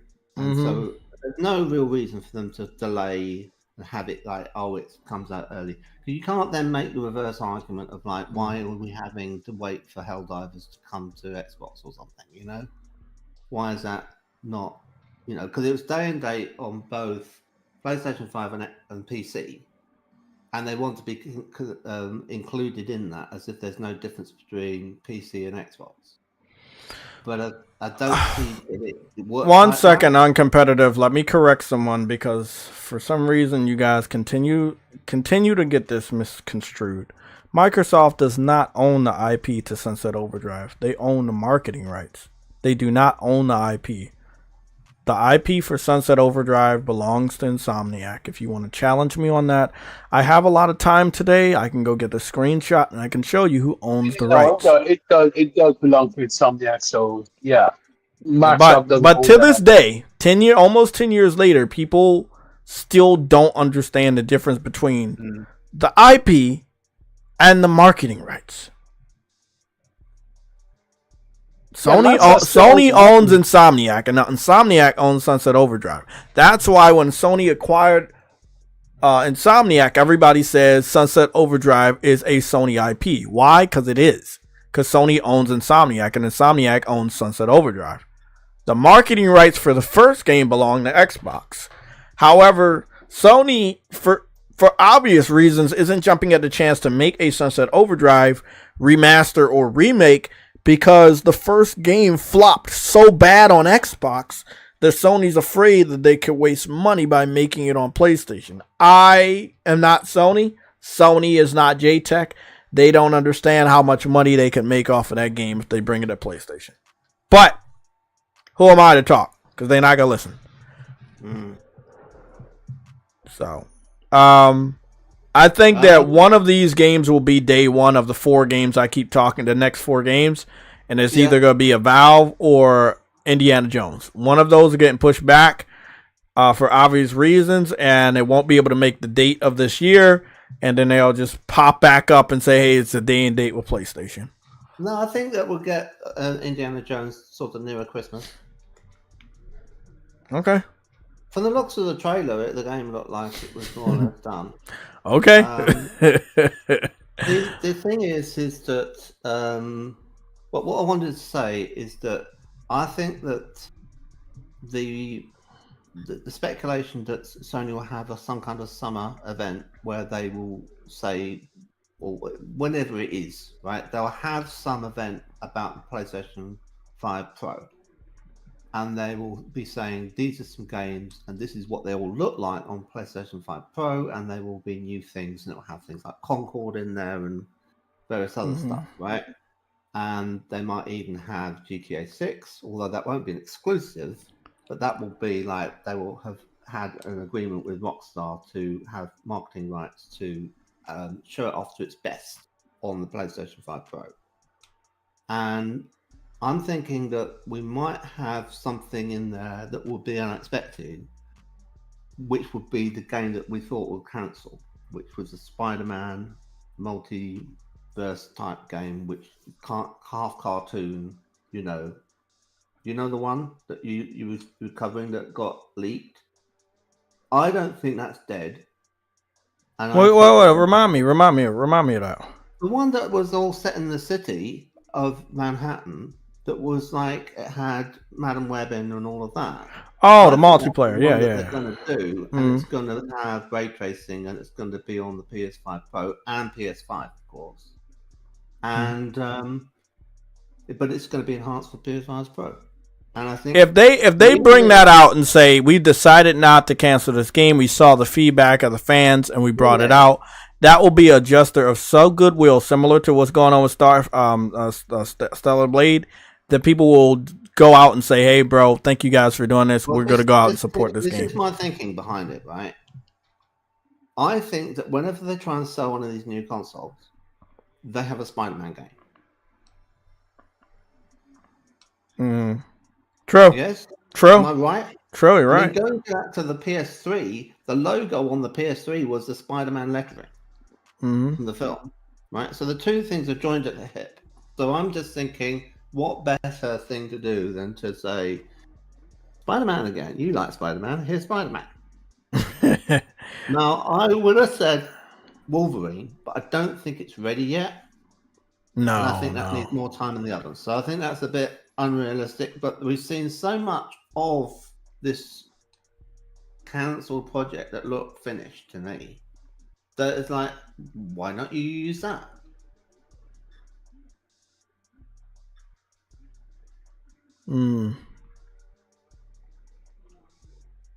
So out of the two, of either that or Factions, right? The Last of Us Factions, I'm thinking it's going to be the Spider-Man game over the Factions. That doesn't mean that we never get Factions 2. We might get it somewhere down the line. That might not be dead and gone, right? We'll have to see. Well, okay, so you're talking about Spider-Mans, but not Factions, or you're talking about both? I'm talking about the Spider-Man multiplayer game. Okay. Right? That had Madden Web in. And I think that's the one that's coming because it's Spider-Man. And then I think that the Factions 2 game that Bungie told them wasn't going to have any legs, right? That, I think, the code of all of that will still exist somewhere, right? They haven't said, oh, no one wants it. Let's delete all the hard work we've been doing for 4 years. No, that's still there. It's just a question of like, maybe it's not going to be a business. They're convinced at the moment it's not going to be a business, and promoting it's going to cost money. And is it going to take away from other games that are also online? And there's competition in terms of server population and things like that. So they might just say, look, we've got Helldivers. We can have this Spider-Man games. Those two markets are not really overlapping in terms of their players. But if we have Helldivers and Factions, those kind of do. Yeah. So you've got to kind of think about, having enough players for your games. And I think that that's where some of the things they've done have gone wrong, like the Foam Stars and that Destruction Derby game were flops because they didn't really have enough interest in them. So I'm not saying that this Factions 2 game will never come out. I'm just saying that the priority this year will be on the Spider-Man Multiversus game, or whatever it's called, because that one is a better fit for them. For the holiday season, I say yes. Let me go check one thing, because there's a connection, there's a pattern that you can mark with this game. So hold on, it's very important. But I think that what Hiroki Totoki, Spider-Man Beyond the Spider-Verse release date. He did the Hiroki Totoki was talking about. Okay, so Spider-Man Beyond the Spider-Verse release date is supposed to be this year. Across the Spider-Verse was last year, and then Into the Spider-Verse was either a year or a couple years before that, right? Right, so they've got another animated. So this Spider-Verse, as you know, the multiple Spider people working together or not working together, blah, blah, blah. You don't need Madam Web to sell you on a multiplayer one, since, sorry, it bombed. What you could use, though, is the Spider-Verse movie. Yes. You could use a Spider-Verse movie to sell people on this multiplayer Spider-Man game. Sony would be fucking stupid if they can this damn game when it's a golden fucking nugget. Yeah. Bro, people love the Spider-Verse movie. And you bring that out this year at any time, and you bring this multiplayer out at the same time for the first time ever, because a lot of the Spider-Man movies and their Spider-Man games have been years apart. However, they were like, okay, years apart, but we're going to add this outfit from the movie, blah, blah, blah. it hits completely different if you have the Spider-Verse movie and the game ready around the same time. You will make tons of money, bro. Mm-hmm. Well, I don't have a problem with the Madden Web character or the film, which I thought was entertaining and more fun than Dune. Very few people have watched it, though, so they don't know otherwise. I think they pushed back the Spider-Verse movie because it was supposed to come out in I March. thought it was entertaining. But the thing is, with the Madden Web character and all of that, if people got on a downer about her, just don't make her the main part of the marketing, right? They've got 4 other characters besides her that they could focus everything on. She could still be in the game in the background, right? Well, she could still be in the game. Yeah, so I mean, there's someone coordinating their efforts around the city and can see into the future and stuff, and gives them missions and stuff, and that's the hub. And they go to the hub, and she says, "This is what I think you should be tackling next. This is what I foresee coming up next," and that will be your mission, and that will be the only contact you have with them. That's not a problem. That's not a bad idea, actually. But with the Hiroki Totoki thing, I thought that what he said about that was very interesting. Exactly what planet you're going to fight on, what enemies you're He going to was kind of like saying, we don't really have that much money because it costs us so much to make the PS5. The margins on it, we're making a profit, but the margins are really tiny, right? And so we don't have a lot of space in order to make these AAA games. We've got, a budget for like 1, maybe a year. And I thought, oh, okay, message received. Because I think the Spider-Man game you just played, Spider-Man 2, cost something like $230 million, didn't it? To develop and market. That's what I'd heard anyway. And I thought, that is kind of a lot.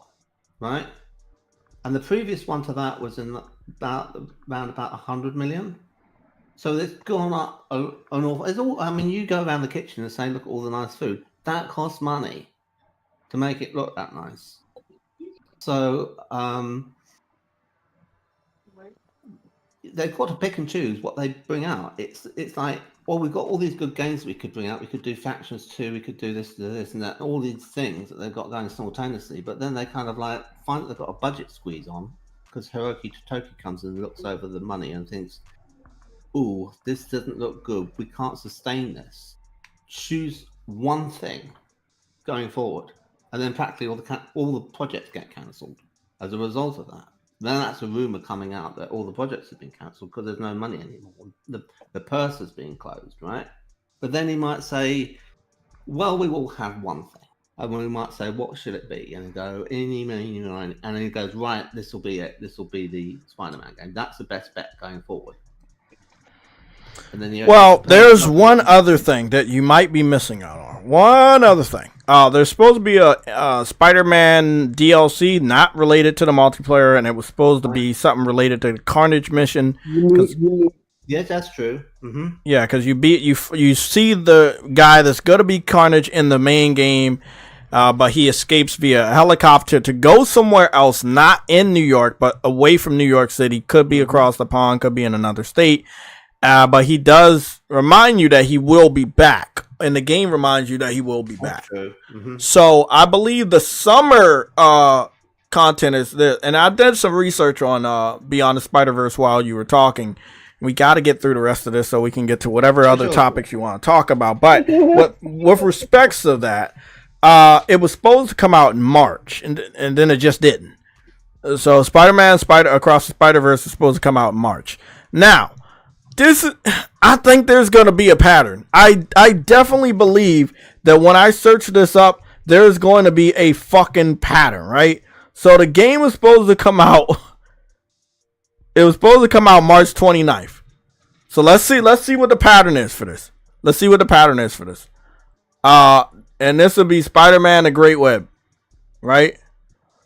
Okay, let's see what the fucking pattern is for this. Blah, blah, blah, blah, blah. 1 month. Let's go to, don't use it.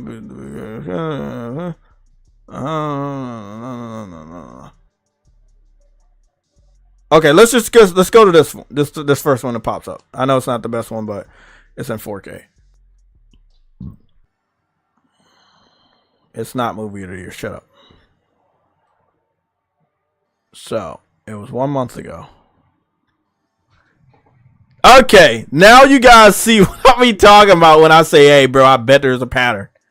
What is the pattern, people? The pattern is March 12th, 2024. Spider-Man Beyond the Spider-Verse movie was supposed to come out March 29th, 2024.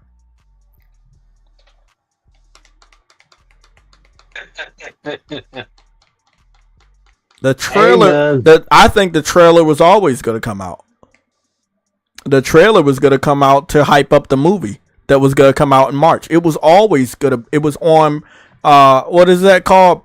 Like a pre-record or a pre-post, or like, you know, like an automatic post, like, you know, like how I did on Wednesday. Like I had set my video to come out on Wednesday, even though I wasn't in town.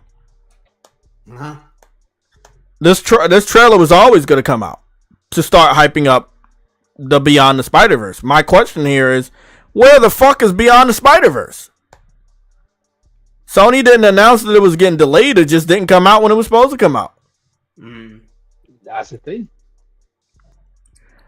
Sony cannot cancel this game if you have that movie come out. I have seen all ages love Spider-Man. That game, oh my god, bro. That's golden, just pure gold. That's a golden ticket. That's a golden It's not a golden ticket. That's Willy Wonka. But it's pure gold, man. Well, Woody always over there thinking of chocolate, man. I don't know what's wrong it's a with golden goose, don't you? That lays the golden eggs. It is a golden goose. Spider-Man is the golden goose. And this right here, if kids, teenagers find out, oh, okay, I can play Spider-Man with my best friends running across New York, bro, that's day one. They're going to buy that game. Back in the beanstalk, isn't it? He goes up the beanstalk. There's a regular-looking goose, but it lays golden eggs. Yeah, I remember that. He nicks it, and he steals it off the giant. So this is the golden goose, and, well, yeah, Xbox doesn't have it. I say bring this shit out for $30, watch this shit blow up. Like, that's a bit cheap. I think 40. And I think 40 is the same as Helldivers, and I think that do 40. Do 40 and watch this shit blow up. Fuck it. I think if they were trying to be greedy and they went for 70 or 60, that's what I think they need to do is take away one spider person. Do 4-player co-op instead of 5. I think 5 is way too much. Well, we're assuming that there are 5 in the game at all times, and it might just be that there are 4 with one person holding back and being the organizer. No, because I'm seeing 5 spider people on page. It's 5. Look at the screen. There's literally 5. No, hold on a minute. That might be for a cutscene for them to go into the animated world. No. I'm telling you, bro. I watched this shit multiple times. When they're fighting, right? There's 5 of them on the ground fighting at all times, bro. There's not. Like when it, like even all of the screens, all of the scenes, there's 5 spider people. Well, could there be like some under AI control?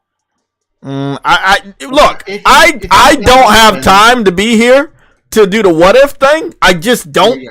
But anything is possible. But I don't think that's possible. I think they sold this game to be a online. It's a multiplayer game. Yeah, it's an online multiplayer game, not a one person's gonna be AI, but we're gonna advertise 5 people on screen to confuse the consumers and piss them off when they find out only 4 people are there, even though we're advertising 5. I don't think they even want to set themselves up for that type of confusion. It's 5. It's 5. It's 5 people right here in all the scenes, right? It's 5 people. Don't misunderstand me. I'm saying 5 are playable, but if you haven't got 5 friends, it backfills with AI. I don't think they should do that. Nope, they shouldn't do it. Let's put it this way. Maybe they should do like Helldivers.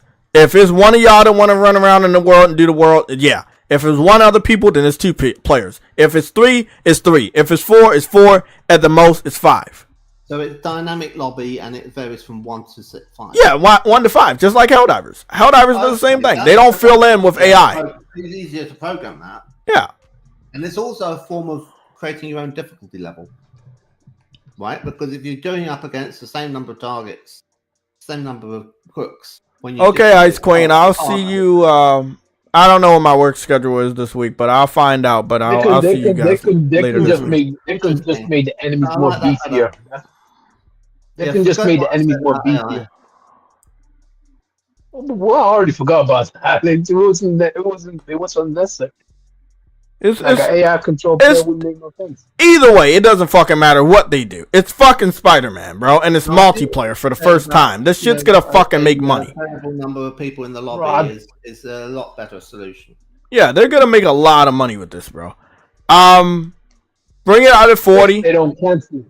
If they don't yeah. If they don't cancel it, they make a lot of money if they don't cancel it. Bring it out at $40. 1 to 5 players. In my personal opinion, take that 5th player off and make it 4-player co-op. And you're good, man. Just even if you don't have a shitload of content, it's still a fucking multiplayer-based Spider-Man, and you need PlayStation Plus to play it, right? You don't have to charge with the microtransaction and bullshit all the time, or go microtransaction heavy. You don't have to. But I'm pretty sure they got smart people to find out what they can put in there to get people to buy. The only problem with just saying at this point in the game development to say take a character away is that a lot of the cutscenes and the writing between the character dynamics might rely on there being 5 characters and that one character and what they say to all the other 4. Right? True. And them being there and everything. So that's just my personal opinion. I don't know if they will or will not. I just feel like 5 is a little bit too much. Because I feel like 5, like you can overwhelm the enemy easily with 5 people versus like 4. I think that's way too much. Unless they beef up unless the enemies are super beefed up. Like Dark Souls. Well, it'd be like looking at No Way Home and saying, well, do we need to have Alpha Molina in the film? We got enough bad guys, you know? And so we strip it back and we say, make it simpler, don't have Dr. Octopus in there. Right? I mean, they could do that, but like, no, you just leave him in there. Why are you taking him out arbitrarily?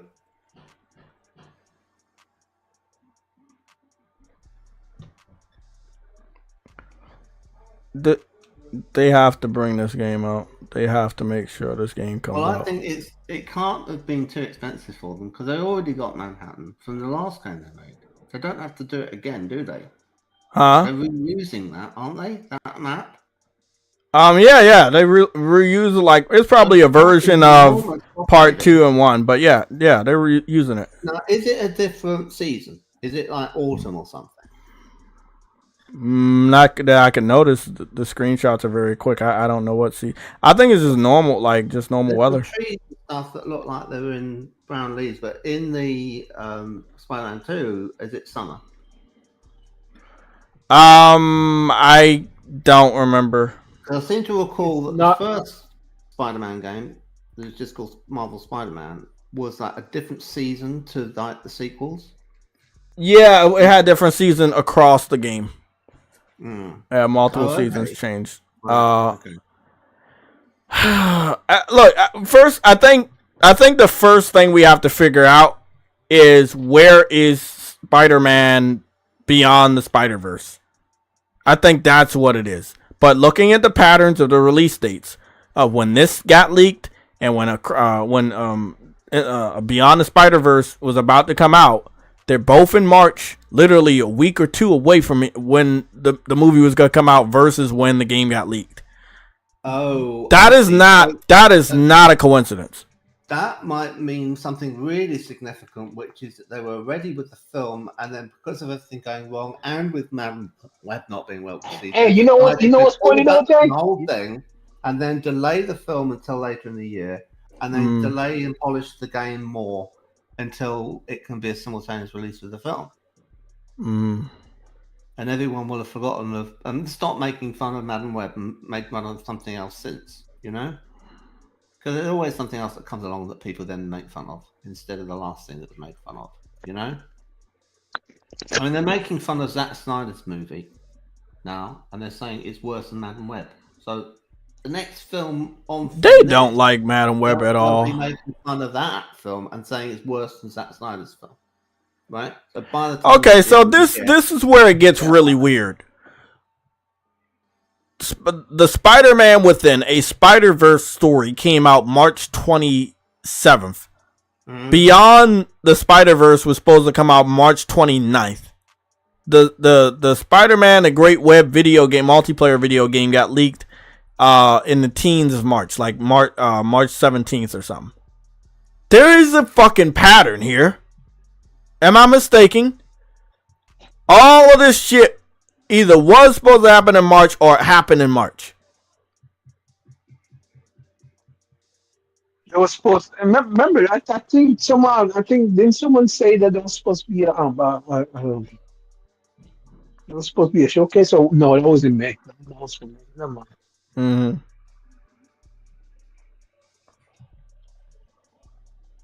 I don't know, man. Where is Beyond the Spider-Verse? That's the question. We can find out where they put that at. I kind of agree and also disagree with what Uncompetitive just said, where they didn't know if they don't know, like, if Madam Web was well received and it had an impact on the other Spider-Man properties. But I want to just say this, right? How the fuck did you not know the movie was gonna be received that way? Do you think we're just so blind for Spider-Man that you put Spider in front of anything and we're gonna watch it? We watch Spider-Man for Spider-Man. We do not watch Spider anything if it doesn't have Spider-Man. So I don't understand how they created that movie and was like, oh, by the way, we have a version of Spider-Man, but we're not gonna bring him into. We're not gonna bring him into Madam Web.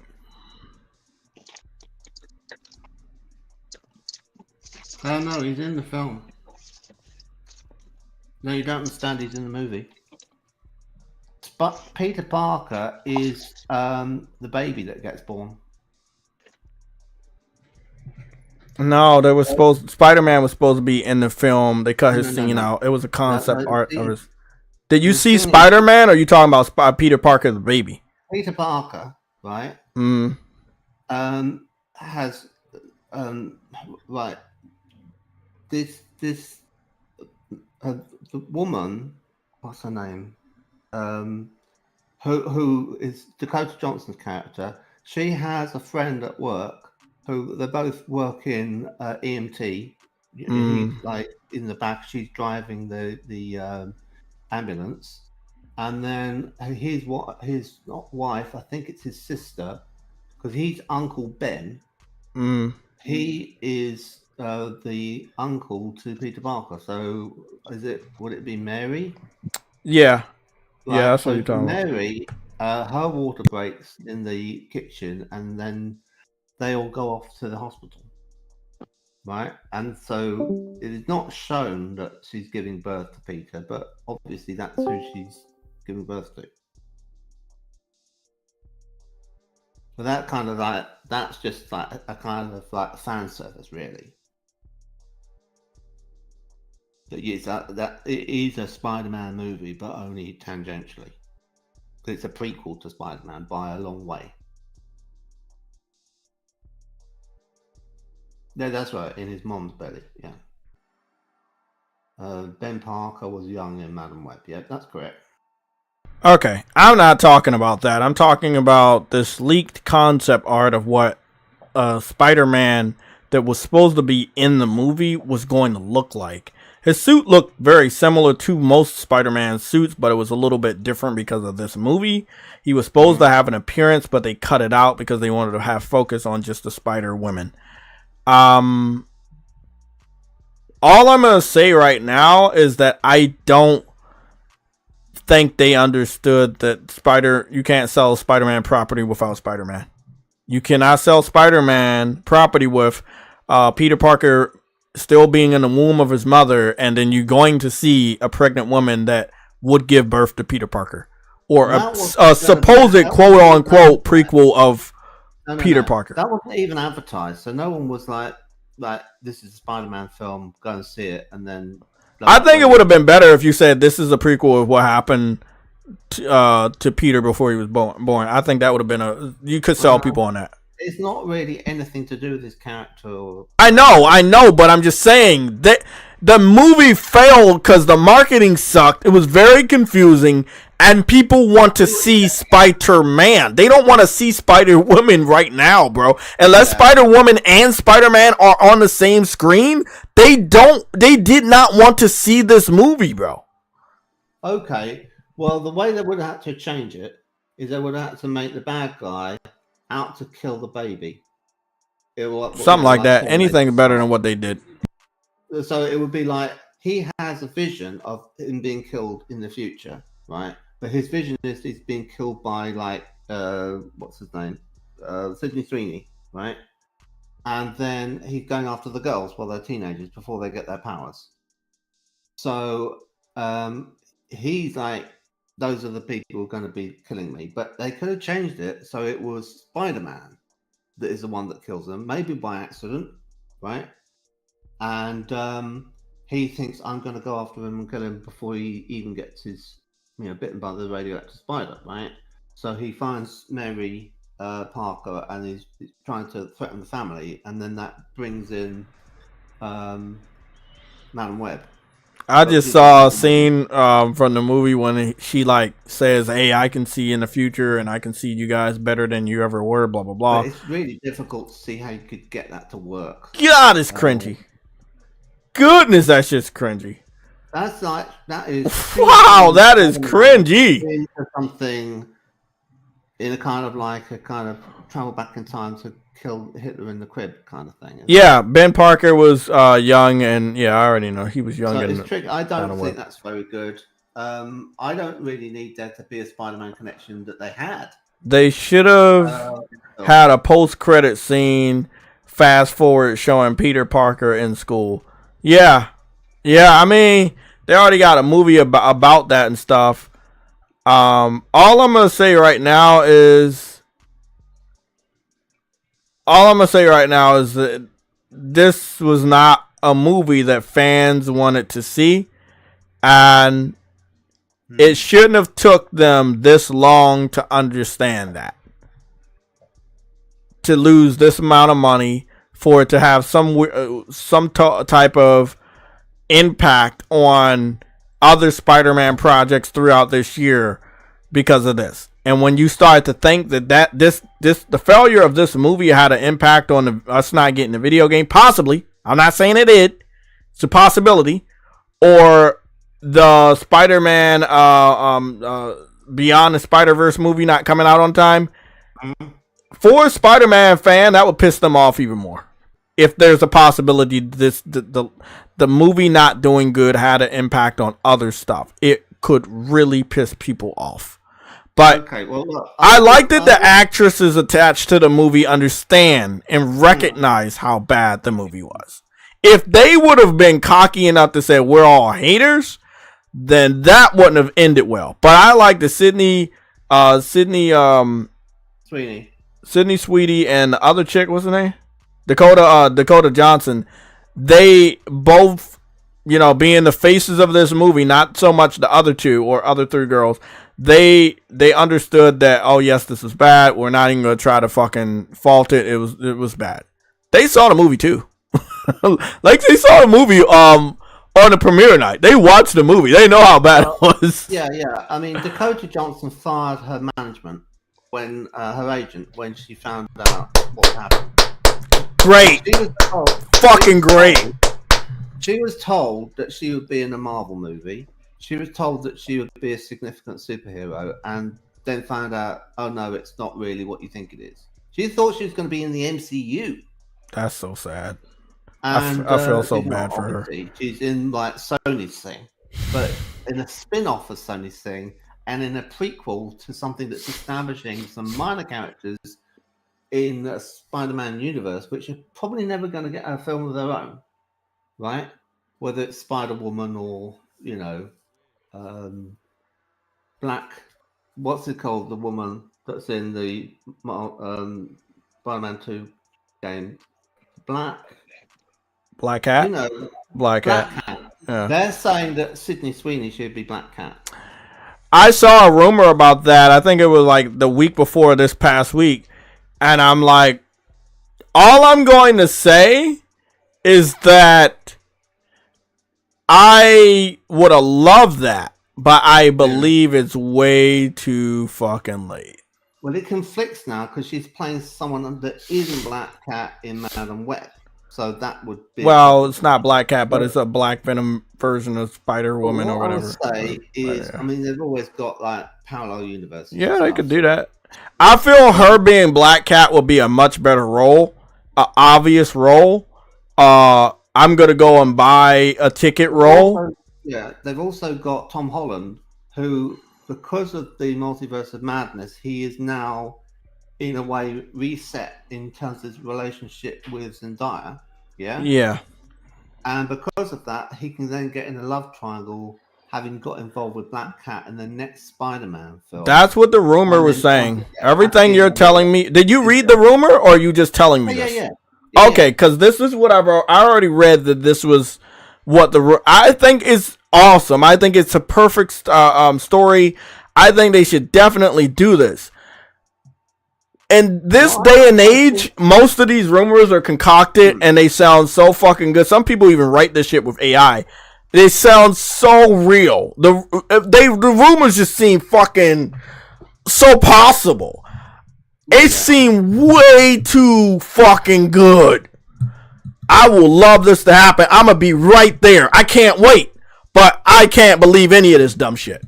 Bro, I'm telling you, the internet is so fucking crazy now. What is these rumors? I'm not even going to go like this to say this is definitely happening. It should, though. It really should. I would love this to happen. I'll be all for it. I'll be buying them ticket. I'll sit there in the theater with all the stinky ass kids.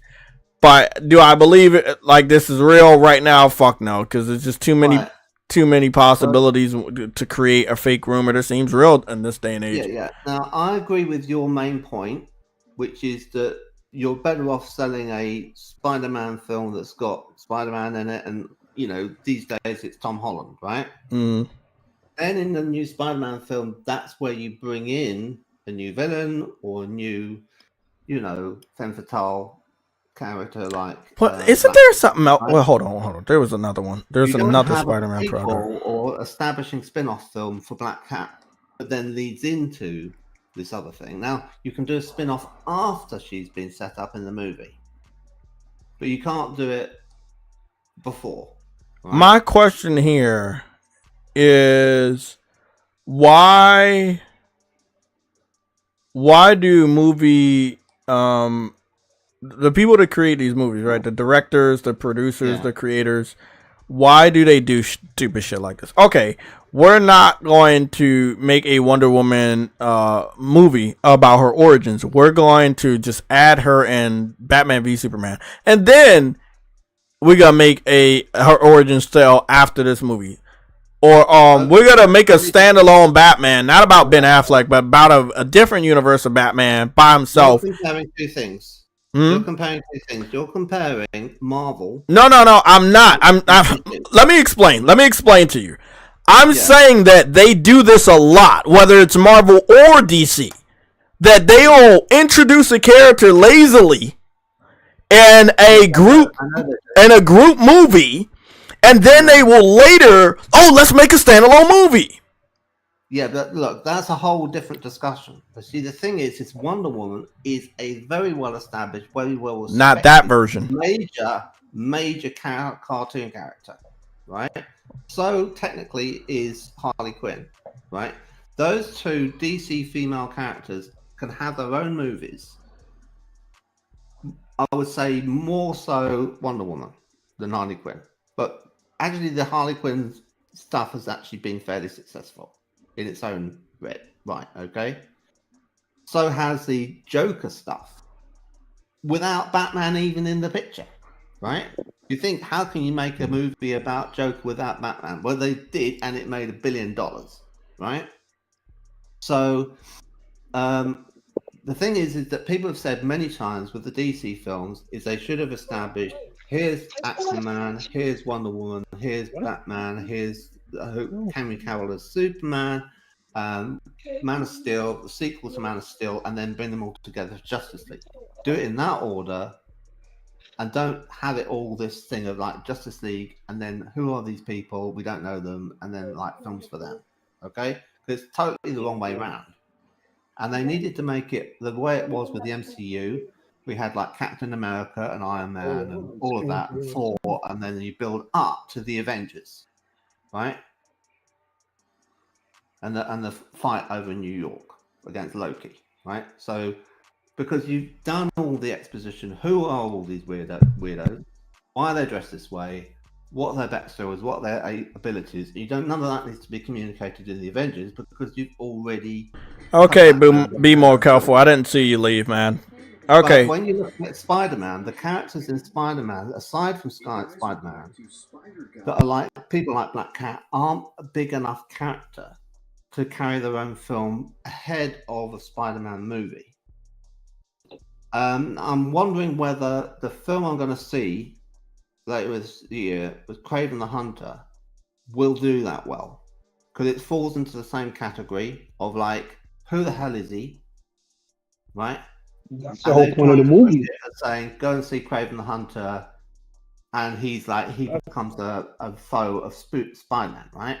And it kind of like be That's better. the whole point of the movie, though, to actually first, give its origin. and then they did a Kraven the Hunter film after that. But I don't mind. I mean, I went to see Madam Web. I'm going to be seeing Kraven the Hunter, but I know that it's actually stuff that probably isn't that commercially shrewd to try and push.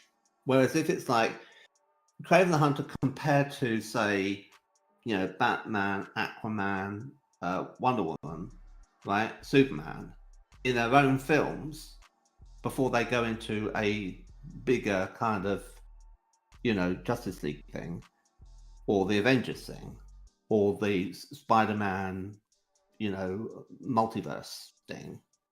It's like it works with DC to put those things as separate films with separate characters and then bring them together. Not that they did, but with the Marvel stuff and the MCU, they went to the trouble of doing it with Iron Man and Thor and, you know, all of those characters because they weren't known well enough. Yeah, well, I mean, I agree. I'm not sure if Uncompetitive understands this, but Black Cat is one of the most popular female Spider-Man characters. She's, I will believe she's up there because she is. So hold on. Let me finish. Oh, sorry. She is Spider-Man's Catwoman. She is very well known. She's above Harley Quinn. Harley Quinn took multiple years of creating and cultivating for her to be on that level. To the fact that she had to get a live action version of herself for her popularity to actually kick off. She was there. Mm-hmm. She was Joker's girlfriend, but she didn't come into her own marketable value until Margot Robbie played her in the live action Suicide Squad. Look at that time period. Bam, she blew up. Catwoman, Black Cat though. Black Cat was in all the cartoons. So far I know she was in the Tobey Maguire video game. Her character was also in the Tobey Maguire movie, which was the third movie. She also was in the Spider-Man video game, Spider-Man 2018 spin-off DLC. She's been there a lot. She's been in all the animated series. She's very, very popular.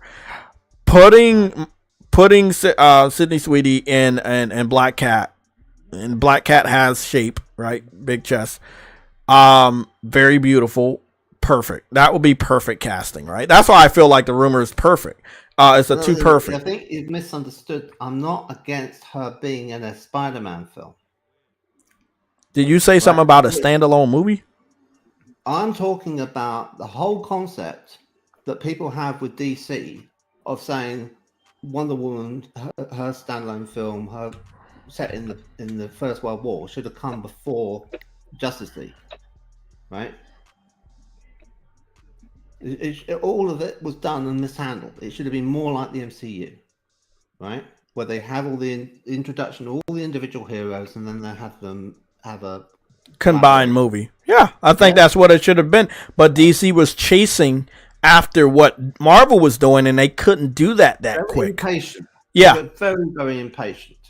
No, I mean, yeah, rightfully so, right? Like, how many years would have taken for them to copy off of Marvel's formula when they had the idea after Marvel had their idea to, like, hey, make individual movies and then bring them together? Probably would have took 5+ years. They would have made more money, and it would be about now that they'd be doing the Justice League film when MCU is doing fuck all in the cinema. Yeah, I agree. DC was very impatient. That's why they ate dirt. I wanted to believe in them. I wanted to go see, if I'm not mistaken, I went to go see all their movies in theaters, including Black Adam. I saw Black Adam, and I had a lot of fucking faith in DC. I love DC Comics. I love Marvel too, but man, it's sad that they ate dirt that way. It really is sad. Black Adam wasn't that bad. No, it wasn't. But you can't do shit with Black Adam when you're in the process of resetting the universe, and that's what sucked. Because Black Adam was so good, and you had the little teaser at the end for Superman. Like, bro, like it's like you give us what we finally want, and then you're like, nah, reset. We're resetting it. That's exactly what they did. They gave us what we wanted for just a split second and said, well, we're resetting it. It's apparently the fault of AT&T, and they have bought Warner Brothers and the people behind Warner Brothers and all of that, and they're like, want money, right? So they're like saying, put everything that you've got straight to streaming, and that's upset a lot of their directors like Christopher Nolan and various people like that, and they really don't like it, and it's a right shambles, right? So it's all corporate politics, and then the people who, I think it's Zaslav and people like that in management are just like, don't know what they're doing, and then they there's a churning over of the people that are on projects, and then they bring in James Gunn because they think he's going to solve their problems, and he wants to do really weird stuff in terms of like just throwing out Henry Cavill as Superman, who's quite prepared to carry on in the role, and just like, no, we'll recast it, have a younger Superman. Like, why? You know, you've got a guy. Hey, they don't like star power. Just make some fucking films before he gets too old for it. You know? But that's my okay, you know what? Let's go to this. Like, and, you know, and this is supporting you. It's not going against you. To support my case, right? Like, there should have been a good short, not long, Batman movie with him going up against Deathstroke, with Ben Affleck, right? Well, guess what? They were going to do that. Deathstroke was hired by Lex Luthor at the end of, I think it was either Batman v Superman or another movie. No, it's BVS. Was it Justice League? He wants him to kill Batman. Yeah, and that could have set up a Ben Affleck Batman movie where him and possibly even Robin gets introduced. That version of Robin or Nightwing gets introduced, and they're fighting Deathstroke with the help of some other ground level heroes that they could introduce, like a DC Universe, Green Arrow, and other ground heroes, right? Maybe Wildcat or somebody from the JSA. So easy. Well, so easy. Film Green Lantern. Huh? And then they made him cut it. Yeah, and then we saw the Snyder cut, and then he had Green Lantern, and bro, you saw that scene, right, where like Hercules and Green Lantern. And also had Martian Manhunter in it. And at the end. Did that end up in the film or not? Yes, for the Snyder cut, not the original film, but the Snyder cut. I get confused. Yeah, the Snyder cut was everything we all thought it was gonna be. And the fact that DC cut that out, which would cut the existence of certain characters out of the entire universe, was like, why did you do that? Like, what was the whole point of... Like, again, I don't think it's Snyder. I think it was WB that killed their own projects. Oh yeah, it was. It was studio interference and lots of changing leadership. After things were like in production, had been greenlit by one guy, he'd leave, and someone else would come in and say, "Oh, well, I think I'll change everything." And it's like, look, no, you can't. That project is going off down the ramp. You know, like you're launching a ship into the ocean, right? You can't just get involved and steer it somewhere else. It'll capsize. Mm-hmm. Yeah, but what I'm trying to say about Black Cat is that it doesn't work to give her her own movie without Spider-Man before a Spider-Man movie that she appears in. That's what I'm trying to say. You can't. You can do it with Wonder Woman before she appears in Justice League, but you can't do it. I mean, they didn't do this. They had her in BVS, didn't they? I think the introduction of Wonder Woman was in BVS. And they did the Trinity of Spider-Man and Wonder Woman and Batman. And then they went and did the... Have I got that right in chronology? And then they did the Wonder Woman film after that. Mm. But I like the way they did Wonder Woman. They were like, well, we haven't got this far. Let's make it an origin. She could have been like Captain America, and she could have had her film first. Then Yeah. they could have done the Iron Man film, and that would have been Batman, because he's basically Iron Man, right? And then they do Thor, and he's like an alien from another place that's got powers and strong, and he's Superman, right? Boom, boom, boom. Like, just copy them. MCU is showing you the way of doing it. And you don't even have to... You could do Aquaman if you really want to, and that's 4 films, and then you do your... Justice League, and I wouldn't even bother with BVS because it's a load of bollocks dealing with that character that Lex Luthor creating that monster thing. It's a stupid story, and then you could go straight to something more substantial. Because I mean, having Batman fighting Superman, it doesn't really work as an idea. I mean, you can make it work, but it doesn't really work. Well, the reason this is why it didn't work. This is from somebody that watched multiple iterations of that story. The Justice League already exists by the time that story took place. They had broken up.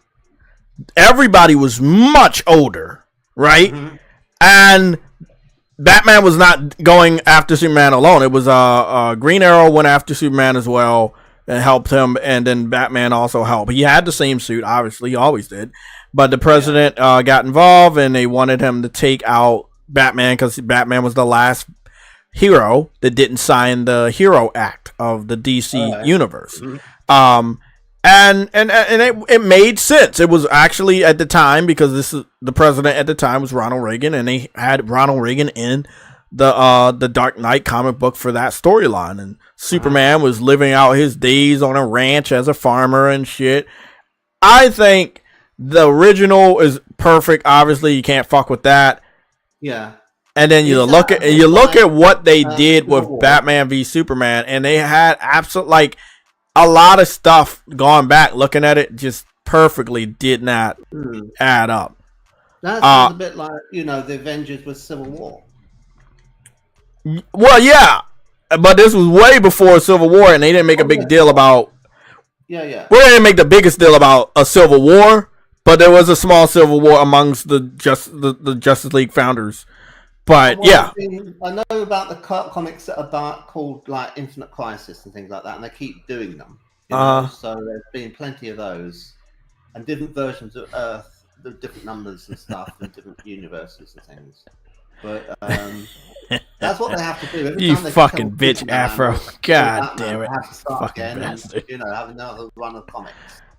I'm just making the point. A point I was wanted to focus on was this Black Hat thing. I don't think it works to have her in her own film, standalone, introduce her, and then bring in Spider-Man later in another film, and then have her show up in it. And everyone goes, "Oh, I know her because I saw her prequel film," right?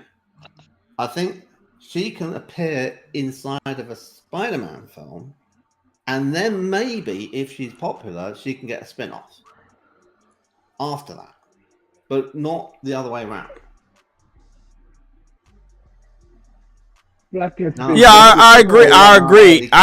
and that's not gonna work either. What's up, True Eddie? Listen, Black Cat's been popular for a very long time. In fact, I believe Black Cat's even more popular than but do you freaking think it would Catwoman. work Catwoman got a movie. myself without Spider-Man? No, you can't do that. Because her existence is revolved around Spider-Man. It's just like that's what okay. Look at Cat. If you want to know the answer, look at Catwoman, the movie with Halle Berry. Exactly. Michelle Pfeiffer didn't get a Catwoman film, did she? No. But look at what happened with the Halle Berry. Oh, Catwoman exists in a whole fucking movie without the mention or presence of Batman, while what seems to be a big fucking event going down in her life that's involving a portion of the city is not being attended to by what we know should be a Batman in that fucking city. And it was a lot of Marvel and DC movies that just didn't click back then because certain people live in that city, like New York City. So many heroes live in New York City. So Fantastic Four is going up against Silver Surfer, but the X-Men aren't helping. Spider-Man is not helping. It just didn't make sense. So when it comes to Spider-Man, and I've been looking at this, you guys are not seeing it, but I'm looking at it. This is the missing piece. This is one of the missing pieces of another Spider-Man IP. It's called Spider-Man Freshman Year, where they already confirmed that Doctor Strange, Daredevil, and many other people, including the Osborns, are going to be in the show, and they're going to make their first appearance. It's very woke. A lot of black and brown people, they even, from what I'm looking at, they made Osborn black. Now, we've been saying Osborn was either light-skinned or black for many, many, many years because he had waves in his hair back then. But I don't know if that was a design choice or whatever. He ended up being white with curly hair in the live action Tobey Maguire, and then just white with normal hair with the other version of what is it, Spider-Man, Amazing Spider-Man with Andrew Garfield. Long story short, they could connect a lot of bridges with characters that weren't introduced live action with this Spider-Man Freshman Year, and connect people together with this show. They did race swap a lot of people, but then again, Daredevil was voiced by Charlie Cox, so it's just a lot of canon shit going on. It is the Charlie Cox that is very young. He has the black Daredevil outfit with the red trim, so that's almost year one year one Daredevil. They could do some there's ways that you connect shit. When it comes to Black Cat, you can't do anything with her. You can introduce her and say, hey, she's been around. She's been doing this, and this. Do you remember how they introduced Spider-Man? Where we already know he exists in New York City. And we know that he should have been in the fight with the Avengers multiple times. But he just didn't exist. And then they was like, well, we knew of him. We just was dealing with so much big shit that we didn't contract him, but we knew that he existed in this grand war against crime, and we saw and Tony Stark's had brought an image out showing Peter Parker, hey, I didn't know you could carry this much, blah blah blah. They can introduce any character in that same fashion to a degree. Like, hey, I saw you there, and you was here at this moment, and you was there at that moment. They did the same thing with Kate Bishop. Like, oh, Kate Bishop was watching the bullshit going on in New York City, and she was in one of the broken buildings looking at Hawkeye, and she wanted to be like Hawkeye. It makes sense. How often can you do it without it being played out? I don't know, but you might as well use that as an entry point as best you can with any introductions to characters that we already currently know. It's not always gonna work. So it's not always going to make sense, but it's made sense the last couple times I've seen it used when it comes to Marvel, especially with Spider-Man. I think it was a really slick way to do it. Like, hey, Spider-Man was very young. We saw you, but you was young. We didn't want to contract it. You was low street level hero, and we just didn't know, right? Also, we don't know if Spider-Man Freshman Year is based off of the Tom Holland version or a different universe Spider-Man. But I'm interested either way. There's a lot. There's a lot going on in Marvel and DC, but they're not doing the best job. They're not doing the best job at all. My spider senses are tingling. I don't know how they're gonna fix any of this stuff, but when it comes to Sony, they need to understand that they can do a great fucking job if they do simple shit. Just all you gotta do is simple shit. Give the fans what they want and you're good. Teenage Mutant Ninja Turtles Splinter's Fate. Splintered Fate. What's this? Nintendo Switch. Nintendo must have had like some sort of Nintendo Direct this week, because I saw a lot of small games come out. Fucking bitch. You fucking best. So what is this, like a top down? It's oh, they made a roguelike Ninja Turtles game?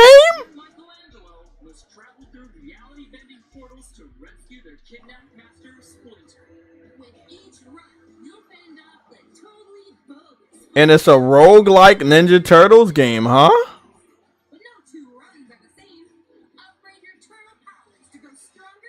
Uh-huh. Okay. I ain't gonna lie, this looks pretty fucking cool. And it's not based off of the new Turtles, which I'm actually pretty happy about. It's based off of the classic Turtles.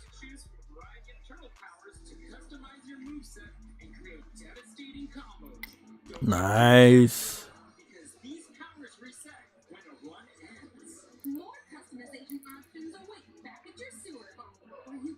I wish it was just a traditional top-down RPG instead of a roguelike. I'm so tired of roguelikes, bro. I am, bro. Oh, you gotta upgrade, but you don't keep your shit. What did I say? What did I say though, Jay? What did I say? These developers are chasing the trend that became. Yeah, I know, and it's not even popular that much anymore, bro. Like, it's not everybody make roguelikes like that. Like, but what did I say? It would take multiple years for them to copy somebody, and it did. It actually took them a couple years to bring out something like this. Should have been brought something out like this. Let me go check. They're gonna copy it. They're gonna copy until people get sick of it. That's all that's gonna fucking happen. Nintendo over there. Same like Souls like. They're gonna. Nintendo's a stinky fucking kid. You know that? They stink. Let me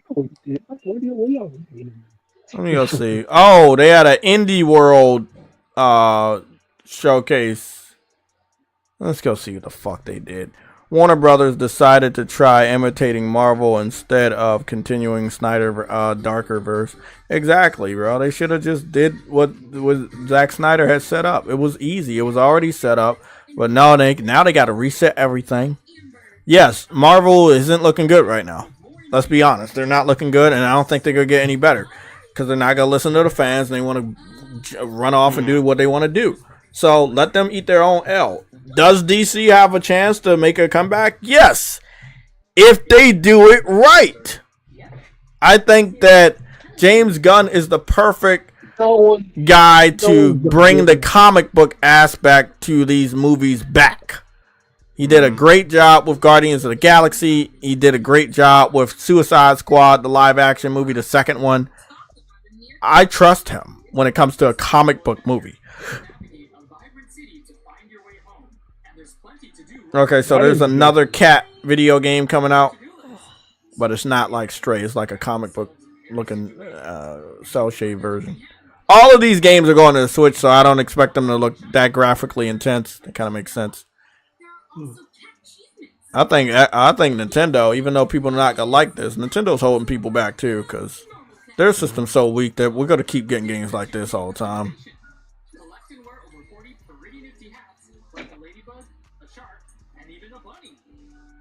I'm done. I like cats. What is this called? Little Kitty Big City, rated R.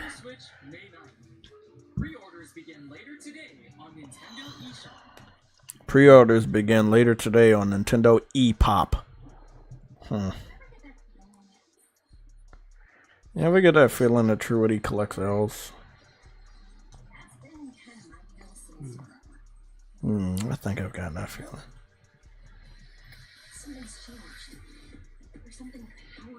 You heard about that guy? You heard about that? I don't know if I should even bring this up in your on here. Then probably don't. Don't do it then. What's this? Oh, is this Winx? Yars Rising? Oh, never mind. I thought that was Winx Club, like Winx. Oh, so what is this, like a Metroidvania game? Look at this shit. You right, though. They just copying off of what was the trend back then. A couple years ago. Because there was a lot of roguelikes. And there were a lot of fucking Metroidvania games. Just a few years ago. Oh my god, man. I wish the industry had more originality. Like, in the next 4 years, don't be surprised if we get a lot of, what's his name, games. Helldivers type games in the next 4 or 5 years. Maybe even less than that. Oh, yeah. Oh, yeah. Bro, Nintendo showing off games that look like they belong on the Super NES. Like, what the fuck is going on, bro? How does anybody give them credit for winning when they're just a... You know what? I got a video I got to post on Twitter so y'all understand, because if I say it, I seem like a hater. But when analysts say it, maybe they don't sound like a hater. Because for real, bro, that shit funny. I'm going to see if I can find a soundbite, because I don't talk about Nintendo Switch a lot, so I should be able to find it. But just know that I'm not the only person that know that they're basically babies and people don't fuck with them.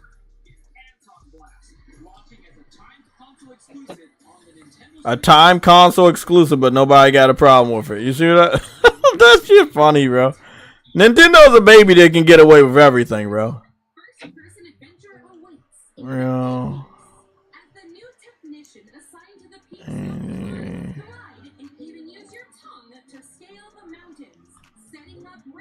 Look at these fucking games. Goodness, bro. Shit that was made on a fucking NES. 64 or some shit. Goodness. Oh my god. What is really going on here, man? This, like, what is happening here with the graphics? Well, that's what happened when you have a shitty ass piece of hardware, man. Get mad all you want. This is what happened when you have a shitty ass piece of hardware. Oh my god. And blame that shit on True Witty 100% of the time, bro. All day. They seem to be frog people. Boy. Don't get me fucking started.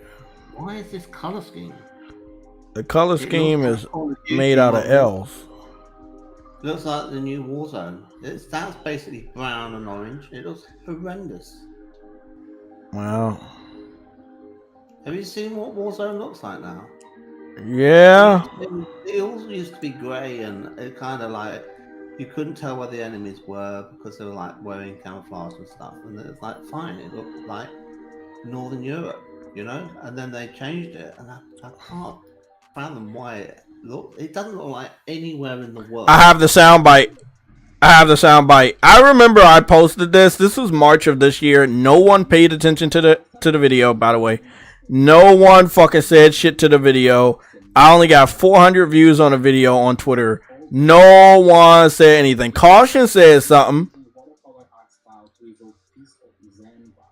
And then somebody called me a baby because I called Nintendo a baby. Cool. Block. Let me play the soundbite for you guys so you can understand what the industry thinks of Nintendo. And then see if it aligns with what I've been saying. And then when it does, you can't call me a hater anymore. Again, these are industry veterans and this is what they think of Nintendo. And oftentimes when people talk about things like console wars and exclusivity and that kind of thing, they really compare PlayStation and Xbox more directly. Nintendo doesn't get talked about in the same breath as often. I feel like people kind of just let Nintendo be its own thing. Yet Nintendo Switch is the second best-selling video game console of all time, behind the PS2. I think that maybe the mobility aspect of it, and because it's a handheld, people think about it differently, almost more competing against a phone than not a console. And oftentimes when people talk about things like console wars... Does that not sound like what I just said, but not in a much nicer way? They're basically like, yeah, we kind of let Nintendo do their own thing, like a baby. Like a baby. Like the baby gets away with whatever the baby wants. Baby can shit itself. Baby can piss. You know, they can fucking destroy fucking property. Can't do shit to a baby. An adult does that, nah, you're going to jail. I'm just saying, Nintendo's a baby. And they can't do much.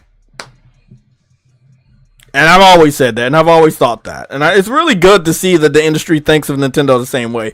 But now looking at the games they're getting towards the later part of their life cycle for the Nintendo Switch, you kind of understand that it is a weak piece of shit. They're not getting better looking games. They're getting worse looking games. Their best looking games came in the beginning of the life cycle. Their worst looking games are coming out now. All they can get on their system are cell phone games. Y'all believe me? Go look at everything that they have for their little indie world. I've seen some great indie games. I've seen really great indie games. This is not one of them. But this is one of the best of the last 4 that we've seen. So it might be a pickup. Jay just stomping on Nintendo Switch. Don't give a fuck. Coming from a hardcore original Nintendo fanboy. No, Nintendo really dropped the ball. They are the ball dropper. That's what I call them. This is probably the most graphically intense fucking Nintendo game I've seen from this whole showcase. I think after GameCube they just. And I don't even know if you can fight on this game. It looked like you're trying to glide and fly and shit. This looked like something I would fucking pick up though. This looks like one of the best looking ones they got so far. After GameCube, Nintendo just stopped trying. Yeah, man. And they're just at this point they're surviving off of the indie studios. Indie devs are supplying them with most of their games now. Because they're not creating shit and people are too stupid. They're just buying their system and buying old games at full price. So like Nintendo's still making bank because the ignorance of their fans. That's really what it's all about. The ignorance of their fans. Eureka.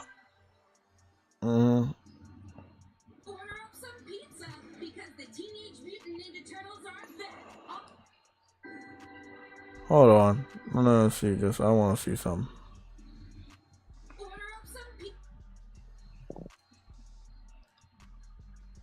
Okay, I see it now.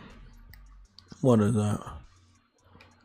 It looked like the controllers look like Super NES controllers, and that console looks like a Super NES console. Yeah, that makes sense. Yeah, that makes sense.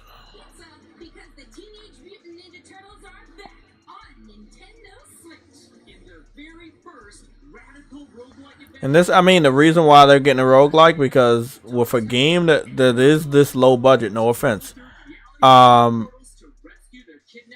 you would expect it to go either first on Nintendo or go to a Nintendo Switch. If they had a more mature Ninja Turtle game, it's not going to go to Switch. Because the Switch isn't going to be capable of running the game.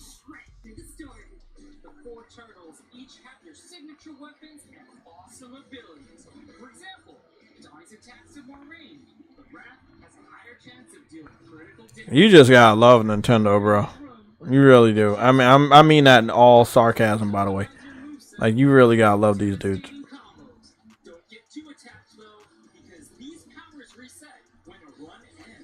You gotta love this shit. The weakest fucking Link. The weakest Link, and gets praised almost daily. I talked to this developer also. You remember I played this game called Cat Quest? I ended up platinuming the first one. I dabbled in the second one. Well, they said the demo for the third one is going to be on Switch exclusively. and I was like, I told the developer I played and platinum your first game on my PS5. When can we expect the demo? He never got back to me. Everybody else was bitching about it too. Maybe it didn't sell that well on PlayStation.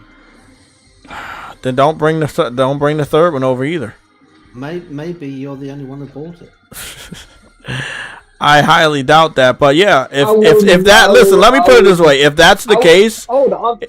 I want to say something because I was. I mean, I could go check though. You may be the only one because at the end of the day, Jay, I'm gonna be honest, bro. If niggas don't, if Metacritic don't tell these niggas to buy shit, they ain't gonna buy shit. Yeah. Okay, let me ask y'all a question. When did I find out about Cat Quest? I don't know. It was when that showcase. I remember you. And what happened to the showcase? They showed off Cat Quest 3. They okay, and I went back and did what? I paid for Cat Quest 1. Mm-hmm. Yep. I didn't even buy that shit at launch, bro. That's what I'm saying. I know I'm not the only person because I didn't buy that shit at launch. But let me go see what the reviews say. Just to see if I was the only person that brought the game. So they have a total of 2.4 thousand reviews. So at least I'm not the only one. Let me see what part 2 did. Did part 2 do better? Cat Quest 2, because that's the one I'm currently on. Let's see, Cat Quest 2. How many people play Cat Quest 2?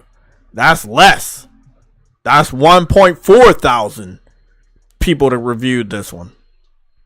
As I said, Jay.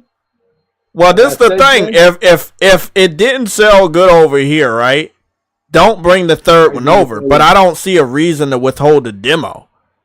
Like we've just talked about the influence of demos and how that can get more people to buy your game. You release the demo of the third installment, people may say, oh, let me go back and try the first and second one. I saw the third game preview and I was like, wow, that looks cool. Let me go buy the first one. I love the first one enough to go platinum the damn game. If it didn't sell well, don't bring the third one over. It's pointless to like withhold a demo. As I said though, Jay, I've seen people on Twitter say this. I love the demo of Stellar Blade, but I'm gonna wait for a review and check it on the Metacritic. I'm like, nigga, if you like the demo, then why are you waiting on Metacritic? This is what's going on. No one wants to buy nothing. Even if they like it, they don't want to buy it. That's the freaking problem. Well, I told you, and I told Henry on our Discord, I can't save everybody from taking an L. We're all fucking adults. You want to take a fucking L and have that on your reputation that you need someone to hold your fucking hand and tell you if a game is fucking good after you've already played a portion of the game, that's on you. That don't have shit to do with me.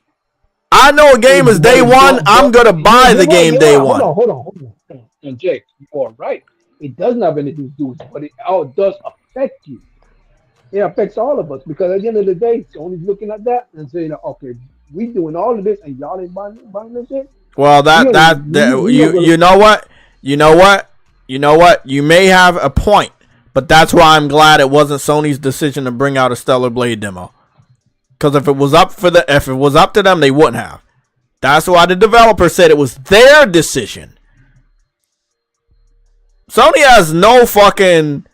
They have no say so if another dev wants to do it. Now, when a dev says we're gonna bring this demo to, only to what is this shit called? We're gonna bring it to. Sorry, I got a brain fart. Bring it to Nintendo Switch because indie games do good over here. I'm not telling you not to. All I'm saying is bring it over there. Keep it there. If I miss out on the third installment, hey, that's cool. But if you're bringing the third installment to Xbox and PlayStation and you keep the demo only on Nintendo Switch, you should expect the sales to be better on Nintendo Switch. then don't bring it to the other platforms. I've said it before. I'm gonna say it again. Nintendo Switch is now a certified indie console. Most of their library is indie games, digital only indie games. I hate these cheap ass games. And they have to be cheap because the Nintendo Switch is still $300 something. I'm not talking about Nintendo. I'm just talking about in general. In this industry, they are so freaking cheap they don't want to buy shit. And I think that just got expedited even more because of freaking Xbox and Game Pass. That bullshit that no one wants to buy no game. They want, oh, I'm gonna wait till it comes to PlayStation Plus, or I'm gonna wait till it comes to Game Pass. Because of that type of attitude, no developer wants to take a chance and put out any game that's actually worth it. Because of that, they don't want to take a chance. Because of that, they don't want to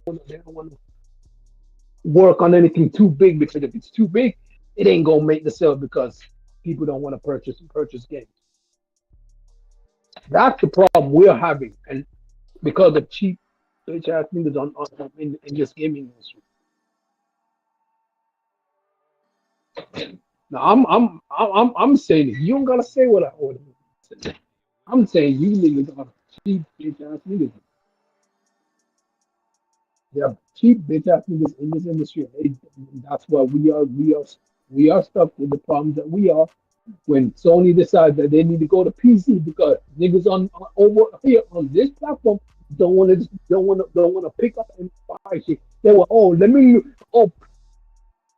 over here on PC said this game ain't shit. Then nigga, don't go. Because guess what? They said they don't like it.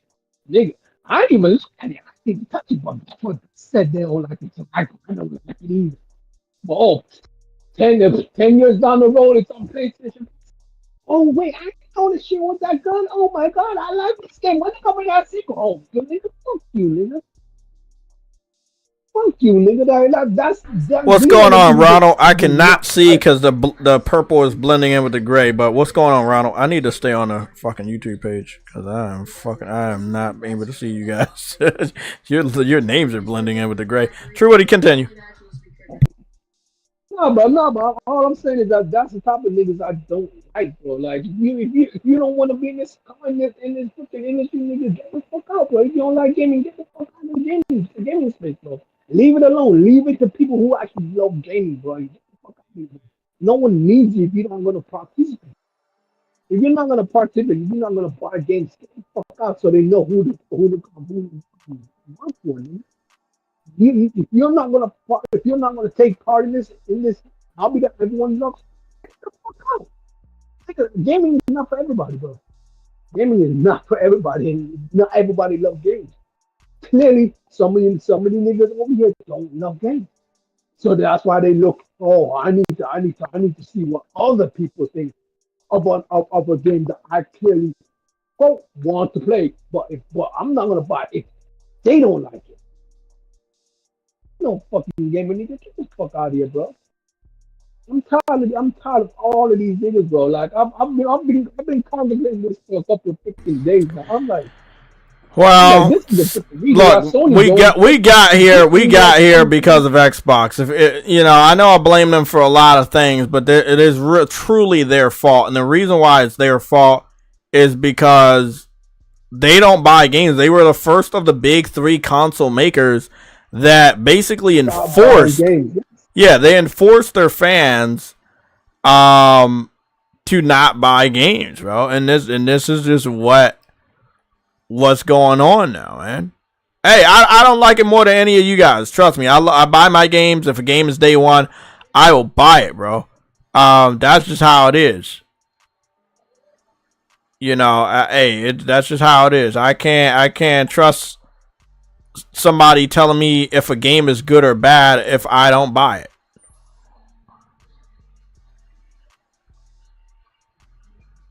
Bro.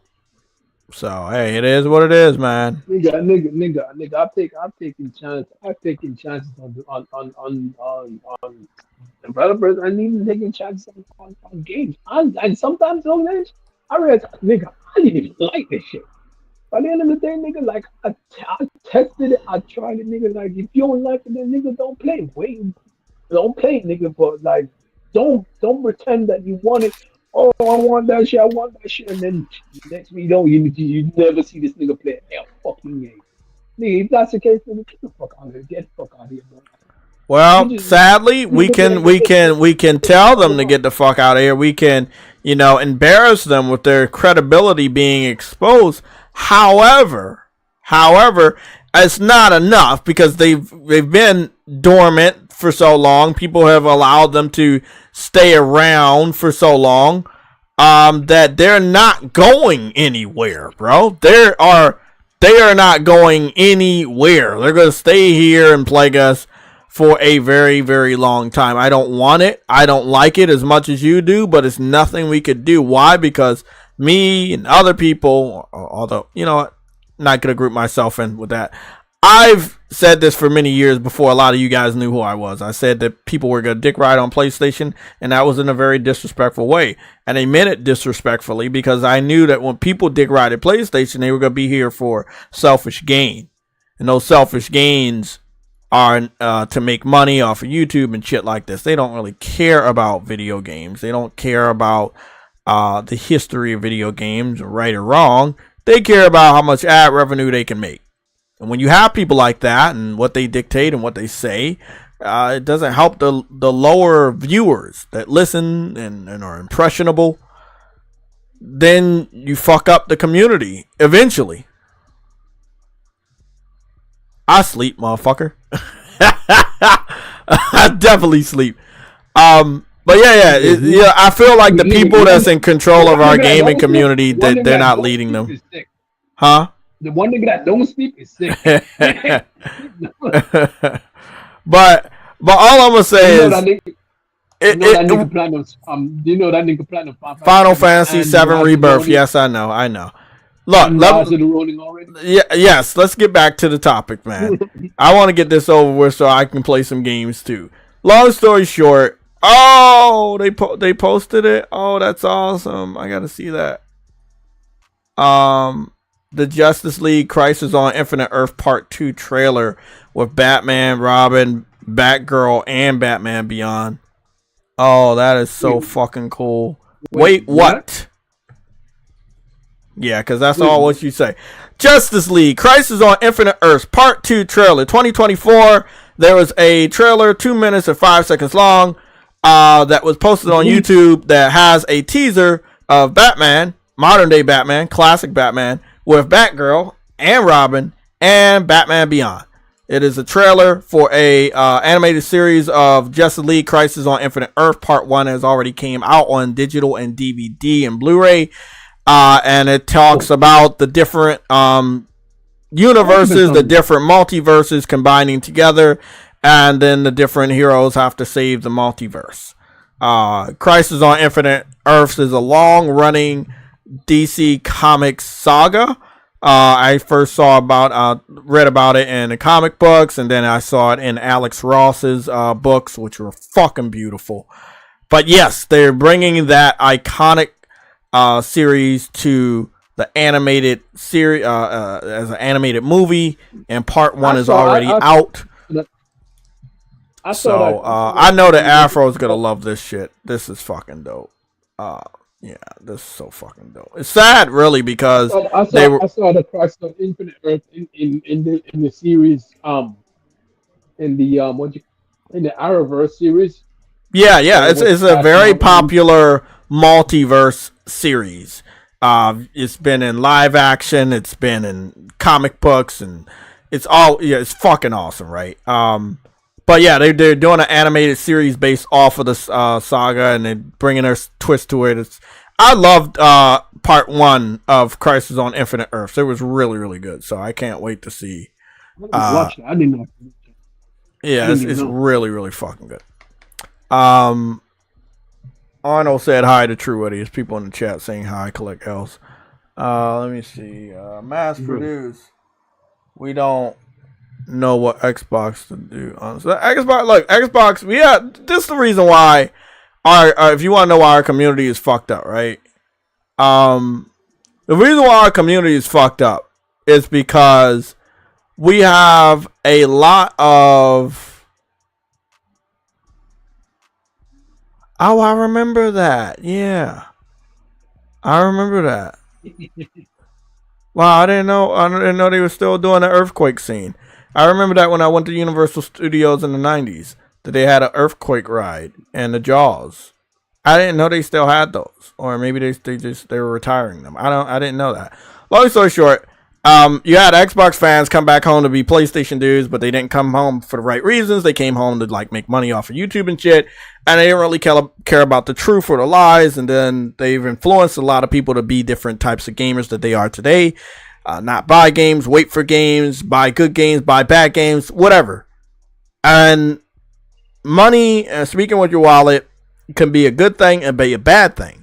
If you don't buy good games, good developers won't know what to make. If you buy bad games, bad developers will continue to give you bad games. Real simple. We can't reverse the damage that has already been done. We can try to mediate it and slow it down and maybe curve it or make it have a U-turn. That's why the Stellar Blade situation is so important. I have a feeling enough PlayStation does not buy that game because guess what? They're influenced by Metacritic.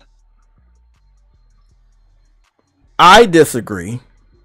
I could see how you could say that, but I disagree with that.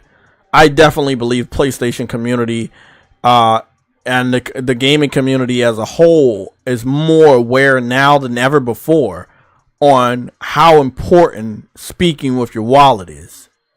If you said that statement months ago, I would have to agree with you. But months later, right now, I gotta disagree. You know I've been on my shit on the research of our community, the overall community. And you know they're awoken to this, right? They know that they don't want certain things. No, I know I'm right.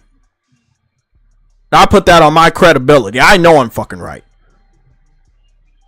I know people know that it's not even a part of our section of the gaming community who are going to support this game because they know what it means.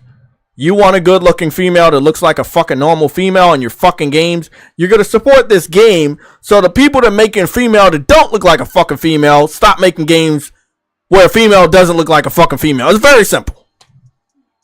You got Star Wars or you got Stellar Blade. It doesn't get more simple than that. One $60, sorry, both of them $70, right? I think both of them $70. One $70, the other one $70. One's better, the other one's worse. I mean, it's pretty fucking cut and dry. Like, you don't have to be a fucking brain surgeon to know which game to pick up. One's coming out this week, and the other one's coming out in August. You know, one has a deluxe edition for $130 with 3 outfits, and the other one has a deluxe edition for $80 with 2 outfits, but 30 inside the game already confirmed. So we're good. I think that people know the right thing. I can't speak for all gamers. I'm not going to say all gamers are going to buy this. I'm not going to say all PlayStation gamers are going to buy this game. But I think this game is going to do big numbers. Much more than it would have done if it was released maybe a year or more ago before people understood what devs were putting in their games. Like woke messaging and anti-white stuff and, you know, like just stuff that we just don't care about. We just want to have fun and play a good, fun game. And now there's so many gamers have understood, hey, they putting this in my game. I don't like this. I don't like this. Well, this game doesn't have this. Let me go and support this game. It's really that simple. It's really that simple. Cerny is a dope individual. You can lower the beep sounds of your PlayStation. So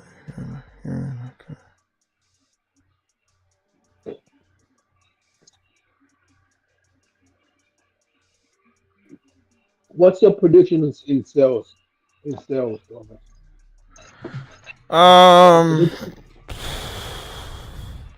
million in a week. 3 million if it really catches on. I don't see why not. PlayStation 5 owners are roughly around 60 plus. I would say 60 plus million. So it can do like your traditional Spider-Man and do 3 million in a weekend, but I don't know if it will. I'll keep it close to like 1 million to 1 week, 1 million in 7 days. This is a $70 game. I believe the demo blew up. I think that when the game comes out, and if the game blows up the same way, people making videos of it, people sharing outfits and stuff like that, it'll blow up even more. It's gonna constantly be a focal point of comparisons between this female lead game versus other female lead games where they go out of their way to make them look ugly. And I think that's one of the reasons why people are supporting the game also. And it's a good fun game. It's a good fun Souls-like game with a good looking protagonist. She's not, I mean, when you really think about it, she's not fucking extravagant. Look, I've seen females with, no disrespect, bigger backsides than that, or bigger chest areas than that. So for journalists to go out of their way and say, hey, this is exaggerated, it's not. Have you seen some of the females? Have you seen Kim Kardashian? Have you seen let's say Megan Thee Stallion, which I don't believe has had work done. I don't know. J-Lo, females in wrestling and what they wear, like, if that's not exaggerated with what females wear in wrestling from the 90s all the way to today, then I don't want to fucking hear it, man. You know, like, do you see like some of the outfits the female musicians wear on stage when they're doing concerts and shit? Just get out of my face. Get out of my face, bro. Her ass ain't bigger than Beyonce's, and you don't say Beyonce's shape is exaggerated. It's just a weird fucking thing, bro. So this is one of the reasons why we did our. Beyonce started twerking with her breast, and I was like, oh, okay, that's random. Okay, but yeah, look, let me say, females in real life are doing things that game journalists are not speaking on, but game journalists are pissed off at a digital character that is actually, all honestly, doing less than what real females are doing. The funny thing is, she's normal. She's normal. She's not. She's much more normal in shape than they think. If you start to compare her shape to real female shapes, you start to understand how normal in shape she is. And if they say that that's exaggerated, then it kind of makes sense why they go out of their way to completely make female characters look flat and ugly. Because if the beauty standards of these journalists and game developers are like that, it makes sense why these other female characters in video games have been looking ugly and flat for a couple years now. Makes perfect fucking sense. They have an agenda to push. I'm looking over the poll. We had a total of 159 votes so far. Stellar Blade Metacritic review predictions. The winning vote was 75 to 85. And then the next one was 90 to 100. I think that's a pipe dream. I'll tell you why in a little bit. Third was 55 to 60. I think that's very realistic if the journalists have their way. And last but not least, with 8%, 65 to 70. I think that's very realistic. I would go, if I'm being honest, let's go anywhere between 60 and 80. I believe that's very realistic. I think if the journalists have their way, they can be anywhere between 60 and 70. But I think a safe bet will be 60 to 80. If the journalists understand that they're going to be a target of,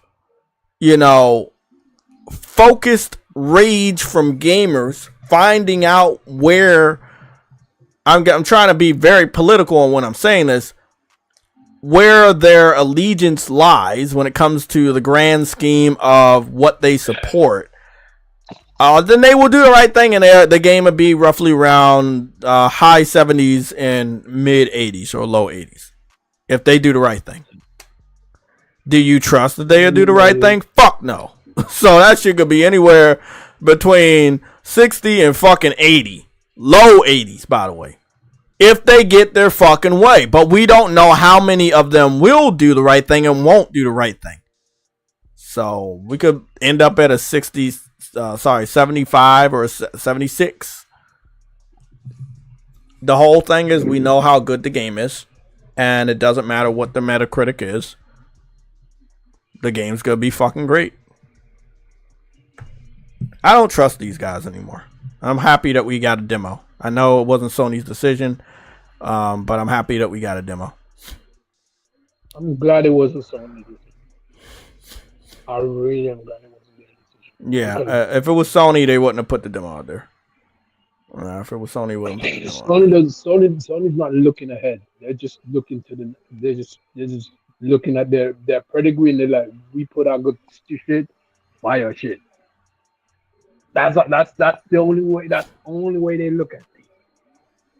We made good shit. We made good shit, buy our shit. Yeah, it sucks, but it is what it is.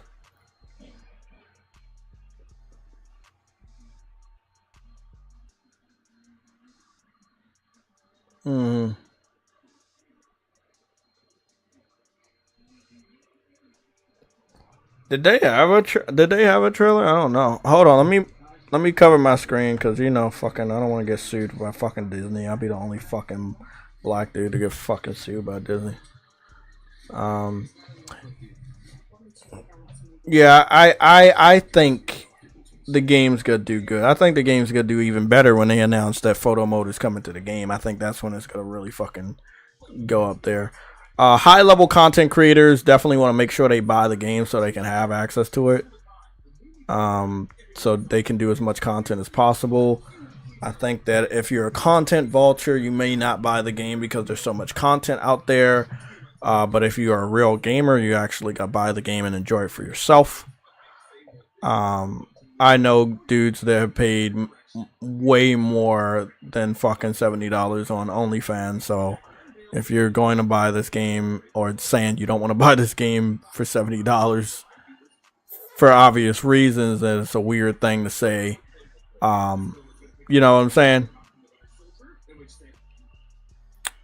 Let's see. People are only kind of weird anyway. But we'll have to see. I think the game is going to sell very well. I think it's going to sell much better than they thought it would. I don't see a reason for it not to. But hey man, it's really up to the gaming community. I think that we passed a very valuable test. That test was Helldivers. I guess the next test will be Stellar Blade. I'm there. It's a day one.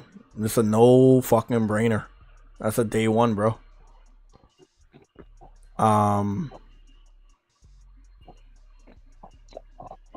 That's a day one, bro.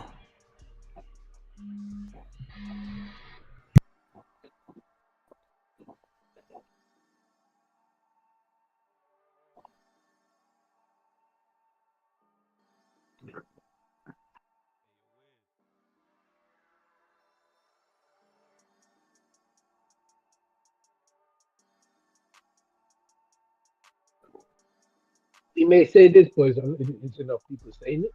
That's a question.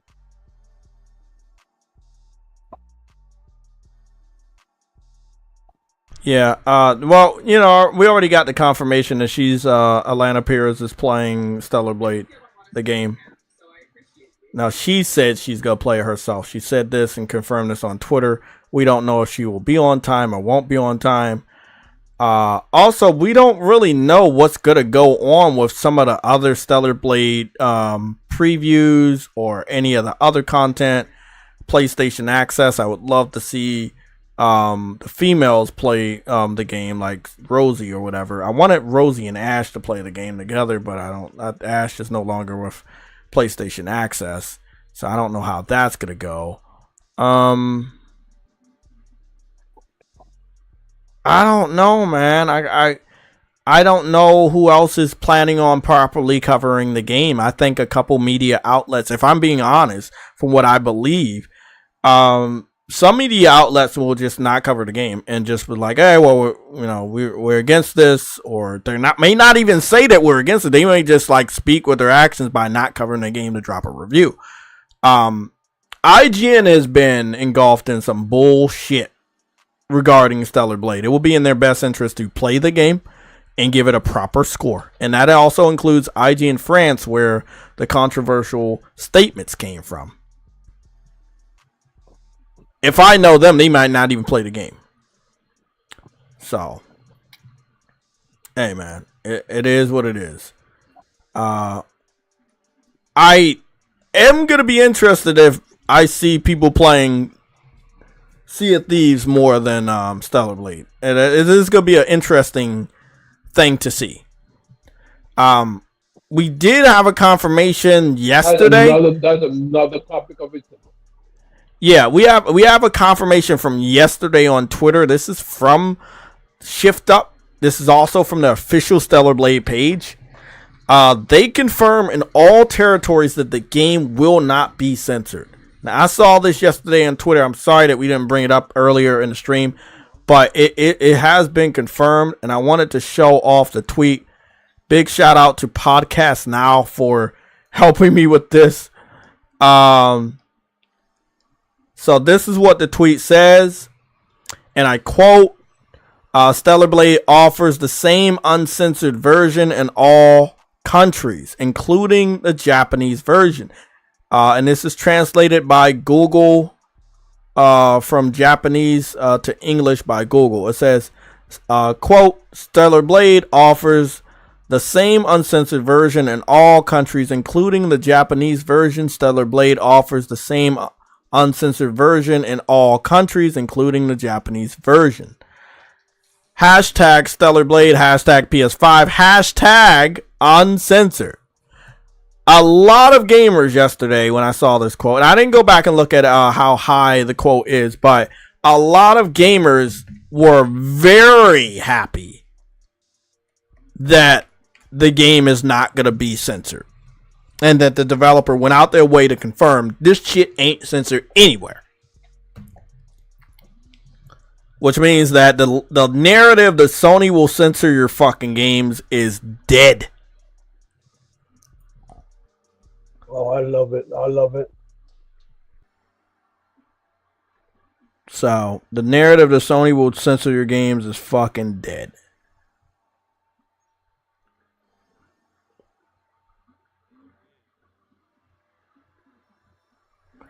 So now what do?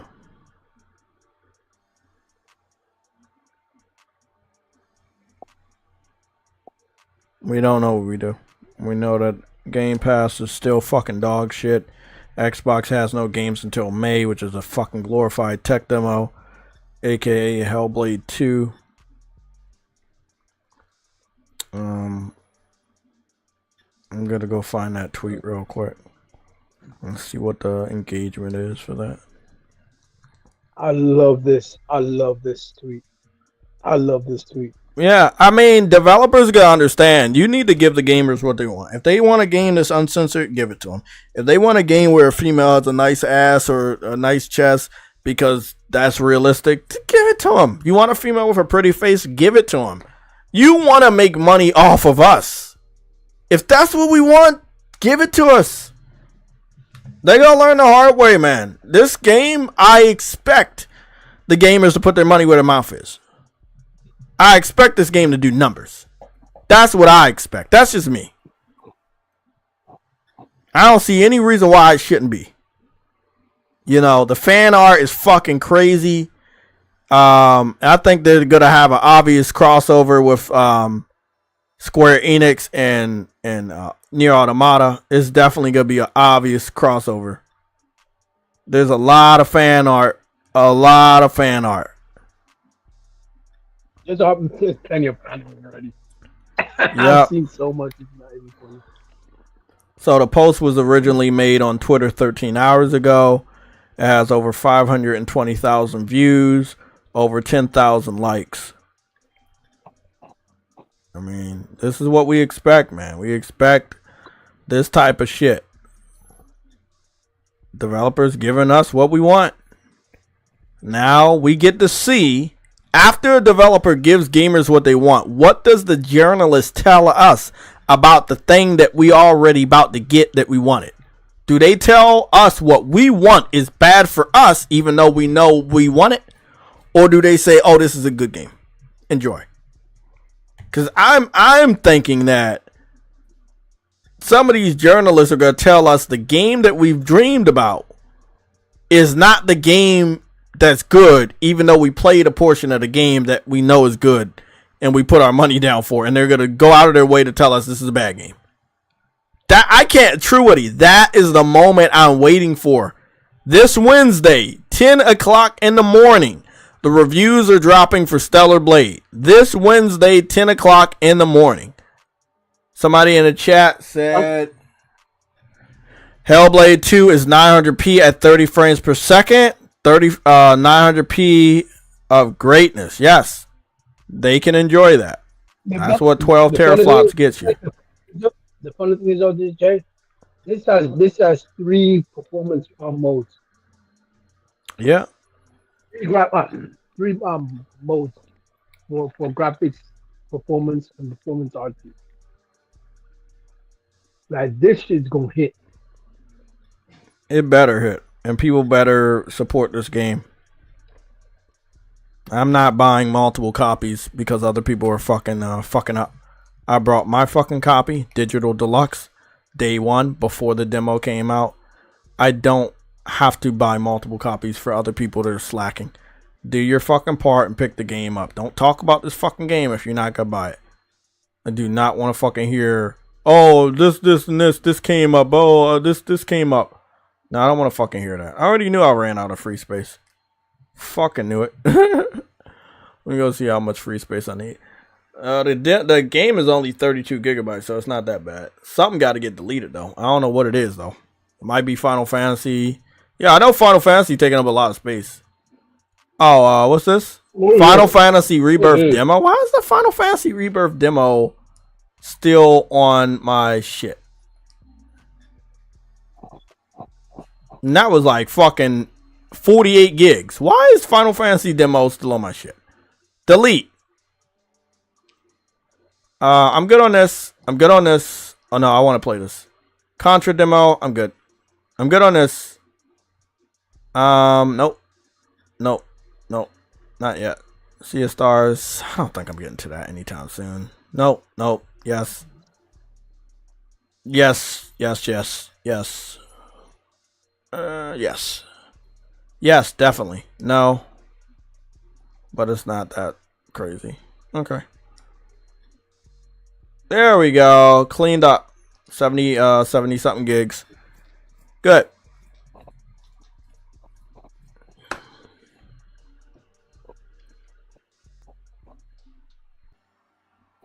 Is that how much the beta is going to be? The beta is going to be... hold on. Let me get the specific number. I cleaned up my SSD, so that's the amount of gigs that I freed up.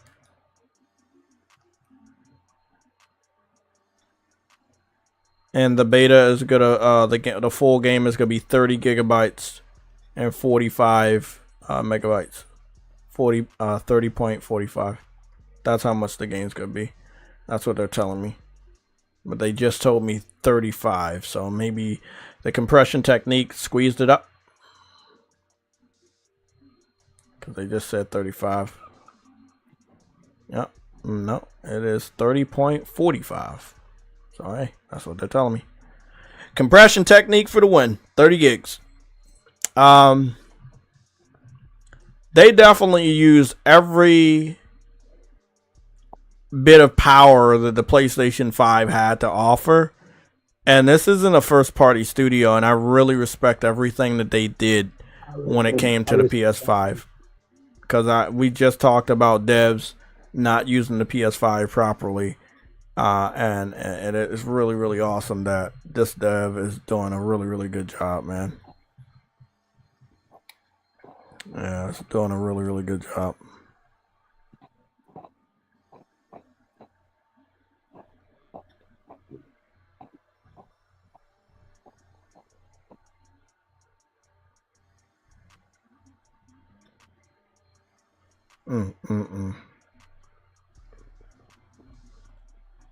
I see a lot of people going back to play Fallout now that the show came out. The saddest thing about that is Bethesda could have had a new game timed with the show and could have made big money, but instead they had to drop the price of Fallout by 50%. It's crazy, bro. That's not Bethesda's fault. That's Microsoft's fault. Well, I don't think Bethesda has their next Fallout ready, and I don't think it would have been ready without Microsoft or with Microsoft. I just don't think they have one ready. No, that's not it. They could have easily contacted someone to do a spinoff of a video game. They've done it before. Yeah, they wouldn't have done that. I think that the spinoff of Fallout this time, if I'm not mistaken, is 76, right? The online one. No. Like an Obsidian spinoff. No, I don't think they want to. I don't think that's what they're doing though. So you had a mainline. You had a mainline Elder Scrolls, right? And then you had the online. Mm-hmm. Then you had a mainline Fallout. Then you had the online. No. You didn't have Fallout 4 and then Fallout 76 afterwards? No, they did. But I'm saying they did Fallout 3, then Obsidian did New Vegas. Then Bethesda did Fallout 4. Fallout New yeah, no, but I don't think that's just I don't think that's a pattern. I think that's just an anomaly. I don't think they're ever gonna make a spinoff like that ever again. I don't know if it did good or bad, but I just don't think that. I think that the next step after the both Elder Scrolls Online New Vegas and Fallout Online is just Fallout 3. Huh? New Vegas didn't do as well as Fallout 3, but it was fan favorite. It was a fan favorite. Yeah, I heard a lot from the fans. You know, money talks, right? Liking something online doesn't really pay the bills. Not for them.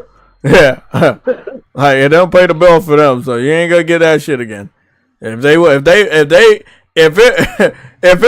look, if they knew it could make some money, they would have been doing what they do with Skyrim, right? Making remasters every generation. Oh yeah. Yeah, they was like, nah, we ain't doing that. We ain't doing that. But I believe in them. I believe. I don't think the new Fallout is ready, and I'm not talking about a spinoff. I'm talking about the next line of Fallout games. I don't think it's ready. I don't even know if it's even in development. I think that Bethesda right now is like all hands on deck on every project. No, it's not. Yeah. Their next big project is Elder Scrolls. Yeah, that's what I was about to say. So basically, what Bethesda is doing is like, you do one project, everybody hop on that shit, and then we push it out, and then everybody hop on the next project, and then we push it out. I don't think they can make multiple projects anymore, which is the weirdest thing underneath Microsoft. But they can't do it. They can't do it. I mean, it was similar to Starfield. It seemed like all hands was on deck to just to squeeze Starfield out. And it still wasn't in perfect condition when it launched, and it still lacks all the promises and content that they're. From what I'm hearing, they're going to bring out this year, right? During the summer, their new content for Starfield is coming out this summer. Yeah, it's supposed to be coming out this summer. Yeah, I don't think they should have made people wait a whole half a year to get that content. Well, they had to fix all the bugs. They had to fix all the bugs in the summer. Whose fault is that? There you go. They created the bugs. They can't use themselves as an excuse. What did Phil Spencer say? It's the most bug-free Bethesda game they've ever produced. Every time they do shit like this, it's gonna be harder for people to trust them, and it's going to hurt their pockets. Oh my goodness. It's gonna hurt their fucking pockets. Hey man, look. Hey, they're on the Microsoft. They can't hurt their pockets anymore.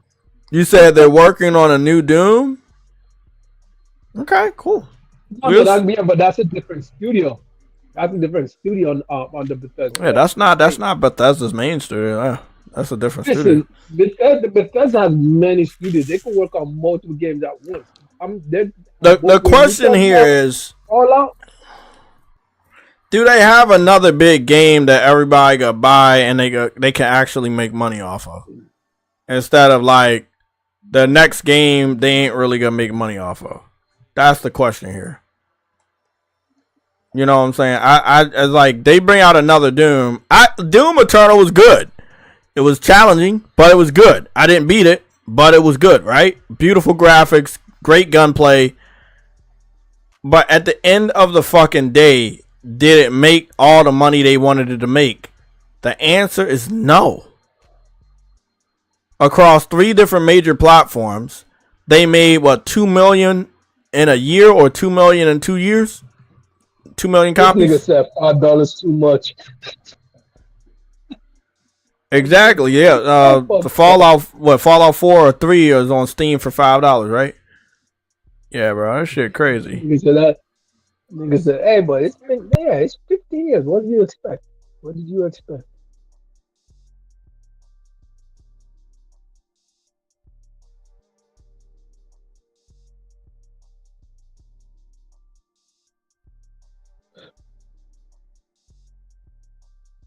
But I honestly think they should have sold this PS5 upgrade. I mean, next gen upgrade. They should have. If they really wanted to make money, they should have done that. But they're not. And hey, it is what it is. But I ain't complaining about free content. What I'm gonna say is that if they had actually sold it, I would have probably got more out of this get upgrade. Instead of just 60 frames and a 4K resolution. All I can say is I hope that they can. Yeah, all I can say is I hope that they don't allow Xbox. If that's so this upgrade, them. we could have gotten way more than 16 4K. Well, what game you talking about? Fallout 4. I said if they've actually sold it as the upgrade, if they've actually sold the upgrade, they probably would have been able to do more than just a 4K 60 upgrade. Like, it is what it is. No comment. No comment. I don't even know the first thing about what you're talking about. You saying sell the upgrade, or if they would have sold the game again? They would have sold the upgrade. Like, right now it's a free update. That's all it's gonna be. But if someone else to buy it later, they're just buying a PS5 version or an Xbox or PS4 version. By the end of the day, it's a free upgrade. So when they get it, they'll have a PS5 version, but it won't have. Say for instance, when they make a next gen upgrade, they normally make a next gen upgrade with all the bells and whistles of a next gen system, like DualSense support and all that shit. They probably won't do any of that shit simply because they didn't sell it. They didn't sell it, did they? So. Yeah, it is what it is, man. Hey, are they even hyping that up though? Like, wasn't this a great opportunity to hype up the update? They're not even hyping it up. I didn't even know when they didn't. Because I mean, you're the only person I ever knew that was talking about this update, and I thought that it would have been a great opportunity to remind people that this update is happening when the show came out and caught fire, but they didn't. They didn't do shit, bro. That's why I'm wondering: is it still happening, or is it the community like? It's got a release date. It's got a release date, but. Okay. Hold on. You're the only person that I've ever known, so I just want to, me. I gotta check it. Fallout 4. It's got a release date. Yeah, it's got a next gen release. And what's the name of it? What's the name of it? Fallout 4 what? What's the name of it? It's just a next gen upgrade. Next gen upgrade. Did they have a trailer for it? Nope. That's what I'm saying. They didn't even do a trailer or nothing. I was like, bro, what are y'all doing over there? Okay, let me go check. This is 10 days ago. They got a release date 10 days ago from IGN. And I'm not even a trailer, but I'm like, y'all something else. This is what you're not understanding, Truity. It's not gonna make any money. Even if they would have sold it, it's not making the money that they need. They need $60, $70 money. And there is something on the store shelves that is $60, $70 from Bethesda, but it's not making that money. And that's Starfield. So at this point, it's like, let's just give this shit away. Because we're not going to make the money back from that we're losing from Starfield. I hate that I'm watching IGN. You watching IGN? You watching IGN? It's the only link that popped up real quick that I somewhat trust. Oh, wow. The long-awaited... Okay, what's the release date? April 25th. So next week. Pretty much. They suck.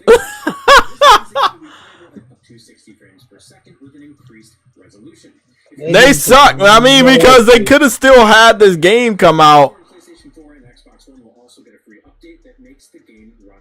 They didn't put no effort into this. Oh, y'all, well, I get it.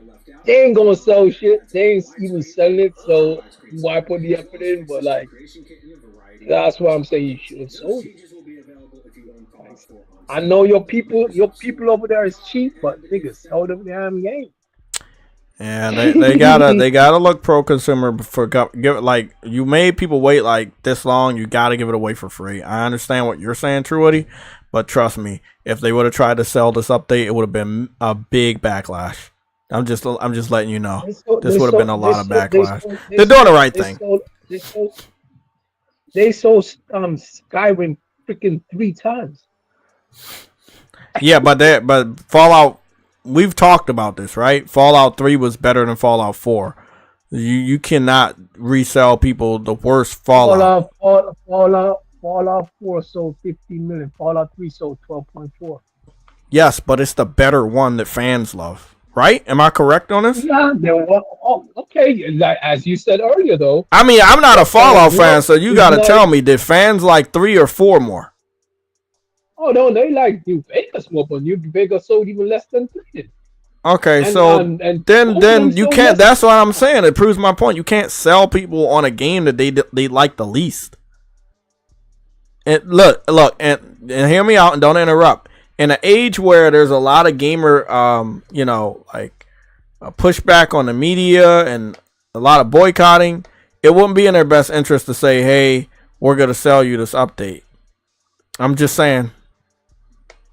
That shit could go very, very bad for them. So they're doing the right thing by giving it away for free. Starfield is supposed to cover the company, right? It's a big hit, right? Game of the generation, right? $70. Oh, no, people supposed to pay for that game so they can help the company. Mary, I know New Vegas was by Obsidian. I know that, but it's still a Bethesda IP. Yes, it is. It is still a Bethesda IP, but what I'm saying is Starfield is the game that's supposed to give Bethesda everything they want when it comes to finances and money and stuff to make other projects possible. They're not making that money back. And trying to nickel and dime off of an old 10-year-old, 11-year-old Fallout game is not going to help you in the eyes of your community. It'll make you look like a fucking villain. So they're doing the right thing by giving this update out for free. They should have bought the game that they love the most. Yeah, but it didn't make enough. But this is the thing. Fans loved it, but they didn't love it enough to give them enough money to bring it out. It's same. We could say the same thing for Sony, right? Like, I love a lot of the Sony multiplayer games.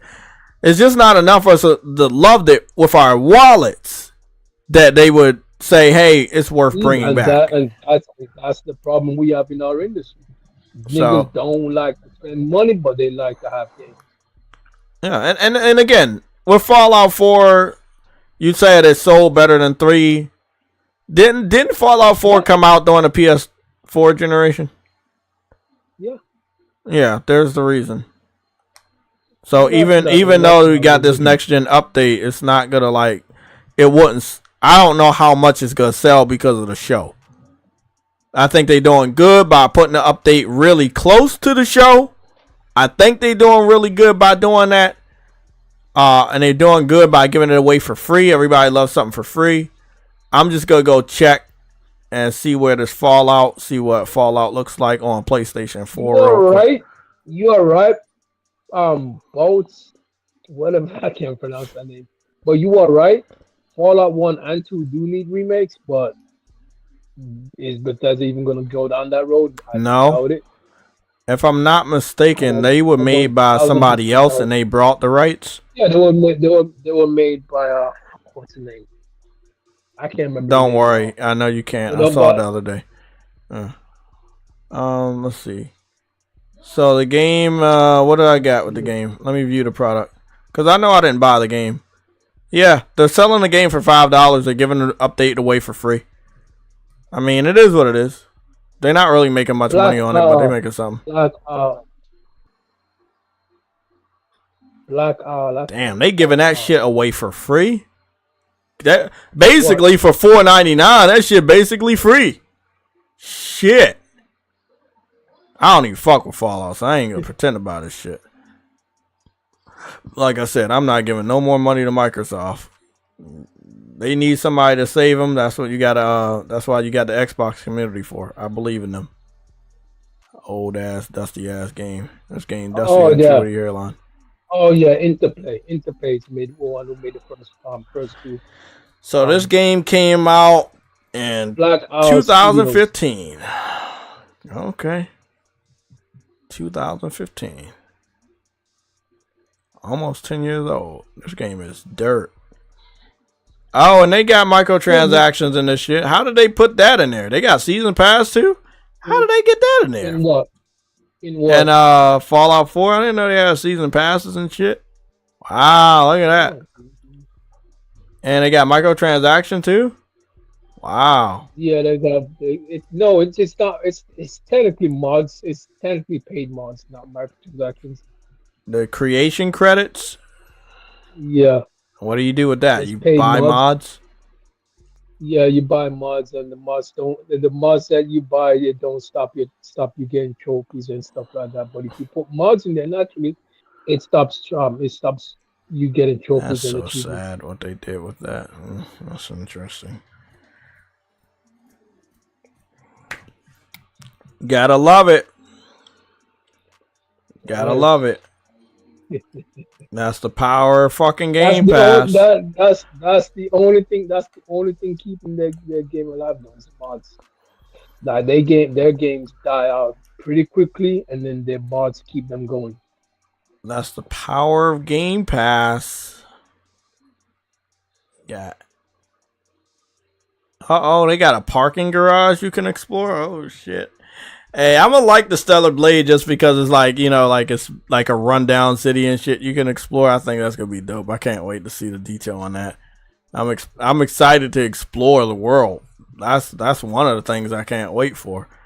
We're on a fucked up Earth, not too distant future. I fucks with it.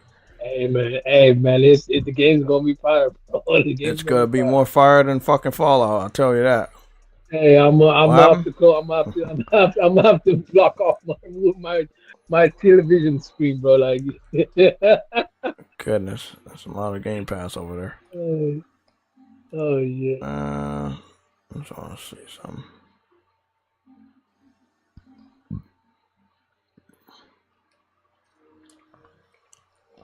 Okay, people. I'm expecting some Helldivers sales soon. It's almost at the end of fucking April. What's this, April? What if they don't? I should go over to fucking Mike Patakis Twitter before we get up out of here, because we about to get up out of here soon, and I know I kept saying that, but we are. So Mike Patakis should be giving us the MPD sales report very soon. Now everybody in the Xbox community running with this rumor that Helldivers is going to Xbox. Yep, it's up to the developer. Xbox Era, the podcast. Xbox Era brought the rumor up that Helldivers is going to Xbox. So I've already tagged the people at Helldivers, official developer of Arrowhead, the CEO. We'll see. We'll see. Well, hey man, it is what it is. We have to wait for this shit to go through. If it's a lie, the developer should come out and say, "Hey, this is a lie." But depending on if they want to be nice or not, you got to see. Let me see. Matt. Where you at, Matt? There you go. Matt Patakis. You blocked all my PlayStation brothers and sisters, but you don't know I'm still following you on my dummy account. Goobity gig. Fuck him. Let's see.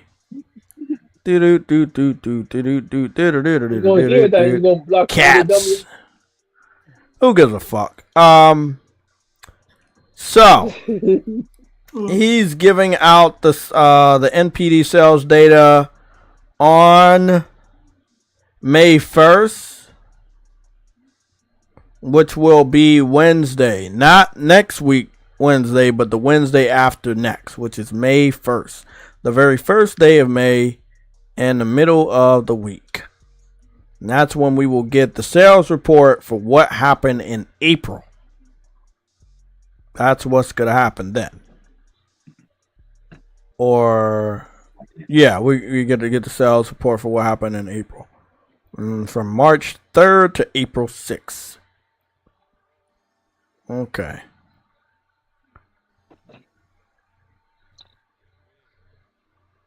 But hey, it is what it is. They said a lot of people are on Fallout right now. Of course they will. Because of the TV show, but then they kind of dropped. They missed the point when they dropped the game to $5 They don't want to bring up the point that the game is $5 right now, and that's why everybody's on it. So they're manufacturing fake hype. If the game was still $20, I highly doubt people would be playing it right now. You know what's funny though? That's gonna end up shooting up their sales for the game. Oh, we sold this much copies, blah blah blah blah. Yeah, of course. Again, this I'm looking at Helldivers on a weekend. It had topped off in 24 hours at 200,000 views, 200,000 players. It's at 133,000 players right now on Steam at number 3, which is still very impressive. This game is going to be 3 months old in the next 2 weeks, and we should be getting the update soon on the next the next battle pass or the next major update. I think they're gearing up for a big update because they've been very quiet and some of the major orders have been a little dull, so I'm guessing they're kind of biding their time to give us something major. I'm trying to see what the most player games is. Oh, okay, there it is. Fallout is sitting at 123,000 players. Still underneath Helldivers. Now, somebody had sent me, Xbox fans were floating around an image where it was higher than Helldivers at a certain point. I think that was like Alexa, Friday or something like that. Alexa, off. But I don't know. You give a game away for $5, you know, people will bite. You know, PC fans, well, they cheap as shit. The fact that they don't already own the game is very sad. Like, they're waiting on the $5. They were waiting on the $5 price. Thank you, Kevin Logan, for correcting me on the microtransactions that are mods. Still microtransactions.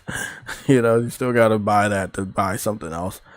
Want mine Onimusha remake from Capcom. Didn't they give us one though? Yeah, they gave you guys a test and then what happened?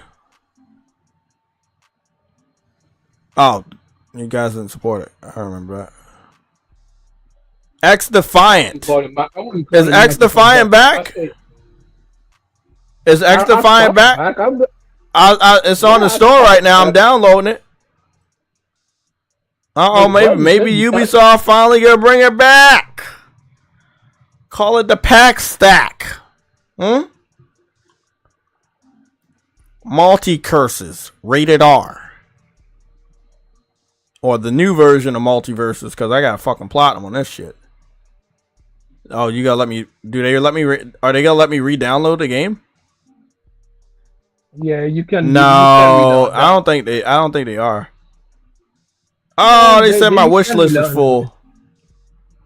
My wish list is full. Let me see.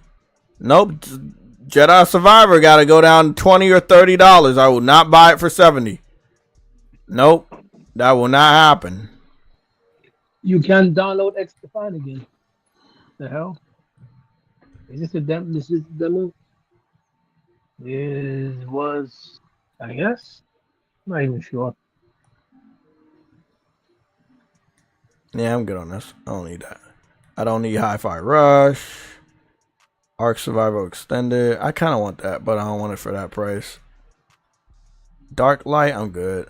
I'm good. Dragon Age. Dreadwolf. God damn. I'm wondering when that game gonna come out. Shit. Oh, we got some good games coming out this year. I ain't gonna lie. Like, we really do have some pretty damn good games coming out this year. I just don't know when they're coming out, you know? I'm looking at my wish list, like Mandragora, the game I funded. I'm waiting for that to come out. It's supposed to be coming out this year, but, you know, it's like, damn, bro, when are these games about to really jump off? Nah, I get that for $50, for $5, sorry. I gotta get that when it's cheap. Sonic Superstars, I get that shit for $5 or $10. Off the Grid, that's another game supposed to come out this year. That's very interesting. I don't need to wish list Helldivers. When a game comes out and you already buy it, they should take it off your wish list. They should just not have that on your wish list anymore. Wait, it's still on your wish list? Yeah, games that you pre-order or you buy, they stay on your wish list. You have to manually take them off.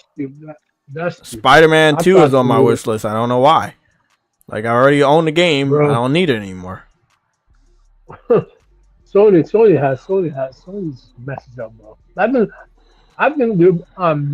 the only way to take it off your wish list is you have to go through your wish list and buy it from there. That's stupid. Let me see. I think that's good. I think that's good. Let me add this to my wish list. Multiversus.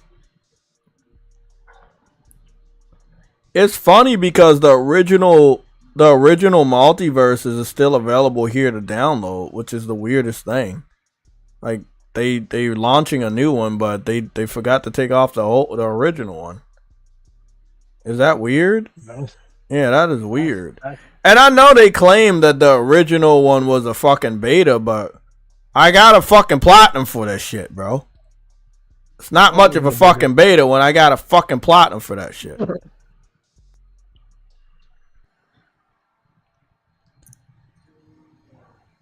Right.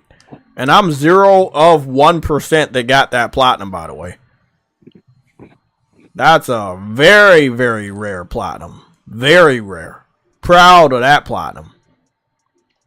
And what was the rarity of the trophies? Huh? I'm surprised you got a platinum pro beta. Congratulations. That's what I'm saying. That wasn't a beta because they didn't have beta on it. So they claiming it's a beta, but in reality the game flopped and they had to reorganize and see what they could do to whoever they contracted. Hopefully they know how to make the money off of something like this.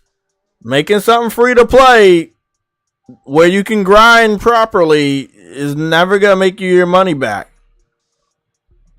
That's just experience that I know. Like, it's not gonna make you your money back, bro. I know they think that it will, but it won't.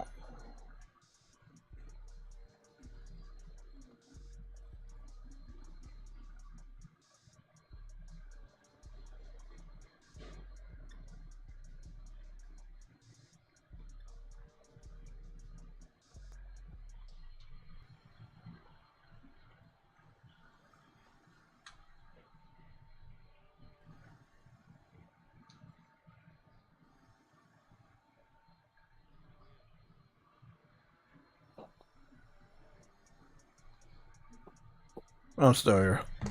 What is this? Stumble guys. What is a stumble guy?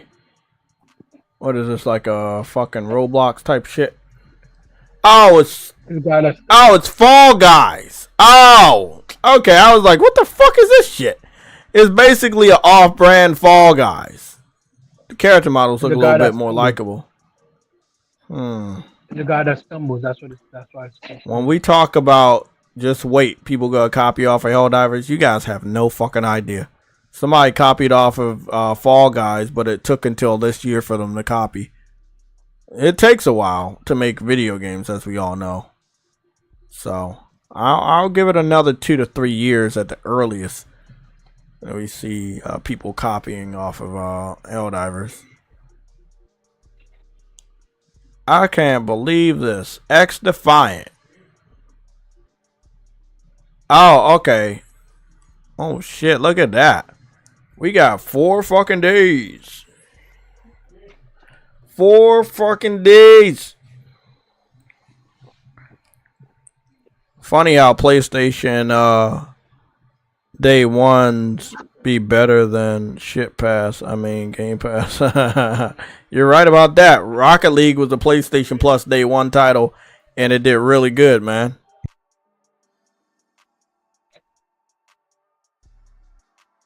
Yeah, you're not wrong about that. Damn. 4 more days until greatness. I think Sony Ben is almost ready to show something. Yeah. Now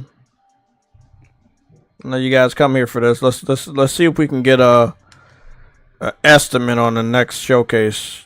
I would I think we should be aiming. If they want to do the end of May, they can do it the week of Memorial Day, but that would be between the 28th and the 30th.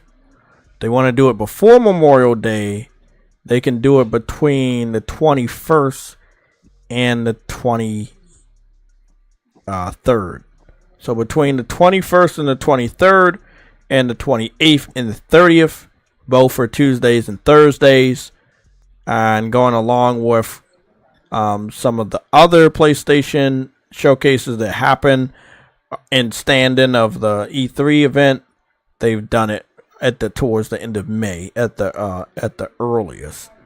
And then again, if they don't want to do the end of May this year, they could do somewhere in June. E3 is completely dead. They can go back to June if they want to. But then you have the summer showcase, so you have to fucking account for when is Jeff Keighley's event. So I'll pull that up real quick and see if we can find a middle ground. Jeff Keighley's event. Hold on, let me check something real quick.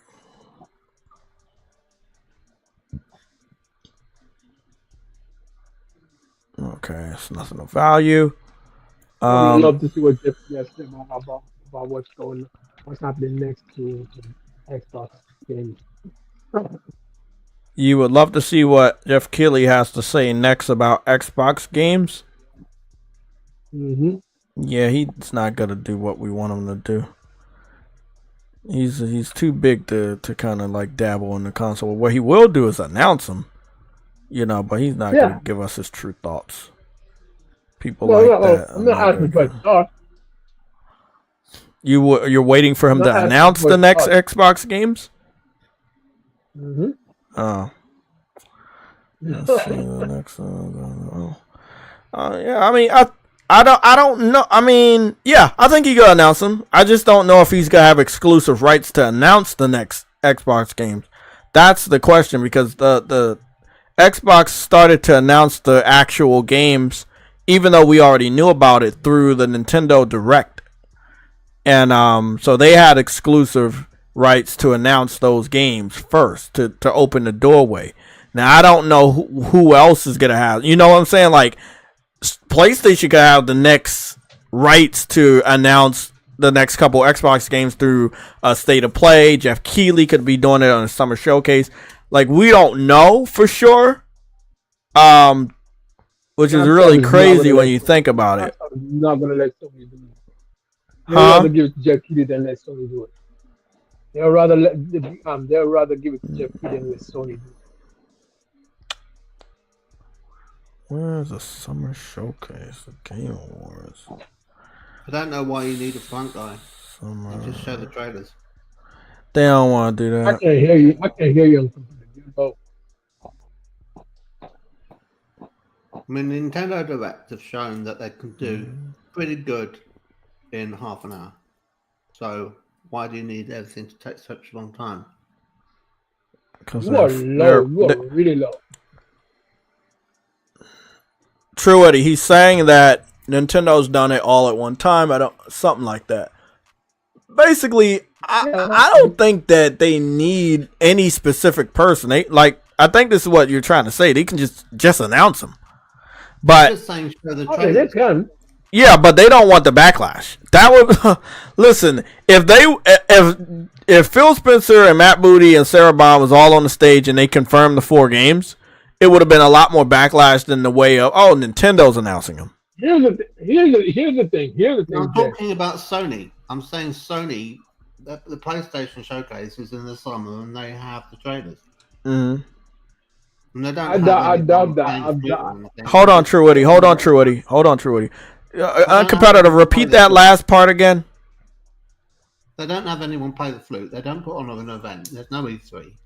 They just have something streamed directly to YouTube and do it like that. Oh, you talking about PlayStation?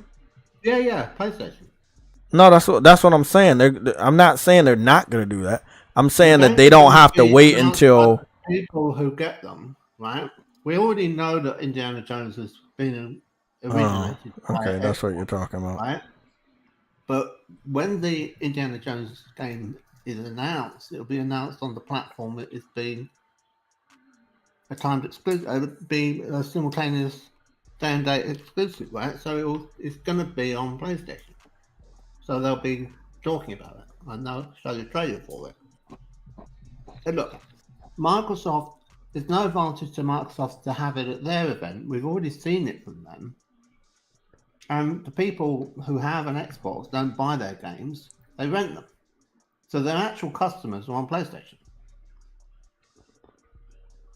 And just as Nintendo at their partner showcase had Pentiment and Grounded, and Phil wasn't allowed to announce that they would and what the games were, because presumably he was bound by an NDA. Same goes with PlayStation. That's what I mean.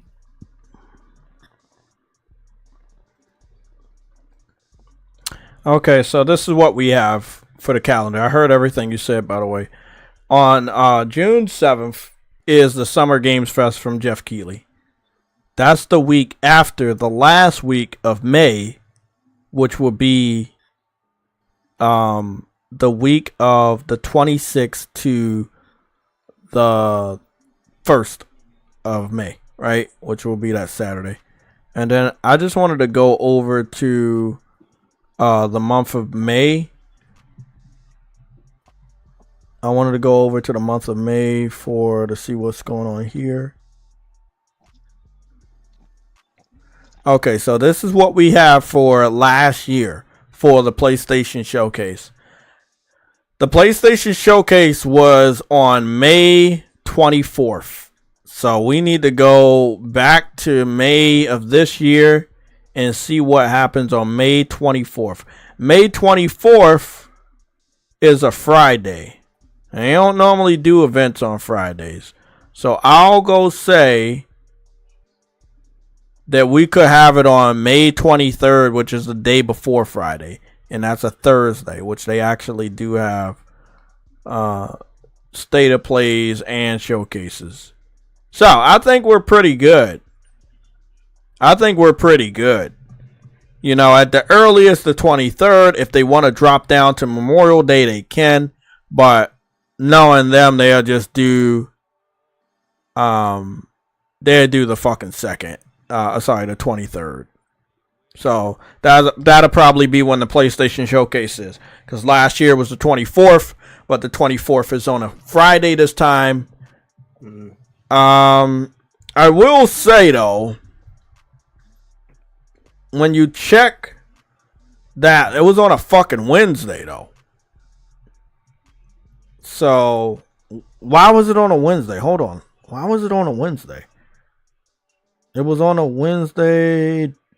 John Wick digital movie. I had a question mark right there. There was nothing else there. Memorial Day was still on the same day. Golem came out. Little Mermaid came out the 26th of May. Okay. I'll just say Wednesday. I'll give a warning on Wednesday just to be sure. You'll never know. You might want additional time. Okay. So I got some warnings for Wednesday the 22nd of May. Thursday the 23rd of May. May 28th and May 30th, just for good measure for warnings. And I think we're good. I think we're good on that. I think. So you think that there's going to be a PlayStation Showcase in May? Yeah, because it was in May last year. And then the following week is the summer showcase, and that's what happened last year. And that's if we was to get a showcase this year, it has to be before the summer showcase. Now, do they have one in autumn? Yes, that one's normally in September, but it used to be a showcase, and now they just have a pretty lengthy state of play. Right. Well, that's where I don't think they'll do it for the summer. I think they will be very quiet. And it will be later in the year, and it will be even August or September. It's September. It's never August. Let me show you. Let me see. State of play. So this is what we got. State of play for 2023, September 13th. So that's when they had this. The more time they have for their studios to third parties to make games. Yeah, but they've all PS5 Pro enhanced. I see what you're saying, but they always do September. But now they're also adding, hey, let's do a showcase or a state of play in the beginning of the summer so we can show you what you have to look forward to. Because once we get to May, we don't know what happens next. We know, like, we have Stellar Blade, Helldivers, like they did good for the first 4 to 5 months of the year. It's when we get to May that we're in uncharted territory that we don't know what happens next or what comes out next. So that's probably the only reason. And again, I would love to not wait until September. Now listen to me. If you wait until September, then you only have 2 months to bring out your game, and then everything has to be delayed to the next year because it's just not enough time. You announce some of your stuff in May. You have a good amount of time to start marketing through the summer. Yeah, you see what I'm saying? Concord was shown off already. It needs to have gameplay. You're talking about teaser trailers. Yes. Yeah. Because if Call of Duty's coming out this holiday season, anything you show off in September might as well not come out. And then you have to bunch it up in the early part of next year, away from wherever Grand Theft Auto is going to land next year. I see. Mm-hmm. And that's how you cut a 12 months. Like, that's how you cut 12 months and then make it look like it's actually only 4 months in a fucking year. Because the industry is so hell bent on putting your games in the early part of the year now. Don't put your game too close to the holiday because you don't want to get gobbled up by Assassin's Creed or Call of Duty. Skip summer for some fucking reason. And there you go. Well, people go out in the sunshine. Yeah. But I mean, they've always skipped summer, if I'm being realistic. They always. The only people that haven't skipped summer was Japanese devs. They've always put some pretty damn good gyms in the summer. I don't know where it is. That's when people were off school, when I was growing up. Yeah. You had a long summer holiday and there were no games.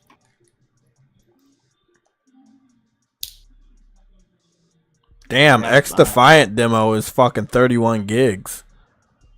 Can't remember how long the summer holiday was. It was like months. Yeah.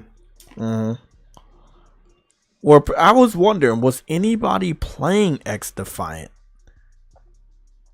I don't know if anybody was playing the game this weekend. I heard that there was a beta or something, but there was some kind of thing, yeah.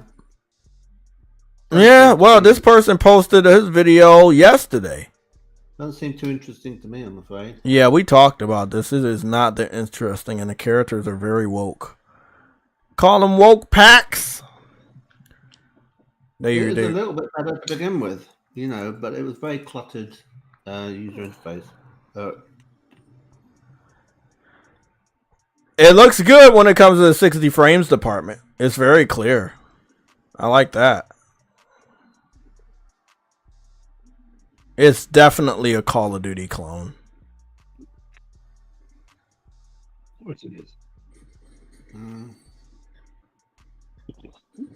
Who else is Ubisoft not going to copy? There's no one else that it wouldn't copy. It still has that Ubisoft I don't want to play this glare. So that's another one. Can't help but say that.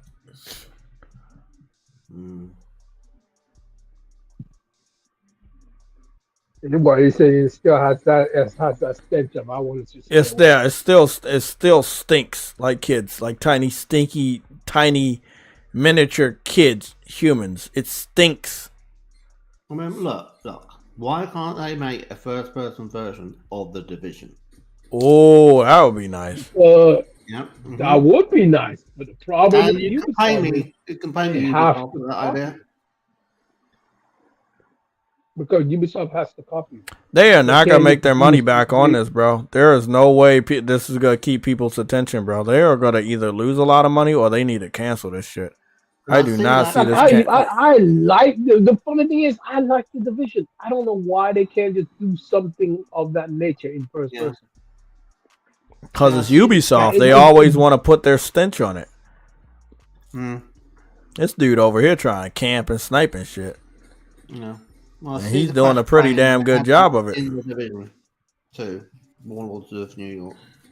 Now, what I've noticed is that they have different Ubisoft series garments on, like outfits from what is it? What is it? Watch Dogs. They Watch Dogs bandana and the little goggles from Splinter Cell. So they're doing shit like that, but it's just, you know what I'm saying. It's just, if you're a Ubisoft fan and you like Call of Duty, I think this is up your alley because you love Ubisoft. But if you love Call of Duty and you don't give a fuck about Ubisoft, you're gonna fucking probably pass on this shit. Are they forever done with Sam Fisher? I don't know. They keep bringing them back on cell phone games and shit. They're teasing that there might be a new game, but I don't know. Sam Fisher ain't coming back. I'm sorry. Not properly, yeah, I agree. They can't bring him back properly because they're too woke. They might end up bringing him back as a fucking female, knowing Ubisoft. Like, I'm just saying, bro. It's Ubisoft we talking about, bro. Like, I think they might bring him back as a. I'm looking at how many black and brown people they have in this game, and I'm like, what is going on, bro? Did they make this game in Fallout based off of Fallout 6 or some shit? Because, like, bro, just let they should have just had everybody make their own characters, and then you got this black dude that look like this nigga right out of fucking college, bro. How realistic is that shit that this nicely dressed black man is on a battlefield shooting people? Like, this is so fucking woke, bro. This is coming from a fucking black man. Look at me. I'm black as shit. I can't even see my own arm. What? Is that playing Air Force One? I thought it was. It kind of looked like it. It had the side. Yeah, it is. It says United States. Yeah, I think that's Air Force One. Yeah, it has an office. Damn, Jason is. And that's Jason, the same he's as blending in with his shirt. Shut up. in games where it's Bastard. been. Is my shirt black? Oh, it is black. I couldn't see. I know Afro's joking on that shit. It Fucking says the bitch. United States on the side. Yeah, it does say United States.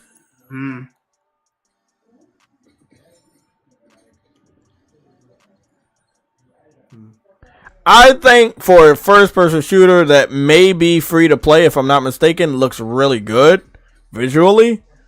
And if I want to pick up something and just go in and shoot people, then yeah. But as far as somebody to casually play this game as an alternative to Call of Duty, Ubisoft won't make a lot of money off of me, or any of the money off of me. So I don't gonna make nothing off of you, nigga. So exactly. So I don't know if it's I don't know if they can like make money off of this. There's a lot of competition. There's Helldivers, there's the new Call of Duty, there's any other fucking game, like don't get me started on when what's the name comes out, the First Descendant. When that comes out this summer, which I heard. The First Descendant. Yeah. So Yeah, I mean, and that's a third-person co-op shooter, hero-based shooter. Look, it's a lot of competition out here, and it's not a lot of money, and it's not a lot of time. So, what can they do, man? That's the real question. What can they do? Well, if they play their cards right with that game, and it needs a bit of a change to its financial model, right, the business model, they could take over from Destiny. This shit look boring, bro. It look way more boring than the collection of L's by True Witty, bro. And that's just saying a lot right there. So I think the First Descendant needs to have DLC. Oh, you say something? That funds the game, and they need to keep on adding to areas so you've got new missions coming along and make it cheaper to make them. Because the problem with Destiny is they had a level editor that was called Grognok. And apparently every time you moved a little thing and you wanted to be able to test it, it took nearly a day to recompile. And it was just like, it totally discouraged anyone from changing anything on the map. Listen, the problem is Bungie's not as talented as they claim they are. Because here's the thing, right? They're not talented anymore. They're not talented anymore because people left.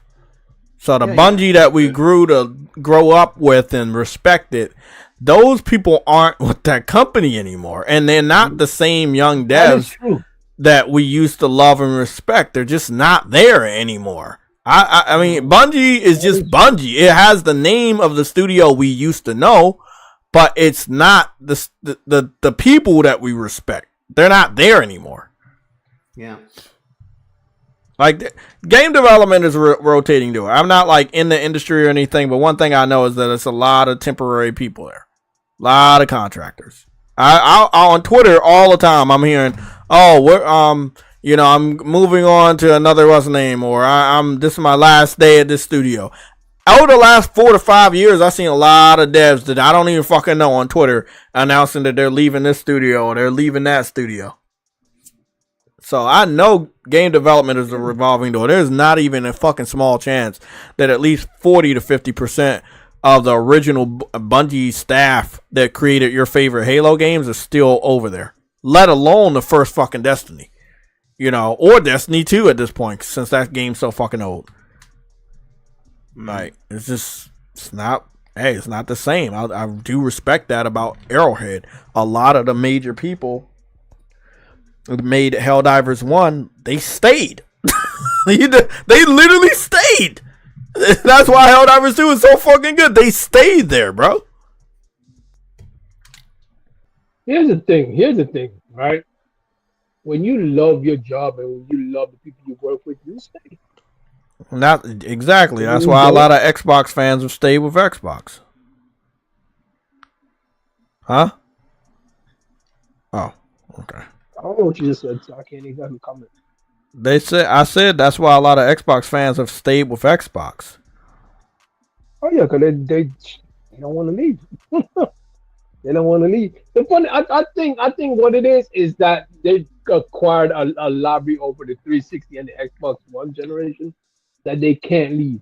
They can't leave, and that's why Microsoft is like, "Nigga, we got you by the balls, nigga. We gonna put all our shit on other platforms, and you can't do shit about it." No matter what they do, because if you leave, what are you gonna do? You're gonna start over your entire library all over again because you don't have your library over here. You see what I'm saying? You do not have your games over here. So what are you gonna do? Stop playing your Xbox and get a PlayStation? Then what? What are you gonna do? Start buying your games one by one all over again? The games you didn't want to buy in the first place? Mm-hmm. You see what I'm saying? They're Yeah. not gonna leave. Even if Microsoft puts all their games over here, they're not gonna leave. What would be the point? You see what I'm saying? What would be the point? So even if Microsoft does bring all their games over here, there's no point. It doesn't make it. It wouldn't matter because nothing bad would happen to Microsoft because at the end of the day, these niggas have been conditioned to not buy games, so they're not gonna buy the game even if they came over here. So Microsoft is a lost cause. The only two real platforms out here is Nintendo and PlayStation. Yeah. I mean, seeing these dudes beg and create fake rumors about Helldivers going to Xboxes. Again, it was pathetic to look at all the port begging over the last 2 fucking months, but it's still really, really bad. They're still at it. I'm like, nigga, bro, y'all still at it? I thought y'all said the game was only good for 1 day. I thought you said it was going to die after the first week. It's 2 months, almost 3 months later, and you dudes are still begging. Like, what the fuck is that? They're still claiming. They even got journalists on board, bro. Like, oh, definitely. It's coming to X. Remember, I told you that all that happened is the journalists were Xbox fans back in the day. They grew up and they have the power of the pen. They're still Xbox fans at heart. Oh, don't get it twisted. Don't put journalists before Xbox fan. Xbox fan journalists. That's how you say that shit. They used to be hardcore Xbox fans. Original Xbox 360, grew up, became fucking journalists. Simple. Speaking of, I wanted to see if we had any Helldivers cosplays I could take a look at. I know a couple people was doing cosplays on TikTok and shit.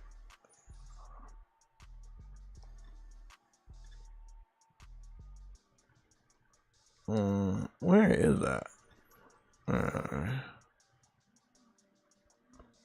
Cosplay build tutorial 4 days ago. Tactical helmet build. Yeah, that's a lot. I mean, when you see people building a helmet and outfit for Helldivers, and you see it all across the internet and stuff, and they've seen all of these different videos people's made about Helldivers, Xbox wants in on this. It's the top most popular fucking game right now. And by the way, this rumor that the game is going to Xbox is spreading like wildfire. It will be up to PlayStation as well as Arrowhead to get on top of this by Monday morning. They need to get on top of this. Yeah, but Jay, of course it's spreading like wildfire. Who do you think is reporting it? Xbox error, bro. It's an Xbox website that's reporting it. Nigga, of course it's gonna spread. They think it's official. Well, that's why I believe Arrowhead needs to confirm that it's not. Because let's say this shit is real, right? Example. Let's say this shit is real, right?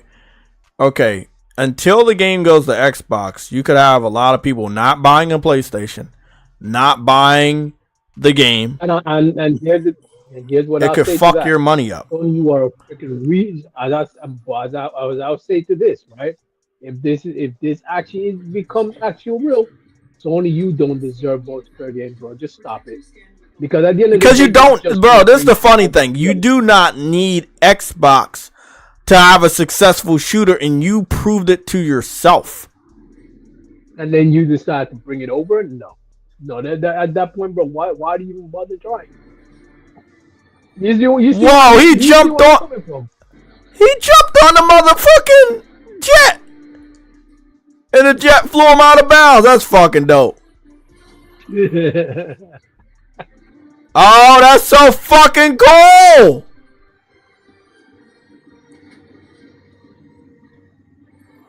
Oh, that's fucking dope. That's fucking dope. I would have never tried that shit. I don't even know. First thing about trying some shit like that. God, he is all the way out of bounds. He fell off the edge of the fucking map. He about to drown. He about to drown. He drowning.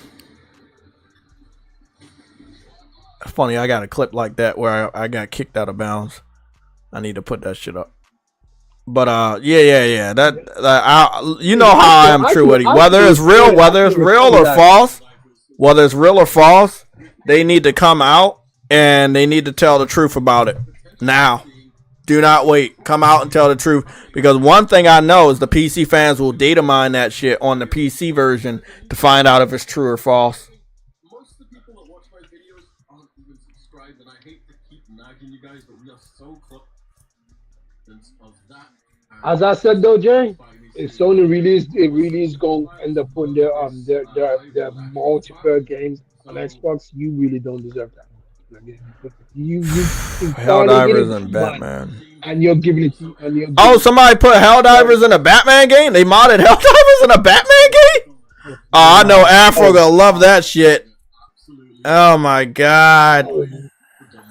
Oh wow. Oh my god, that's fucking hilarious. It don't matter if they play games or not, Carson. It don't matter if Xbox plays games or not. The fact that matters, if this is actually real and Sony's doing this, it doesn't matter if they play games or not. The fact that matters, they're putting games over there for what reason? Why are you putting your multiplayer on a freaking Xbox?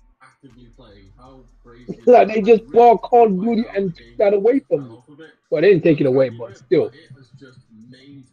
You know, they told you, go suck a dick, go make your own. You made your own successful, nigga. Now you wanna this is successful. It's great. Let's give it an Xbox, nigga. Like, what's the point of that?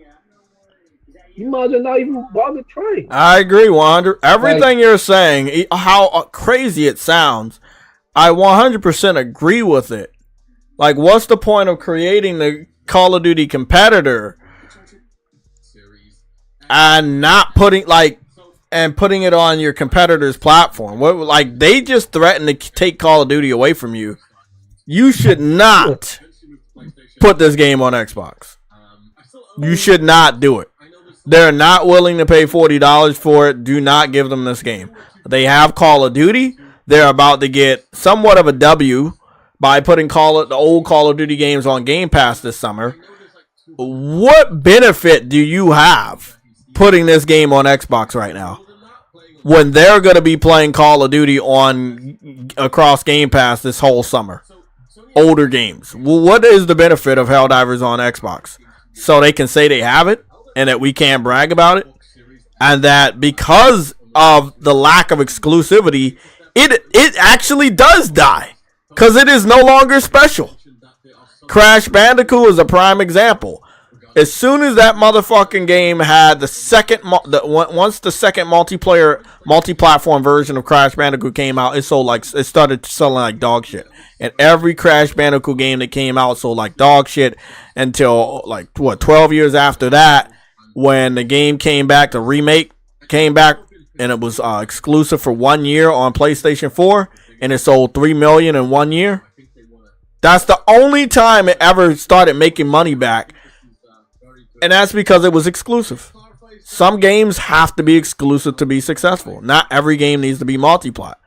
Making a game multi-plat could condemn it to fucking failure. It's just nothing special about it anymore.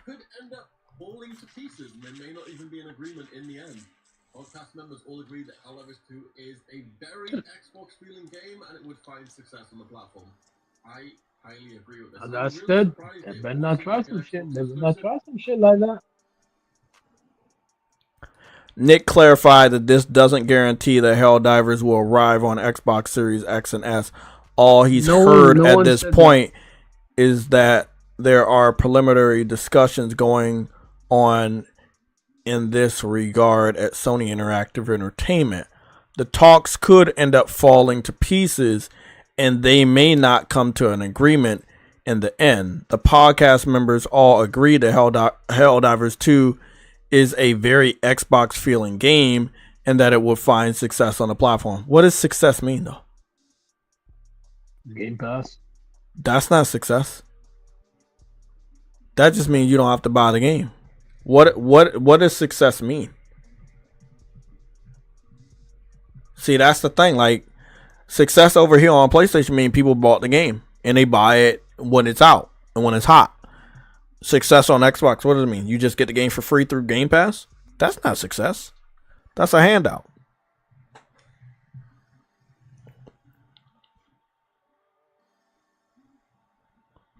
I've already got the platinum, but I'm going to be honest, man, I don't know. I can't tell the future. We all did our part to support this game on PlayStation. We understood what the mission was for a multiplayer game on PlayStation. We know we don't normally get those games. We were very passionate to support this game, and like what Truity is saying, what is the whole point of supporting a multiplayer game that is supposed to stay exclusive and they're just going to go give it a fucking Xbox? You already put it on PC day and date. Like, you already put it on PC day and date, bro. Don't give us the middle finger and tell us not to support your games no more. I'm going to be honest, because that's some weird shit. Let me read the next couple paragraphs. You said, recently, in response to a question from an analyst during the financial call, PlayStation President Hiroki Totoki talked about the opportunity to grow first-party games via multi-platform releases. That is not related to Xbox, by the way. That was taken out of context, so we already know that. He said that in the past, blah, blah, blah. You're just reading the same shit. Going by Totoki's statement, Helldivers 2 would undoubtedly receive a surge in active player count and online activity with the potential arrival of the game on Xbox. That's false. Yeah, this rumor is bullshit. I remember Xbox fans using this financial phone call, I think it was a month ago. They used the same passage a month ago and claiming that this is the reason why it would go to Xbox. And that was actually false. They were talking about PC and they were talking about cell phones.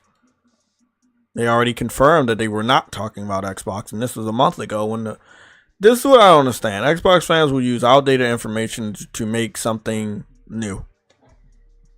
So, when they get embarrassed this week, when the developer comes out and says this is not coming to Xbox, that shit's gonna be funny.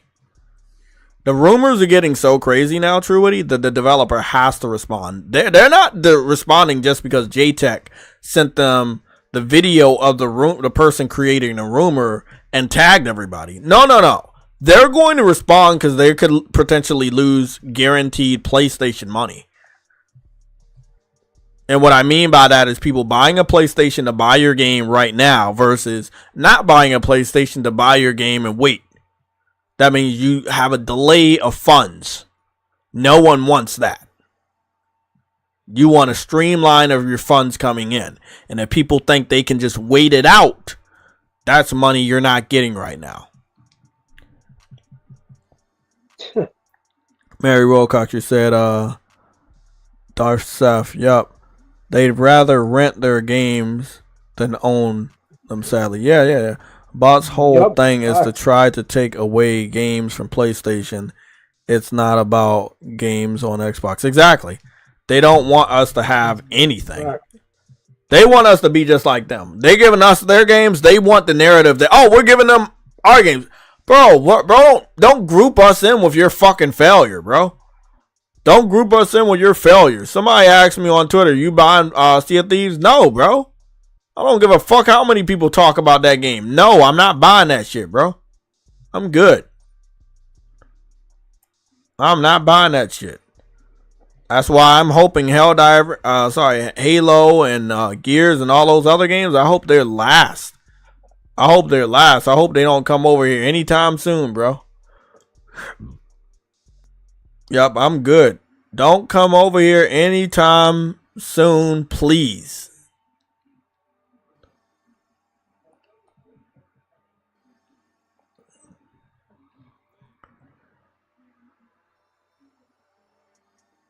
They be leaking the shit out of these fucking games. Did they finally paint it? Let me go see what that shit look like. Let me see what that shit look like. They be leaking, bro. They be leaking the shit out of Helldivers, bro. They be leaking the fuck out of Helldivers. They leaked Helldivers like a motherfucker. They be loving that shit. Well, it's really just one or two dudes that keep doing that shit. They be posting all the content from the leaks. I'm trying to see that fucking rifle. That rifle like that. Well, there it is right there.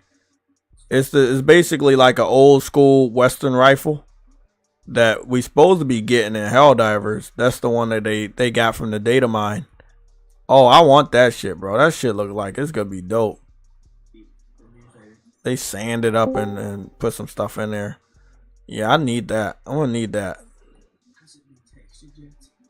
Oh, they tried to mod it into the game. Look at that shit. Goodness, that look nice. I'll take it. I'll take that. A new handgun. Oh, that. You know what? This one looked like a handgun from Halo a little bit. Just a tad bit. Oh, that looks fucking dope. Yeah, that kind of remind me of like a Halo handgun. On a Halo 10 gun.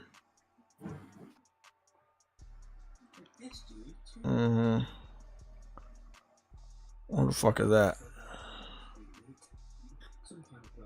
Okay, so this one, this gun right here is from Starship Troopers. The biggest one. That one is straight from Starship Troopers. I don't know. It looked like an assault rifle. That's from Starship Troopers.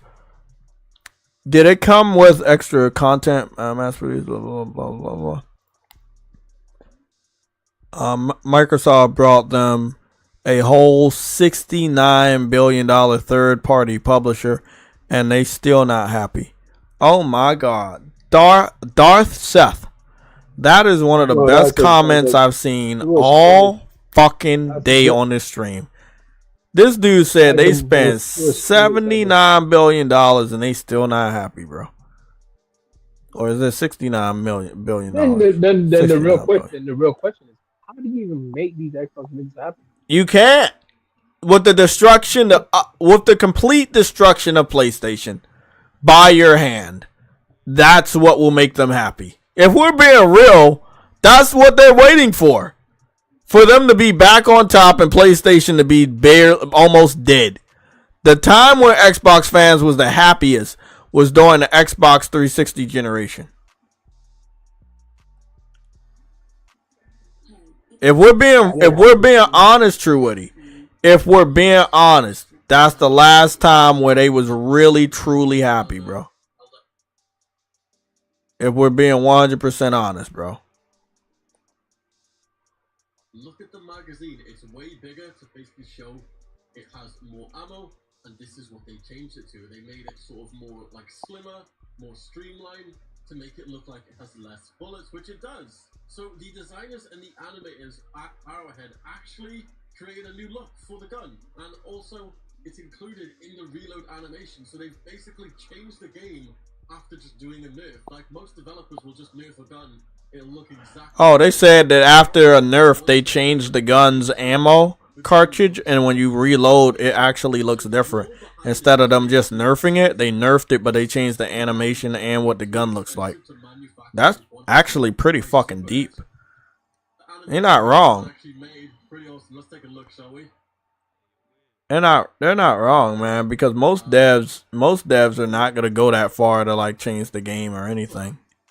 He's gone ahead and textured it as well, but could we be seeing this with a lot of the new Super Earth leaks which have been coming out lately? Ironside said that this is the Colony Rover. It's a Super Earth vehicle and may be able to be driven by players. It has driving properties and placeholder animations. You can see the pretty sweet. I think we gotta have a lot of Super Earth missions this summer, bro. That's when this game really about to pop off. Oh shit! he got the yellow and black fucking Helldiver armor. Ah, that shit look clean. Shit. Basically equipped it, and I think it just gives you like a full restock of stims. But you can see the little backpack there. It almost is similar to the supply pack, but I'm not actually sure if it's functioning. But the way it's meant to work, I'm pretty sure, is you restock, and it will basically just give you more stims. Yeah. So here's a quick like spin around of the backpack. The little H symbol, I'm pretty sure that's going to be... It's a skin pack? But yeah, basically the way it works is, look, when you activate the back and the back, it gives you 2 stims. So it's essentially 8... Oh, it's a health pack. Okay, it's not an ammo pack. He's saying stims, not skin. Consider subscribing. That's crazy, bro.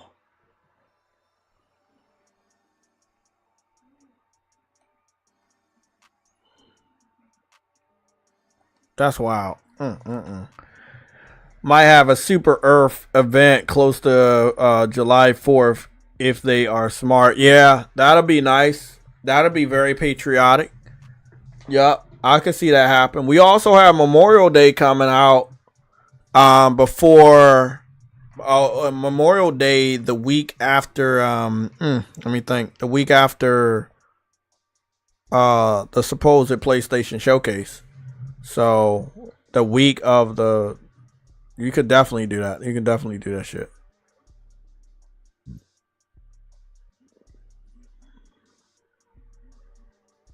Yeah, you can definitely do that shit. Let me see.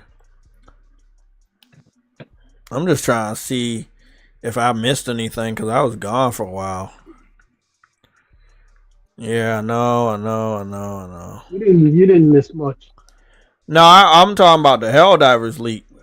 Somebody was like, yeah, we had some new Super Earth leaks. I'm like, oh, Super Earth leaks. I would love to see that shit.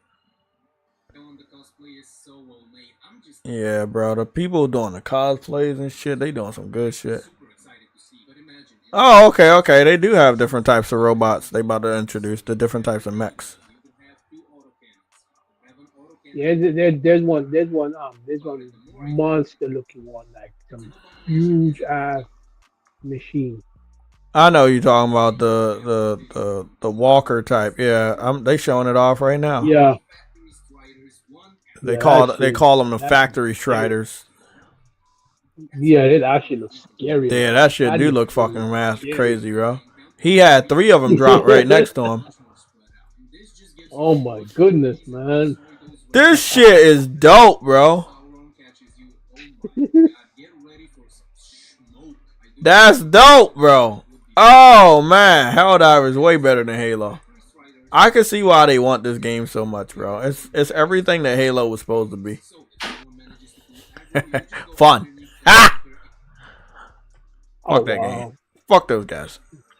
Everything they walked into. Fuck those guys.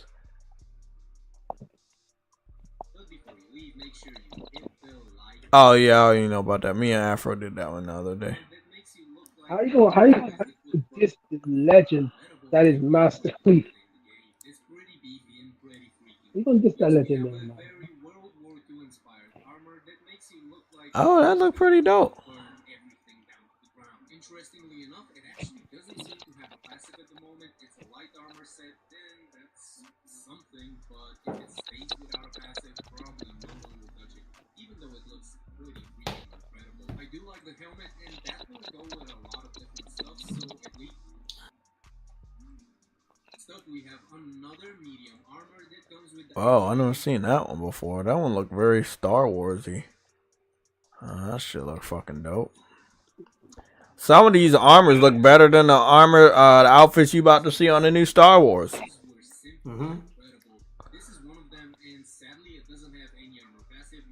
Oh yeah. This was the one where you can finally see your character's skin. This one was like had like shoulder pads, but it didn't he didn't have a shirt on, so you could see your skin, and you could see his neck. Call him Neck Man. This shit look fucking fire, bro. Oh, that look dope. And you can it shows your skin on there. Uh-oh. They getting around to it. That looks so fucking fire. Manly as hell. So obviously with these armor sets, what your arms look like will depend on which armor you're picking up. But once again, at least visually, this is glorious, and I cannot wait to... That looks so fucking cool. Oh, that's Game Pass. That's Game Pass material. They about to be, bro, Xbox fans about to be mad when like all of this armor starts dropping and shit. They are not gonna like this shit at all, bro. They are going to have serious fucking problems. Yeah, they gonna have serious fucking problems. Let me save that for later. They about to have serious fucking problems, bro. They are not gonna like that at all. They don't like that shit at all, bro. A Beyonce song. What's going on? What's Halo? Call of Duty and Game Pass is the nail in Xbox coffin. I will say that Call of Duty is definitely going to work against Microsoft convincing Xbox fans to play any other game. Because if we're being honest, they're not going to want to play anything else. Especially knowing that that's going to be in the service day one. And it's going to lose them a lot of money too. If they put the new ones over there, which I guess we'll find out pretty soon, because they're gonna have to confirm or deny. Because knowing Xbox fans, they just gotta wait. They just gotta wait until it goes over or it doesn't go over. Okay, they're rotating old armors again. There's nothing new over here. I already got. That's what they do. Yeah, I already got a lot of the other stuff. I was able to pick up my other armors. Let me go show you. I picked up some other armors. The heavy armor. And it was really fucking fire. Let me see if I can got something to match with that shit. It was some dope ass armor, I ain't gonna lie. Let me see what we got here. Nah. This was the one. I'll just put on this one. This shit was dope, bro. This was it was pretty fire. Trying to figure out where the helmet is. Helmet must be up here. So much, bro. Like so much. Like this is the new heavy armor that I got. And shit. That looked fucking dope. And I don't know if I got the cape with it.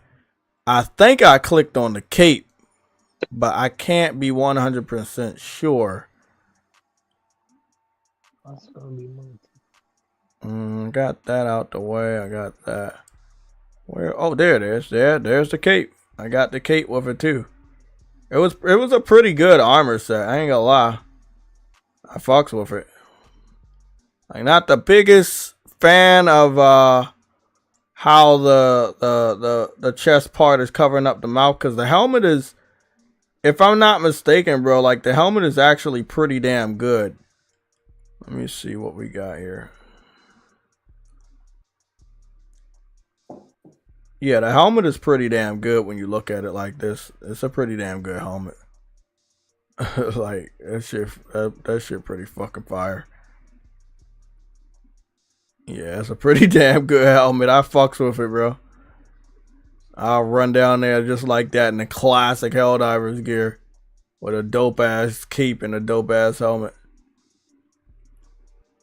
Yeah, Helldivers visually, and I'm playing in 60 frames, and it's actually really, really good. I don't know why I haven't been playing in 60 frames. Maybe they spiced it up, maybe they did more to it or whatever, but it's much more bearable. It looks fucking great. It looks fucking great. It fucking looks great as fuck, bro. Yeah, this is fucking Helldivers. I got the fucking outfit on, man. I know Afro gonna be hitting me up anytime soon to do 85 missions with him. Goodness. Didn't know this game was gonna look this fucking good.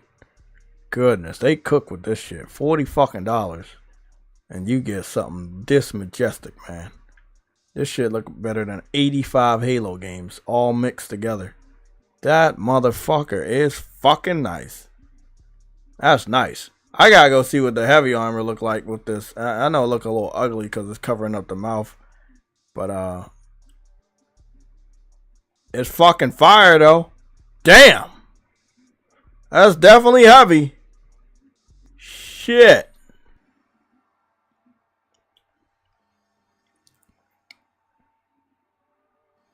Trying to think.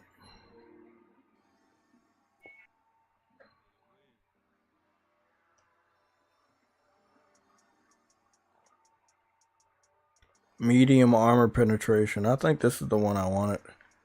I go with, yep. Damn. Look at that, bro.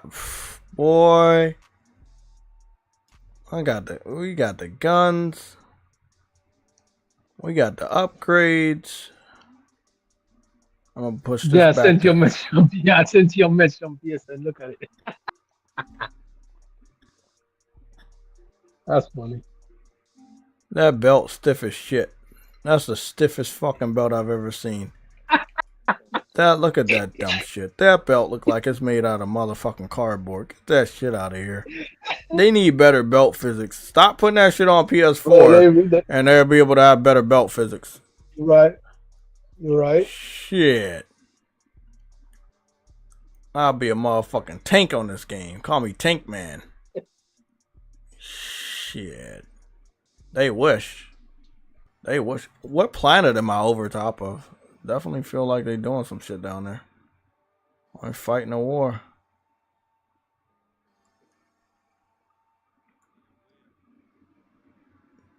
Look at that. They really showing that shit off, huh? Look at that.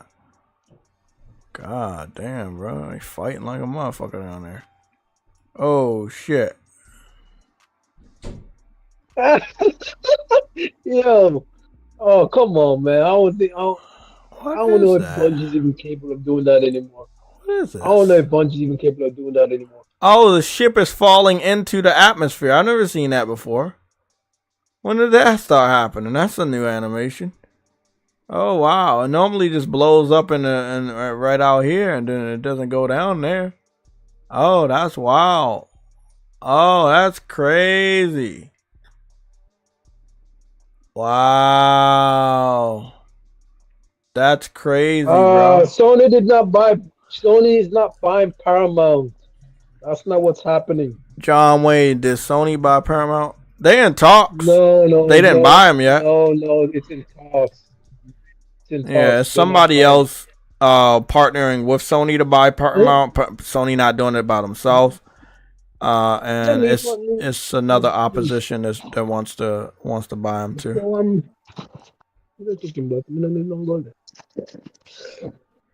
Yeah, they're only in talks, bro. It's not a buyout, and plus it's not even them that's actually trying to buy it. It's freaking what's that other company name? I can't remember their name now. I don't know. It's a company I never heard before. I don't think I could play Multiversus, but it'll be interesting if they did let me. Because I know they canceled this specific version.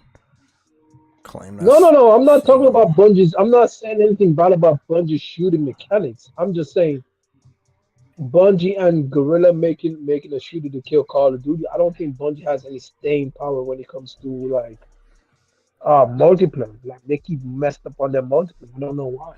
That's not me. That's them. Now they were bought for their live service, and they keep messed up on live service. When you mess up on something that's what you're meant to do. Like, you know what I mean? If that's your expertise, you shouldn't be messing up so much.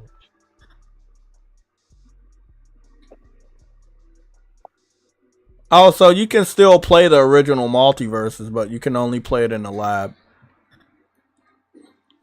That's not technically back. It's not technically back. No, it was never back. I was just curious if you could play the game. Oh, you had all these different versions of Batman? Let me get Batman the animated series and piss off fucking let me piss off what's the name? Afro, because you know he get fucking mad easily. Call him the king of mad. He does a lot of mad shit. Go to the Bat Cave. Oh yeah.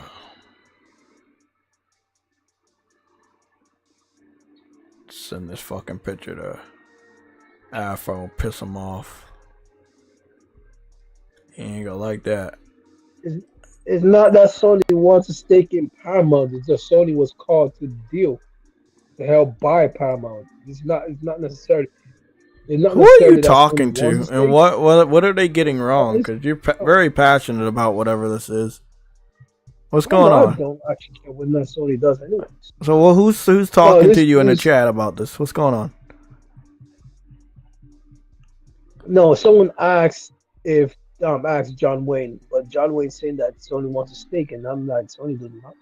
It's not that. Well, I mean, we don't know because they do want to buy them, but we don't know why they want to buy them. But if they buy them, they will own a lot of properties, Nickelodeon, all of that shit, bro. Even the Halo series. So there's a lot of IPs over there with Paramount. Transformers is over there. Transformers is over there, bro. Own the Transformers? Yes, Paramount still owns the rights to Transformers and G.I. Joe. Oh, that's dope. I mean, you gotta do your research, not just you, True Witty. Everybody in the chat. If you don't know what Paramount owns, do your research. It will help you understand what the fuck you're talking about. They own a lot of shit, bro. Paramount is no slouch. They own a lot of good IPs, man. For real, that's facts, bro. Look that shit up. They own a lot of good stuff. And I heard that they're doing a crossover between Transformers and G.I. Joe live action movie, similar to what they're doing with King Kong and Godzilla. So that should be fucking awesome if they do it right. But they haven't had a G.I. Joe movie in some time, so I don't know what's going to happen with that. And also, I don't know. They need to hurry the fuck up, because the voice actor of Optimus Prime isn't getting any fucking younger. So they need to hurry the fuck up if they're going to do... Peter Cullen? Yeah. They need to hurry up. I'm hearing there's a Transformers and G.I. Joe live action crossover movie in the works, but they're doing this Transformers 1 animated CGI movie this year. And he's not voicing Optimus Prime. They got Chris Hemsworth doing the voice. All right, So, if they do a real movie, fans are going to want to hear his voice as Optimus Prime. So either he's currently voicing some Optimus Primes. Even if it's just for, even if they get it just for Transformers, that's actually a pretty good buy. Yeah, it's a lot though. Like so the entire. Let me go over this because y'all obviously don't know, man. So I'm gonna do it. What are the IPs that are connected to Paramounts? Because y'all not. Nobody should be arguing about what. No one's arguing. Nobody should be wondering what Paramount owns or what they don't know if you just did your fucking research. No one's arguing what they own. Do you know who they own? Oh shit, look at that. They own MTV, they own the Smithsonian Channel, they own BET, they own CBS. I know they own CBS. Comedy Central, Nickelodeon. They own CBS News as well, so that would actually be good if they actually had a news channel. Yeah, they own a lot. So it would be good for them. It would be good for them. Paramount might not be doing good enough for them not to be picked up, but I mean, it is what it is. Either let's say this: either Sony picks them up or Disney picks them up. So if Sony has their name on it, that would actually mean a lot to push that thing forward. There is no exclusive. Yeah, they got some good stuff over there. I gotta get a good list of who all is over there.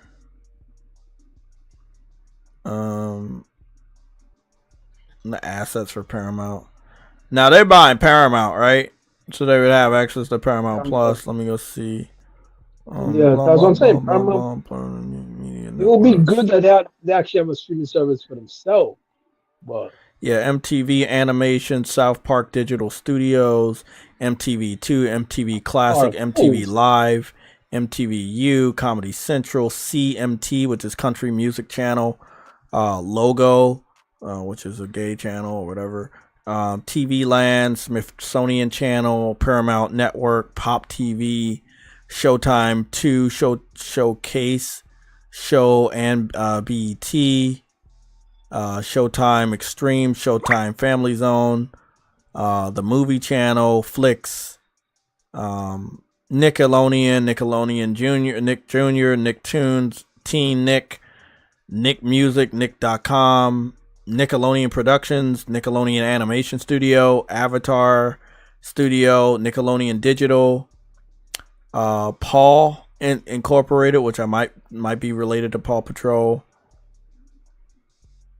That's a lot. They own a lot, bro. They own a lot. Yeah, their parent corporation is CBS. So if they're selling off Paramount, they're selling it off. You know, CBS is selling it off. Paramount Streaming, formerly CBS Digital Media Group, CBS Interactive, and Viacom CBS Streaming, is a division of Paramount Global that oversees the company's video streaming technology and direct-to-consumer services, including Pluto TV and Paramount Plus. So, just extra stuff. They own a good amount of stuff that are very valuable to what Sony would call the value, and then I think that they would like that shit.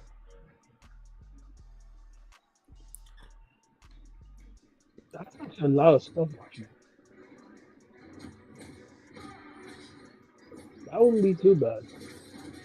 Even though I don't think they're actually technically buying it. They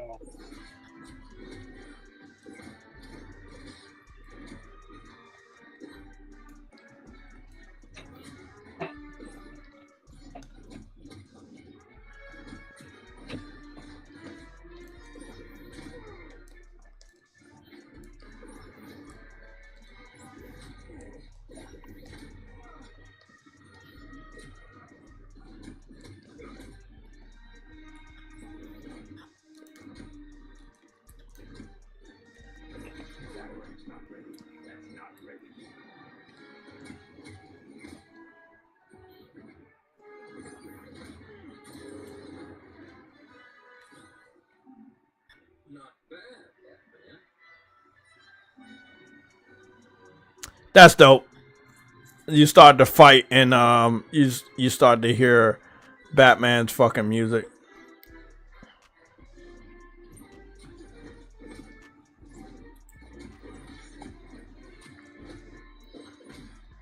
Superman versus Batman.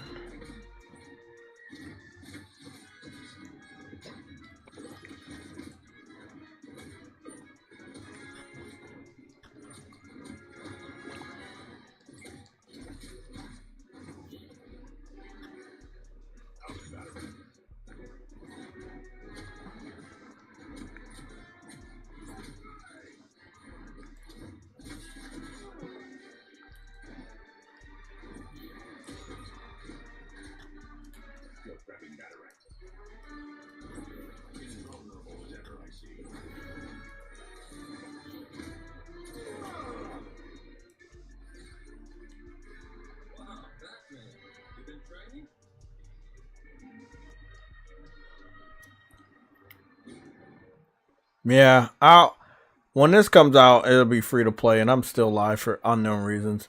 But I'll be back on this shit. Yeah, I'll be back on this shit. That shit's dope. I wish they would have put more money into the visuals, but seeing that it's a free to play, you can't really bitch that much, and it's a cartoony game for kids. Most of the time, kids will be playing this. It is. You can take it seriously as a platform fighting game, so that'll be good. Damn, I really wish PlayStation would just think of their own Smash Brother type game. I wish. 24-hour stream, maybe. I don't know if I have work tomorrow, but I'll find out soon. Not tonight, though. Viacom owns Teenage Mutant Ninja Turtles, I think. We can do a check. If you guys have any questions before we get up out of here, you can ask me these questions. Who owns Teenage Mutant Ninja Turtles?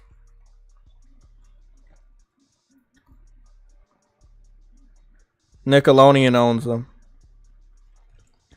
Who owns CW and UPN?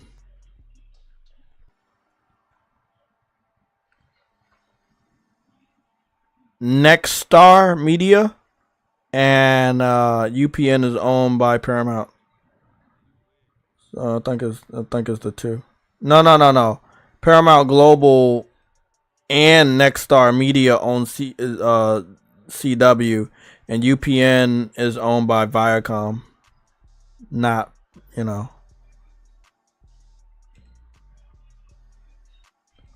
Who owns the CW? Let me go see. Because they got two people listed down for the CW.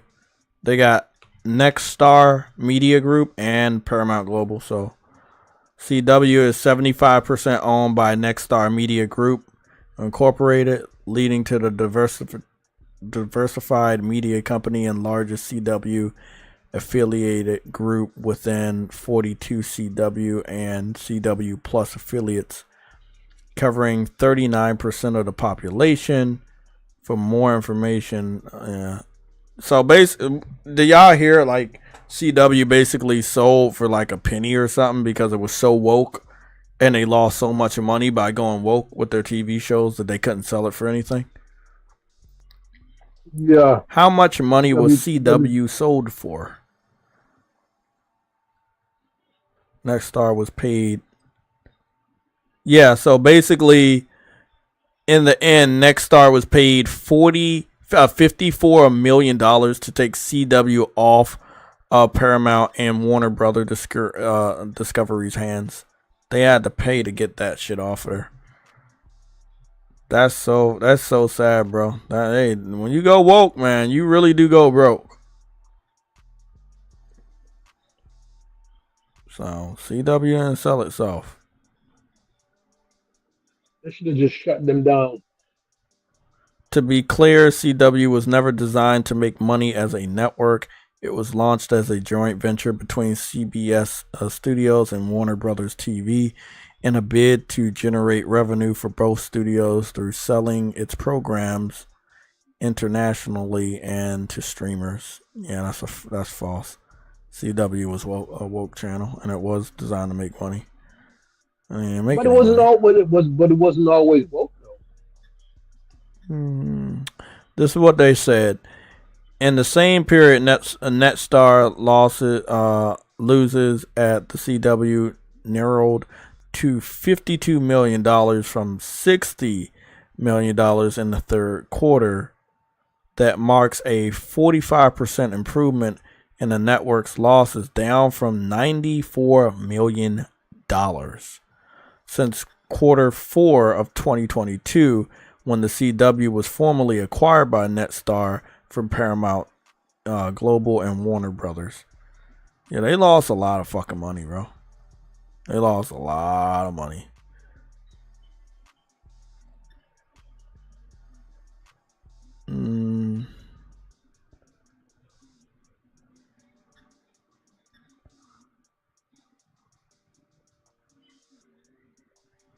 Yeah, it was. Yeah, it was. Yeah, they brought it for $0. They paid them to take it off their hand. They didn't have to buy it. They were paid to just take the fucking shit. Basically, it was free.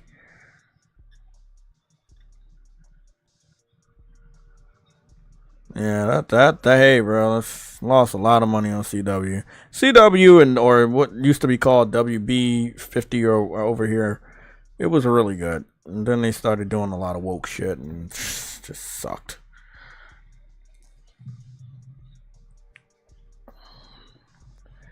When will you be firing up your PC? I have no idea. I gotta go get a webcam so I can make that my primary computer. But yeah. Helldivers 2 is not coming to Xbox. Okay. We still got minutes left. Y'all want to ask any questions, y'all can do that. What does it mean for gaming? I don't know. No, we were just seeing as far as like who owns what, but what it means for gaming is PlayStation could have access to just doing Transformers video games and figure out who distributes that, or whoever makes certain IP games like Nickelodeon games or anything. All of that money eventually goes back to Sony because they own the rights to that stuff. Sony could be the person that owns the rights to the Avatar series or the Teenage Mutant Ninja Turtles at the end of the day. It goes a long way because there are IPs inside of Paramount that Sony could end up making games from, and they could make money from, or those games already exist and they're making money from. So that's what it means for gaming. It's a lot of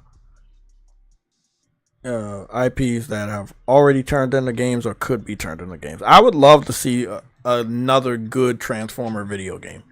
I would really love to. Like, what is War for Cybertron? Oh, that was so good. Oh, that was so good, bro. That was so good.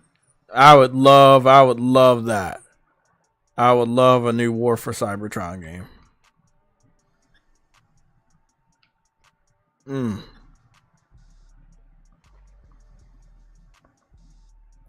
I forgot High on Life was still on PlayStation.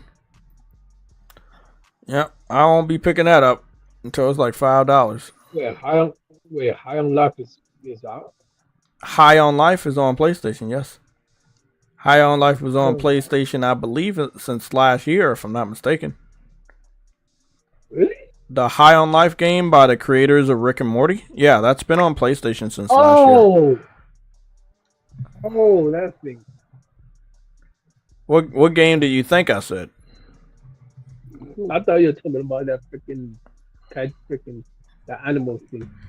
By the way, if anybody didn't pick up Demon Souls, the remake is currently $29.39 right now on the PlayStation Store for the United States of America. So if you wanted to pick up the game that started all the Souls games, Demon Souls, the remake for the PlayStation 5, $30. How do you know? Wario just confirmed it on Twitter with a link to the PlayStation Store showing the price on the PlayStation Store. I like that nigga. He's always. Yeah, I'm not gonna lie to you guys, so don't have to third degree me. I'm already stressed out enough. But yeah, the game's $30, $29.39 on the United States PlayStation Store. Nigga, I tried hard with that Soul shit. Yeah, I know. It's not for Souls, ain't for every gamer, right? I understand. It looked like everybody got a sale going on. Doom Eternal for Steam via the Game Planet launcher storefront is $9.49. You can get Doom Eternal for the Nintendo Switch digital $10 at Walmart. Wow.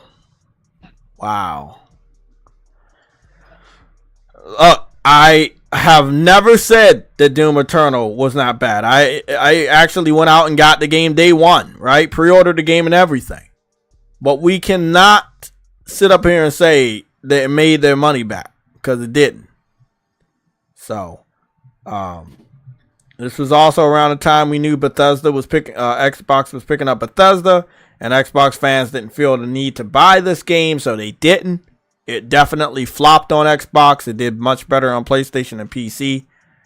Ultimately, a good game died. Now what they do next, I don't know. I think that it's called Doom Year One, which is like either a prequel or the first Doom remade. So we'll see what that does, but I still don't think that anybody's gonna buy these games on Xbox. So they gotta convince these dudes to start buying games again, because that seems to be the problem. You can't make money if people are not spending money. You know? Maybe they'll figure it out later, bro. But they ain't gonna figure it out now. Well, if there's no further questions, I'll be getting up out of here now. So I'll be I guess I'll be going to work tomorrow just to see what my calendar is. I don't know. If I call in the morning, I don't think anybody gonna pick up. So I gotta go see what my calendar is, what the schedule is myself. Normally they always book me for Mondays and shit, so I would assume they do. Oh, I'm gonna try. Oh, excuse me. I'm gonna try to rest my leg a little bit more though. Yeah, you should. Change these bandages. I hope it gets better. Yeah, I hope it gets better. It's just sore right now. Like I said, I'm happy it was just a scraping. It wasn't like a bone shatter or anything. But where is the injury again? My shin. The front of my shin. Well, you might want to wear a sock on your other foot. Yeah. So that your nails of your toes from that foot don't scrape the injury at night when you're. Oh yeah. I actually, even though I didn't know about that, I actually did that last night. I kept the sock on my other foot. Yeah, it's a long sock too. Yeah, they call me Sock Man. Okay. We'll stay a little bit longer. What's going on with the Stellar Blade demo glitch? Can you tell me what's going on with the Stellar? Look, I was gone all week, so you guys had like literally 7 hours to let me know shit I didn't know. But yeah, what's going on with that? Let me know. Anybody know what's going on? He's only saying that because he's saying you're leaving. I already know that. But does anybody in the chat know about the Stellar Blade demo glitch?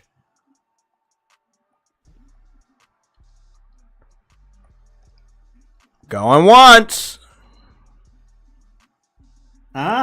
New areas in the demo. How do you access it? Don't know. A bit of the Destiny, like you get off Sparrow next to a wall and you dismount through a wall and then you end up in an area that doesn't have enemies in yet because it's part of the DLC. 8 days ago. Let me go see what that's all about. Because I saw people in different areas and I know the game ain't out. And I was like, how do they get to these other areas? And then they told me they gave Truity an L and Truity let them go to the next area. And these are the things they did. Yeah, there's probably areas that you can get to, you know. This is how you get. You could get to them. Yeah. Okay. You need to interact with the skill settings machine and learn the life. It's important to understand how one works, so spend some time in training to get comfortable with it. See, I think she's in Russia. Bro, how do you access the training mode? Exit the building and find yourself an enemy. Oh. Okay.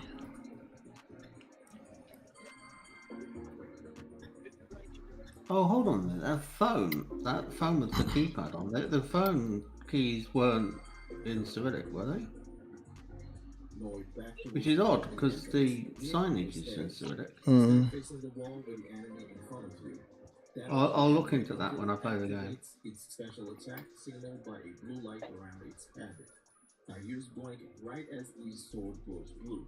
If done correctly, you'll glitch through. Because a Russian keyboard doesn't look like a regular American keyboard. Hope this was useful to you. Oh, so this is how you get to the new area, which is the car garage. That's pretty nice glitch.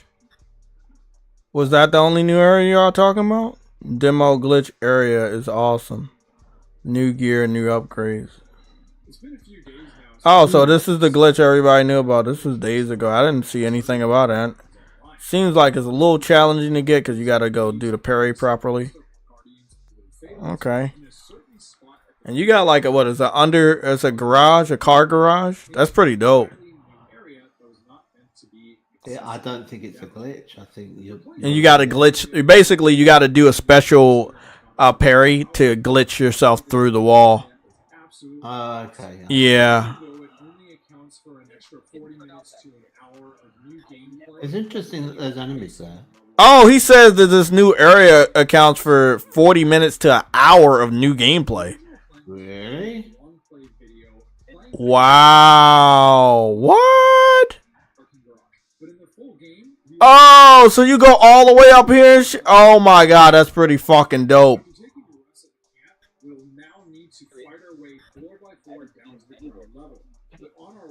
What? Oh, this is a mistake on their part. You got an exo spine upgrade up there? Don't give people this much in the demo for nothing. Whoa, bro! And do you understand why the media, like nobody from your traditional reviewers, right? Hmm? Oh, so once you get back down to the door, you can open the door from the other side and get back to the same area that you was in. Stuck in there having to try and glitch your way back. Oh, right. You know, I'm suspicious that the developer didn't leave it like this deliberately. I do too. There's no way you have. There's too much content there for, I mean, you would expect That's it pretty to not fucking have dope. everything. To ensure that we can counter these attacks effectively. Once the dozer is down, we can take one of the many branching paths from here. I don't know, maybe not. I think the thing with Destiny is that they hadn't decided where to put them in the DLC. But Look at this shit. Made the map. Oh, this could be a nice challenge. Give you something to do for the next few days. Not long before it comes out. On the second floor of the parking garage, right before the Abaddon boss fight, allows us to upgrade and add our second clear slot. There's a few new puzzles in this Oh, you get another fucking perk slot. That's nice. where the player has to enter in 16 directional inputs using the D-pad within a set time limit in order to unlock the crate. It was a bit tricky at first, not having any instructions and really just trying to have to figure it out on the fly, but it was easy enough to figure out after a few times, and overall, I really like the design and look forward to encountering. That's really nice. I like this. Combinations in the full game. I like how they did that. To the streets and the different branching paths, there's also some secret area as well that can be accessed by traversing a wall or climbing a series of ledges. And of course, I use the term secret very lightly, as the areas are as easy enough to find thanks to the scan mechanic as well as the yellow paint that's literally showing you the way. But oh well. I like that there are so many secret paths in this game where you can find like loot and secret monsters, which is something you don't necessarily always get in Souls games. You know, like especially like this is a modern day Souls game that's like in a city and shit, and most of the Souls games are like in medieval times, so it is different, and I really do like it. She starts zipping up using some kind of automated repelling tool, which was totally unexpected and actually really cool. Once again, hats up to the devs at Skill Up because they clearly put a lot of thought not only into designing the various levels and the different types of topography and the environment that you have to traverse, but also the various and different ways in which you can actually explore and traverse that environment. This looks amazing. This is day one, bro. I know it's coming out really soon, but there's nothing about this, just the demo alone. That is day one. Wow, that is fucking awesome. Thank you, man. Thank you. True Bleed 420. Thank you, man. That's dope as shit, bro. Shut the fuck up. Get on my fucking nerves. It'd be funny when Xbox fans try to turn into fucking what is it? Xbox fans try to turn into neutral gamers. Gotta love it. Man, that'd be funny, bro. That'd be really funny. That'd be really, really funny. This person wasn't doing none of this type of content. They were strictly Xbox fan. Now they're like, oh, they want to fucking cover PlayStation news because covering Xbox news doesn't pay the fucking bills anymore. That's what it's all about. You know, you got to cover what's popular. That shit wild, bro. Last person I think will be giving PlayStation games any props, but hey, you gotta do what you gotta do to pay the bills. Oof. A funny camera glitch using scan in training area. Damn, look at that motherfucker. What is that thing? First one is really consistent. We just press the restart button after initiating a visceral attack, and it goes wonky. That thing is fucking devastating. They really got a good variety of monsters in this game. This is a crazy ass game, bro. Woo! Bro, I don't see a real reason. I wish I would have found out this in the beginning of the stream. I don't see any type of reason why you can shit on this game. If I'm being 100% real with you, I don't see any type of reason you could shit on this game.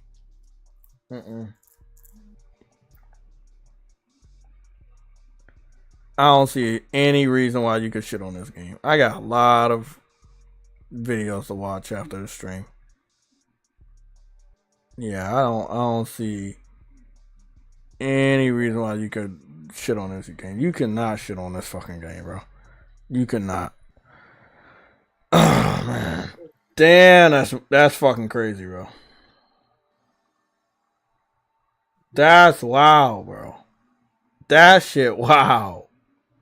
Oh my goodness, bro. That is wild when you think about it. You got all that content in the demo that you can find through a secret fucking entrance?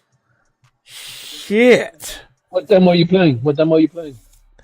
I'm not playing a demo. I was looking up a lead from somebody in the chat that said that there's a glitch for Stellar Blade, and if you do basically a what is it, one of those parry attacks at the edge of a wall, you will parry and your character will back up through the wall, through the animation, and you'll have access to a whole complete new area that could lead you to 40 minutes to even more than an hour of additional content for the demo.